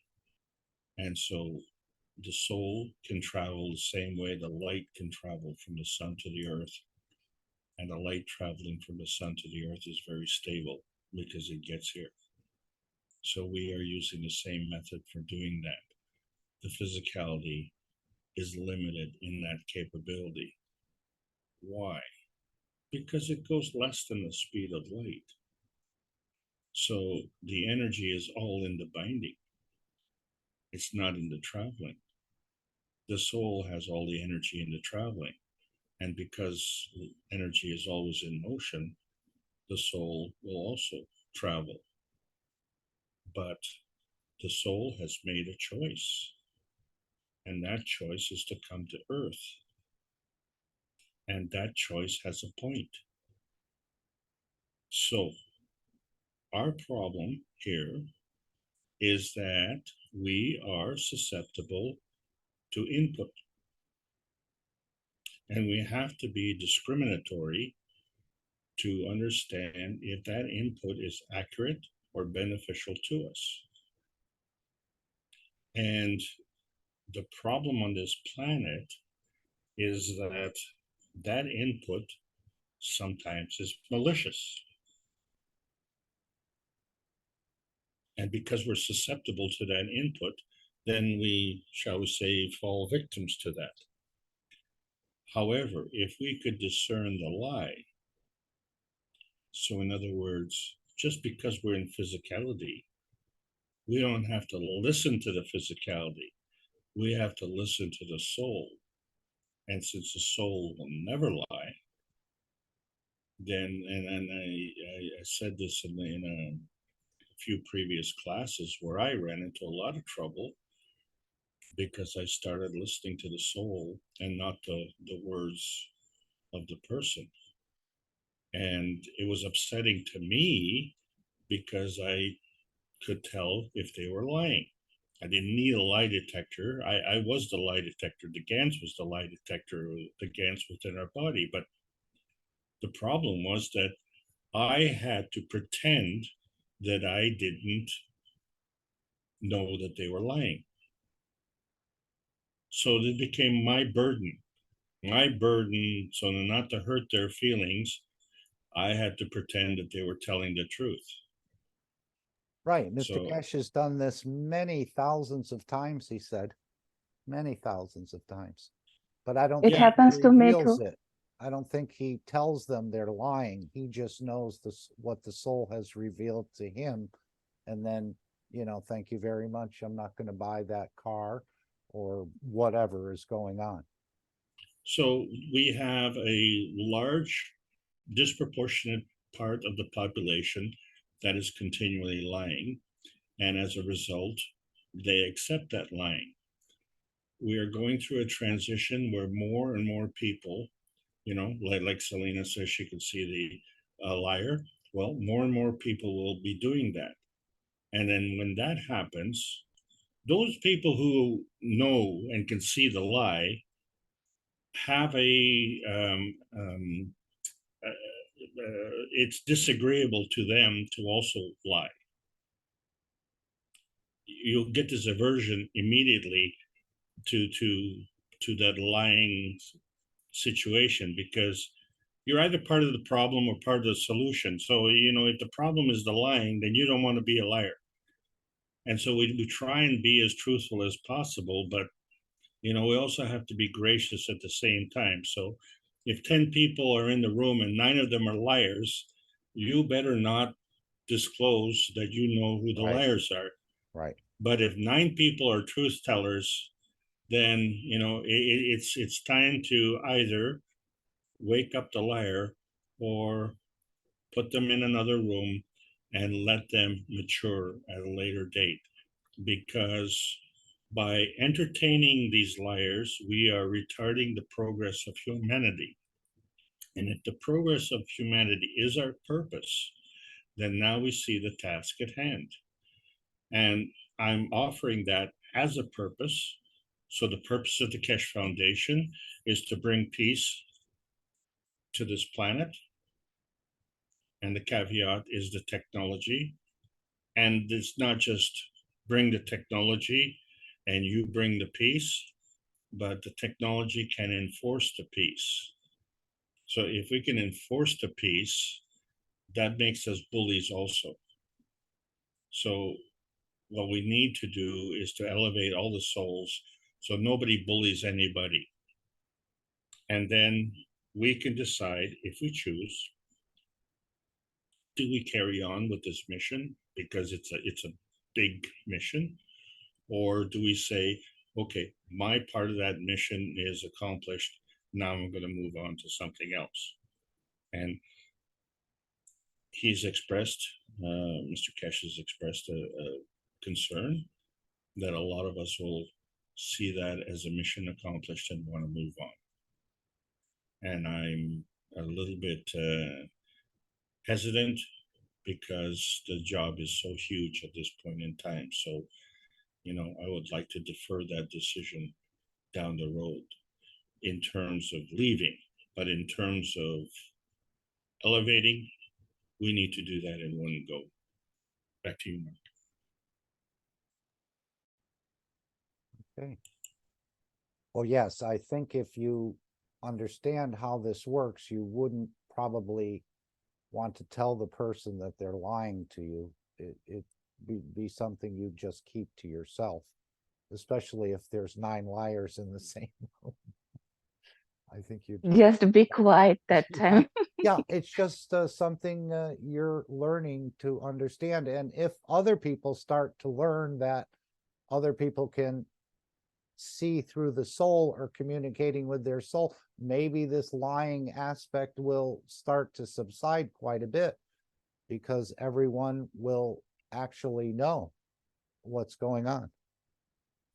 As Mr. Keshe indicated in that accident that had the fella had at lunch, you just happened to hit his car, but he was there with his mistress, and the man's wife, soul of physicality, didn't know, but her soul already knew.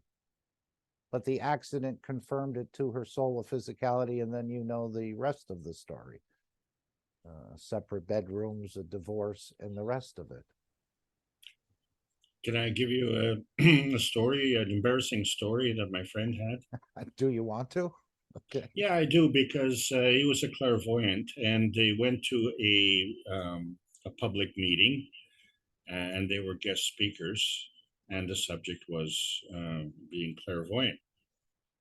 And so one of the speakers stood up and clearly didn't know what he was talking about. And in fact, he was fabricating the story.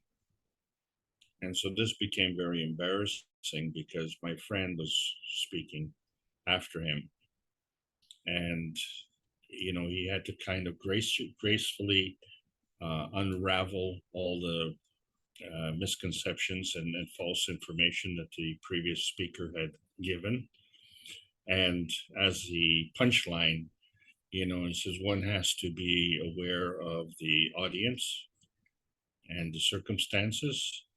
And so, you know, if you're lying at a conference of clairvoyance, then you're obviously stupid.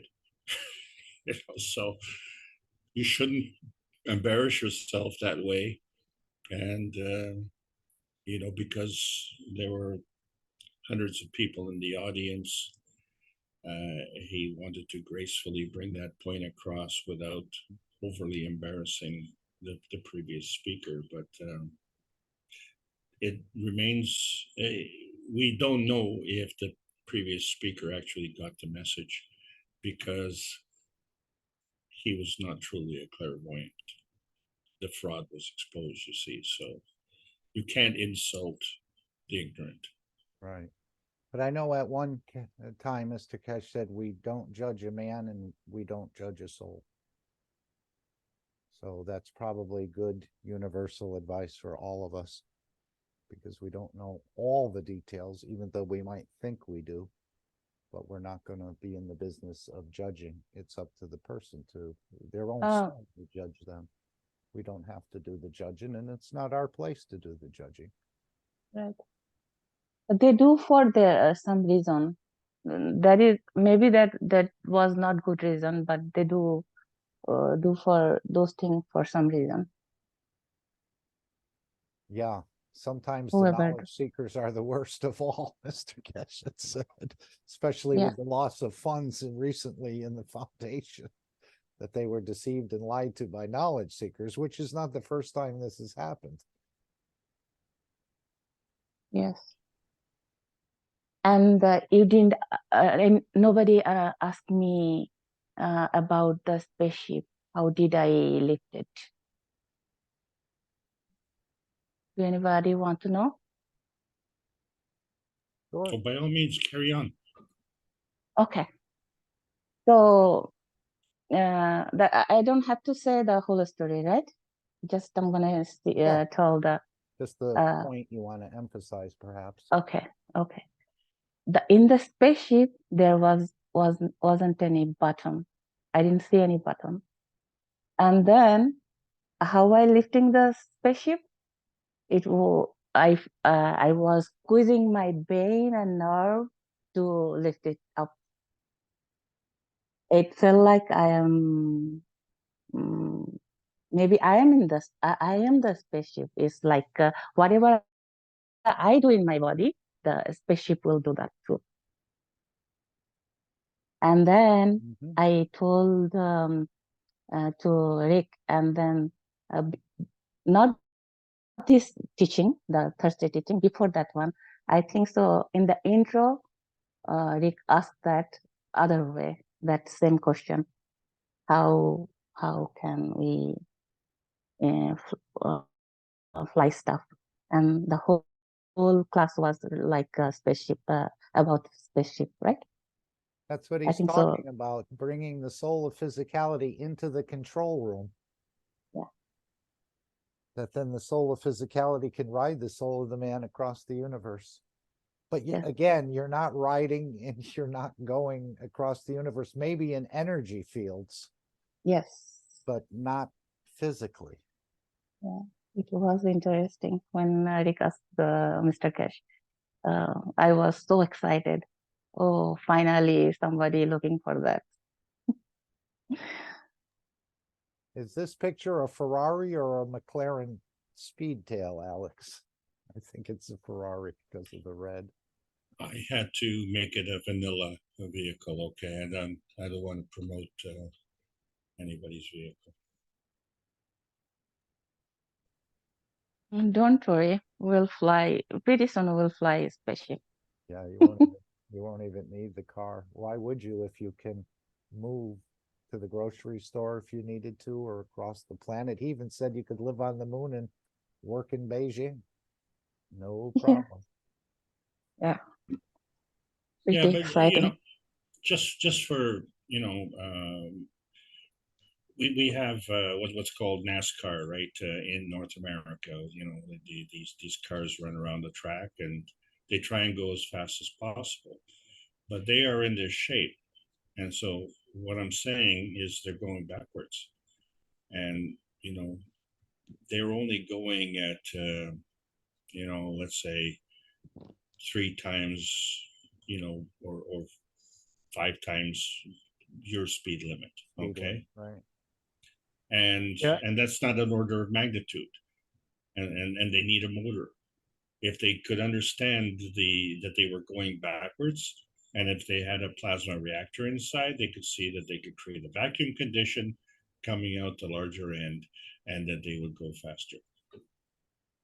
Alex, hello, how are you? In the 1930s, they made some cars, sort of Airstream, that were like a drop of water. They were the other way around. Oh, a teardrop. Yeah, that's right.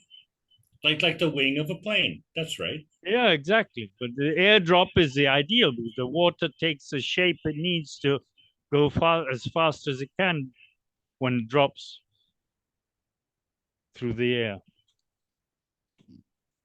Yeah, because the fashion says the cars look funny when they go that way.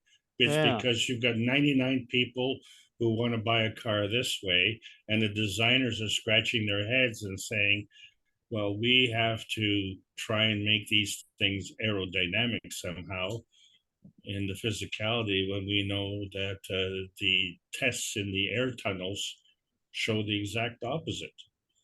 Yeah, exactly. Right, but Alex, if you had the thicker part in the front and the thinner part in the bottom, you'd create lift. They can't do that. The car would be coming not off if the ground. I mean, when look you at the Airstream motorhomes. Yeah, but what I'm saying, John, is when you pass that shape of the wing through the air, the laws of nature, it must provide lift. This is the principle of the wing. Any wing that's thicker in the front, thinner in the back, when you pass air over it, it creates lift. So if you had a car that was thicker in the front and thinner in the back, I think that car would lift eventually. No, not necessarily. The Formula One cars use the wing, but the other way around. Mm-hmm. Okay. But so the lift goes towards the ground. The thing is that the speed of this vehicle is determined by its physicality. If you were to put a plasma reactor in the front, the negative energy coming out would create a vacuum. It would just suck the car right around the track.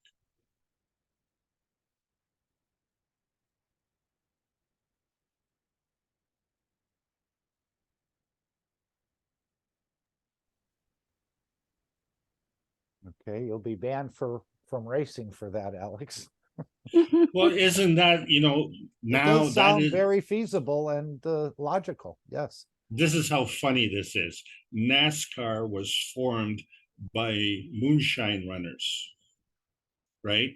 So they wanted to legitimize their hot cars so that they could get away from the police as they were running their moonshine. They needed, powerful cars.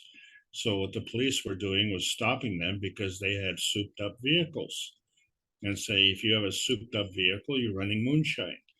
So they created this contest where they would have racing, and they would say, no, we're not souping up the cars to carry the moonshine. We're souping it up for the race on the weekend. Right, and this is the four-wheeler mentality again, the way the universal community looks at Yeah, but man in a they way as were, four-wheelers. you know, they were lawless, and they created a racing entertainment series, Yeah. and they are so strict in their regulations. Like if you come up with any little tweak, you Right. know, and it's outside the limits, and you say, well, wait a second, you guys are a bunch of crooks, and here you are trying to enforce some kind of normality. Why don't you just open up the books and say, you guys can go as fast as you can and hope that you can stay on the track and not kill yourselves? Well, take the motor out, put a plasma reactor in there, and create a vacuum condition in front of the car and follow it as fast as you can. And remember, it's only on the x-axis. Yeah. Randy has put in the chat, the antidote to chronic negativity is consistency. You must become consistent in your new perception of self and the world. Don't stop just like you didn't stop with the negative thoughts. You must push yourself to persist. No one will do it for you. You deserve a new outlook on everything. Thank you, Randy. Yeah, thank you, Randy. Look, now a lot of brain is working. A lot of it is. Oh, brain is working. Okay, I thought you said bin is working. I didn't know who bin is. No, everybody's now excited to bring something new, right? Yeah, we're experiencing more and more as the weeks and the days go by, I think, and especially once this technology rolls out, and then you're going to hear confirmation by large governments and through the BRICS networks and so on. So again, Mr. Keshe said, I've taught too long, published too much. This can't be reversed. Maybe it can be delayed, but even then, it's not going to stop. And hopefully we're right on the track now with the largest nation or one of the largest nations on the planet, putting the Keshe Foundation in their 5-year economic plan. So it's on the table, and some of the opposition in China has been removed. And as Mr. Keshe said, it was no coincidence China said they'll have a colony on the moon by 2030. And he said it's no coincidence that we're there working with them.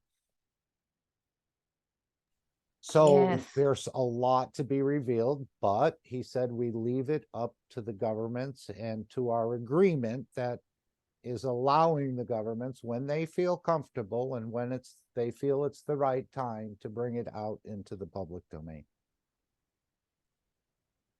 So we won't hear the announcements most likely. We're hearing a little bit in the background, but the major announcements will be through the governments themselves.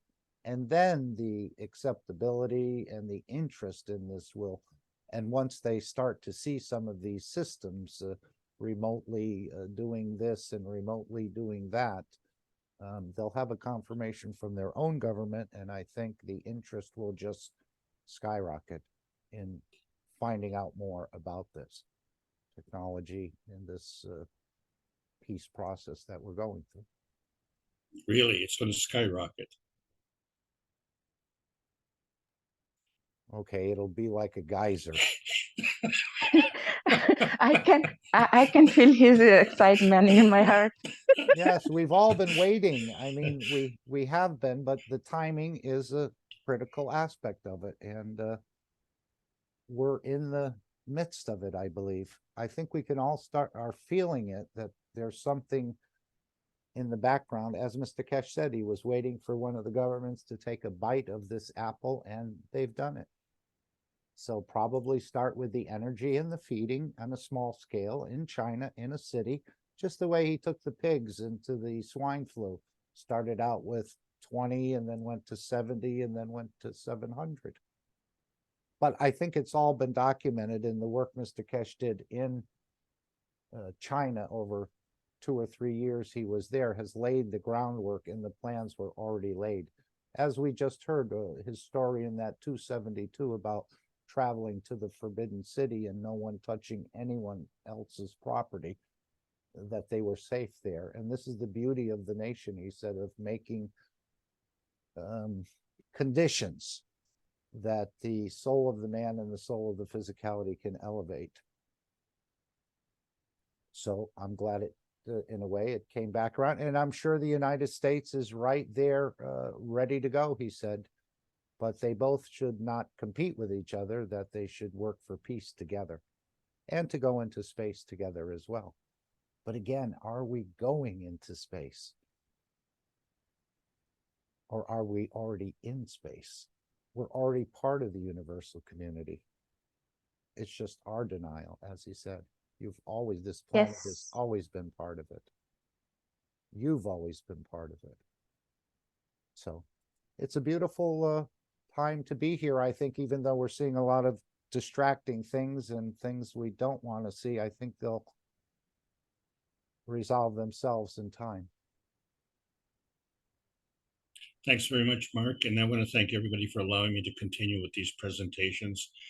And I'm really adding to what Randy said. Not only, do we have to have consistency, but we also have to have confidence in our knowledge and our awareness, and to be able to sort everything out. So thank you all for being part of that process. And I'll pass it back to you, Mark. Thank you. Nikolai, would you like to expand or read what you put in the chat? Wow, it's getting longer. It certainly is getting longer, guys. Sorry. When's your next book coming out? Well, this is not mine. This is a book called Conversations with God by Neil Donald Walsh, which some of you may know of. Okay. And I can read this if you like real quick. This is just an excerpt from something. Take your time. It's certainly lots in here. So this is a conversation between the author of the book and God, supposedly. And this was a process that I don't know how he got into the state that he did, but he wrote a number of books in this kind of question and answer phase. But yeah, I'll just read this out. It is important to understand why we came here. We, the souls which make up the collective. You're losing me. As I have already explained, there's only one soul, one being, one essence. Some of you call this God. This single essence individuates itself as everything in the universe. In other words, all that is. This includes all the sentient beings, or what you have chosen to call souls. So God is every soul that is, every soul that is now, ever was, and ever will be. So God is a collective. That's the word I chose because it comes closest in your language to describing how things are. Not a single awesome being, but a collective. It doesn't have to be one or the other. Think outside the box. God is both a single awesome being, which is a collective of individualized parts. Very good, or good, very good. And why did the collective come to Earth? To express itself in physicality, to know itself in its own experience, to be God, as I've already explained in detail in book 1. You created us to be you? We did, indeed. That is exactly why you were created. And humans were created by a collective? Your own Bible said, let us create man in our image and after our likeness, before the translation was changed. Life is the process through which God creates itself and then experiences the creation. This process of creation is ongoing and eternal. It is happening all the time. Relativity and physicality are the tools with which God works. Pure energy, what you call spirit, is what God is. This essence is truly the Holy Spirit. By a process through which energy becomes matter, spirit is embodied in physicality. This is done by the energy literally slowing itself down, changing its oscillation, or what you would call vibration. That which is all does this in parts. That is, parts of the whole do this. These individualizations of spirit are what you have chosen to call souls. In truth, there is only one soul, reshaping and reforming itself. This might be called the reformation. You are all gods in formation. God's information. That is your contribution, and it is sufficient unto itself. To put this simply, by taking physical form, you have already done enough. I want, I need nothing more. Very nice. So are there different universes, or is it just part of a bigger collective? There is a beginning, but there is no end. Mm-hmm. I am the beginning and I am the end. Anyway, I thought I'd like to yeah, very nice. Did you type that, or did you somehow? Oh no, I found this. Copy and paste. This I was is going a to say this is you a must transcript. be a very fast typist. No. Someone else typed it out, and I just went through a Google document and copied it in. Very nice. Yeah. But this is essentially what I love about this part of the books, and I haven't read all of them. I've just had a friend send me a part of it, and he said, check this out. It speaks about, at the end here, to put this simply, by taking physical form, you have already done enough. I want, I need nothing more. Is in a way this idea that although we have a goal that we're trying to accomplish here in sharing this knowledge across the humanity and across the cosmos, simply by being, we have done enough. And it is a little bit challenging to think that we have to do things and also be things or be a presence. But in a way, simply by showing up here and taking physical form and being embodied here in this quote unquote time, we're doing everything we need to do. And I thought I'd just like to share that. Thank you. That's what Rick says a number of times. Go ahead, Ike. Nikolai, let me ask you. It's a nice stuff you put out there, and it got me thinking. So if God is a collective, the experiences that we have, do you think God knows about these experiences, or he's just learning the experiences as we manifest them, as we go along? I would imagine it's all a continuous flow. It's a feedback all the time.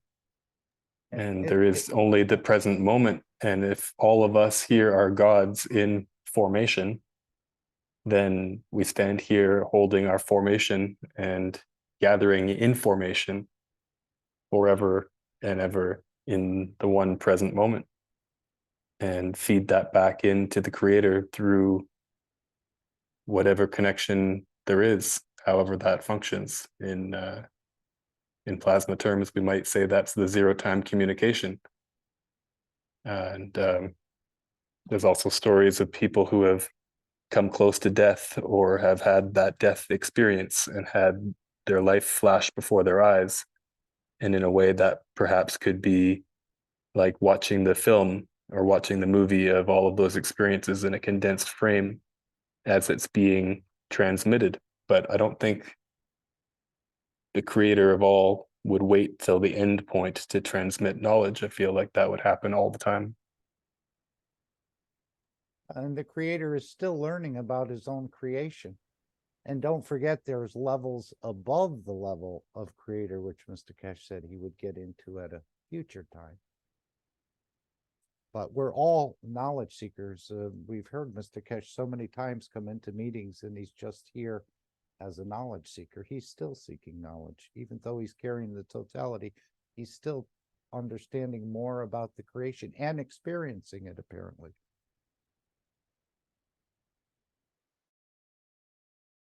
Anyone else would like to add anything before we play anew tomorrow in the final disclaimer?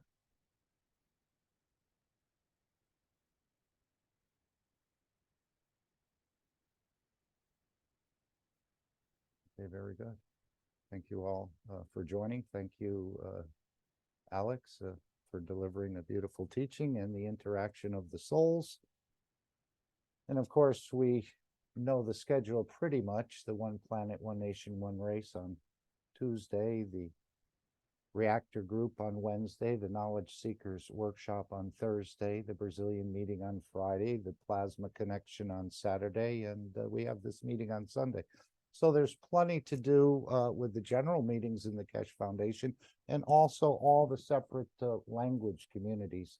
And eventually we'll all coalesce into one structure, I think, although there are, I guess, the different voices or the strength of each language is important to keep speakers of that language part of that, but maybe we'll start understanding on the soul level.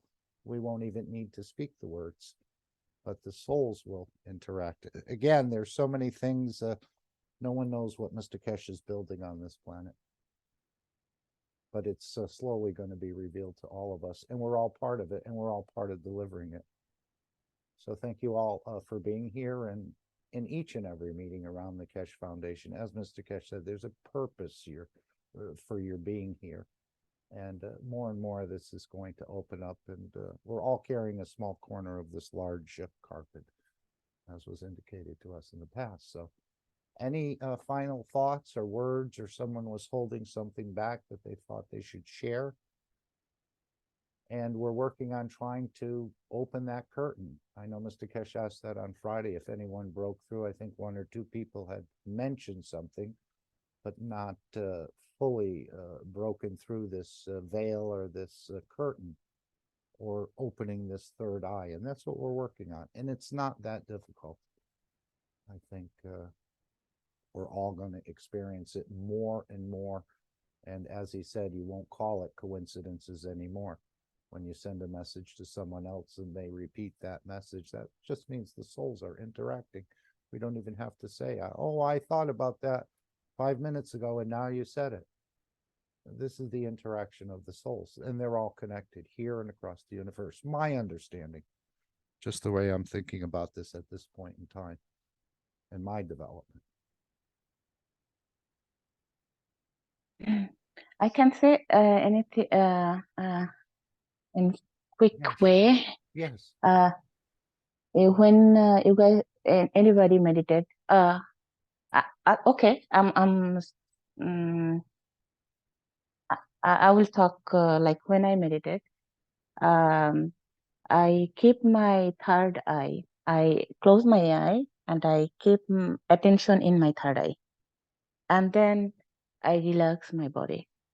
There is no thinking or anything, and I keep relaxing every part of my body. Is there like I'm lighter something, very light thing. So that way it's easier to connect with third eye. It is my understanding. So I'm giving my secret. Yes. So if anyone try to do. Thank you. You're welcome. Yes, there are many ways, I think, that we can connect. Again, many people have achieved it in different ways, so we're not presumptuous to think ours, and Mr. Keshe indicated that in the workshop. There are many ways. Many people have achieved this, but not a lot, let's say. And now it's going to be opened up to billions of people. And again, we're all equal, and no one's above anyone and no one's below anyone. And this is the frame of reference we're going to use when we go out into the universal community. So thank you all again. Have a wonderful rest of your day, evening, morning, night. I'll play the new tomorrow video, and this is the new soul, or the new understanding perhaps of the soul. And the final disclaimer, and the meeting will come to an end. Thank you all.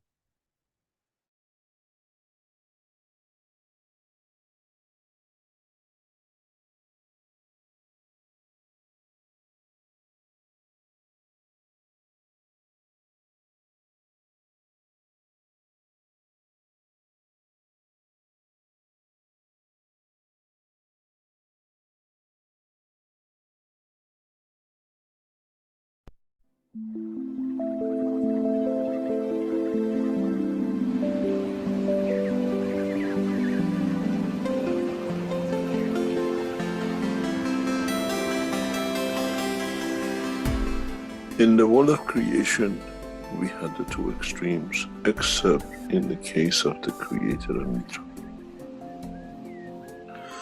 where we could never bring the functionality of the soul within the functionality of physicality.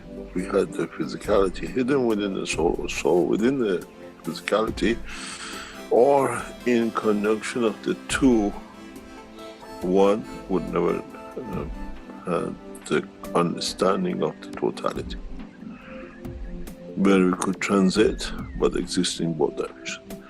With the new cycle, this is what Einstein said: when you turn one atom, the other atom changes. This new dimension will blow that field which commonly exists between all the cells of the universe into that position, which means all the created things, as a gift from the Creator in a way, become able to transmute between the two dimensions. There's a reason for this, and it's taken a long time for it to be done, and it has reached its pinnacle, and it will be completed. It's already in the process of being completed. Was to take from the essence of the soul of every created things of the time, beginning of time, an essence of the creation of the soul, or the center, and create a new creature which carries all the essence of the created in the new soul, which can with it go from the soul of the Creator to the soul of physicality of Mitra. This is what the whole knowledge is. The Creator is the universe, and Mitra the dimension of physicality and its behavior towards the dimension of physicality. And with a new system, every creature in the universe will have the understanding of the capability to transmute between the two.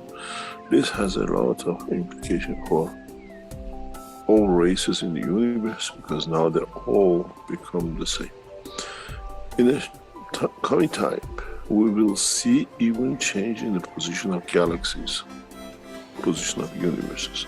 Many systems will move due to the changes which has been brought. Man doesn't have that knowledge as such to monitor, but we'll have the knowledge to see, we'll have the time to see that with the new fields, as we call it, a lot of things will move in the right position to keep that ability to change between the two. That you don't need to kill to keep the physicality going, you don't need to steal, and the soul does not need to be engaged or to escape, to be out on its own, to be able to confirm its existence. And this this process will complete very soon. That the whole of universal community will be able to have the benefit of the two, both in the dimension of energy or matter, which never existed. When we released the soul, we had to get rid of the physicality. You call it death. When we brought the soul, you had to give it the physicality, and you go through the dimension of the birth, and then you have the whole commotion of bringing the two.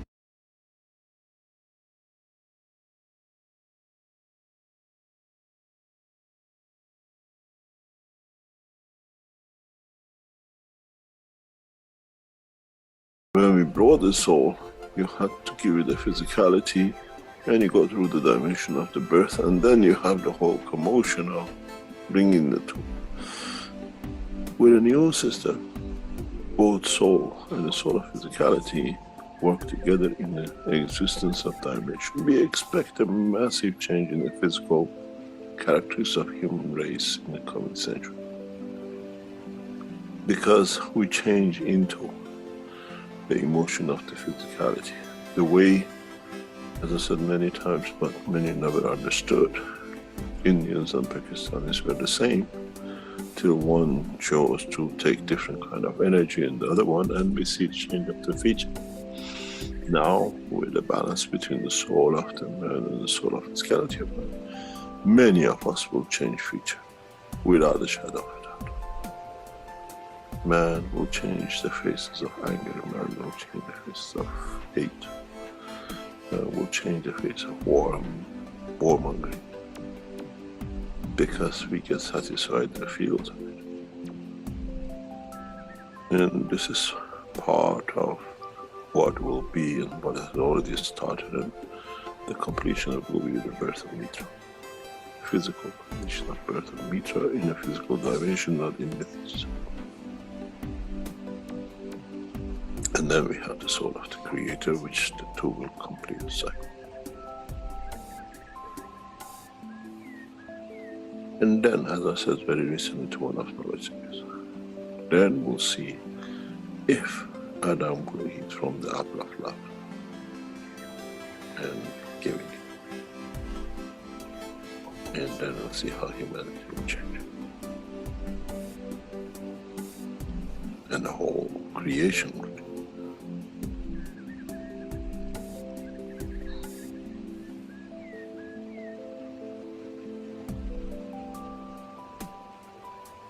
We are at the verge of that change.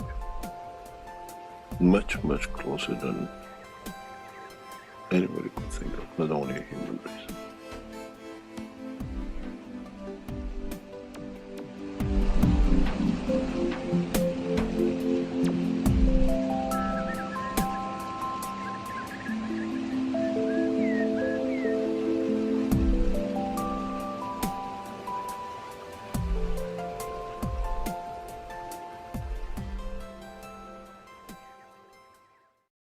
Neurologists are stunned.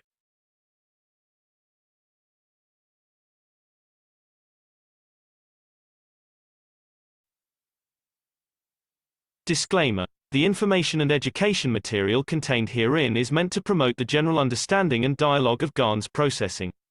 Such information is not meant or intended to serve as a substitute for a healthcare professional's clinical training, experience, or judgment. For patients and individuals, such information is not to be a substitute for professional medical, therapeutic, or healthcare advice or counseling. For medical issues or concerns, including decisions about medications and other treatments, readers, viewers, listeners should always consult their physician or, in serious cases, seek immediate assistance from emergency personnel.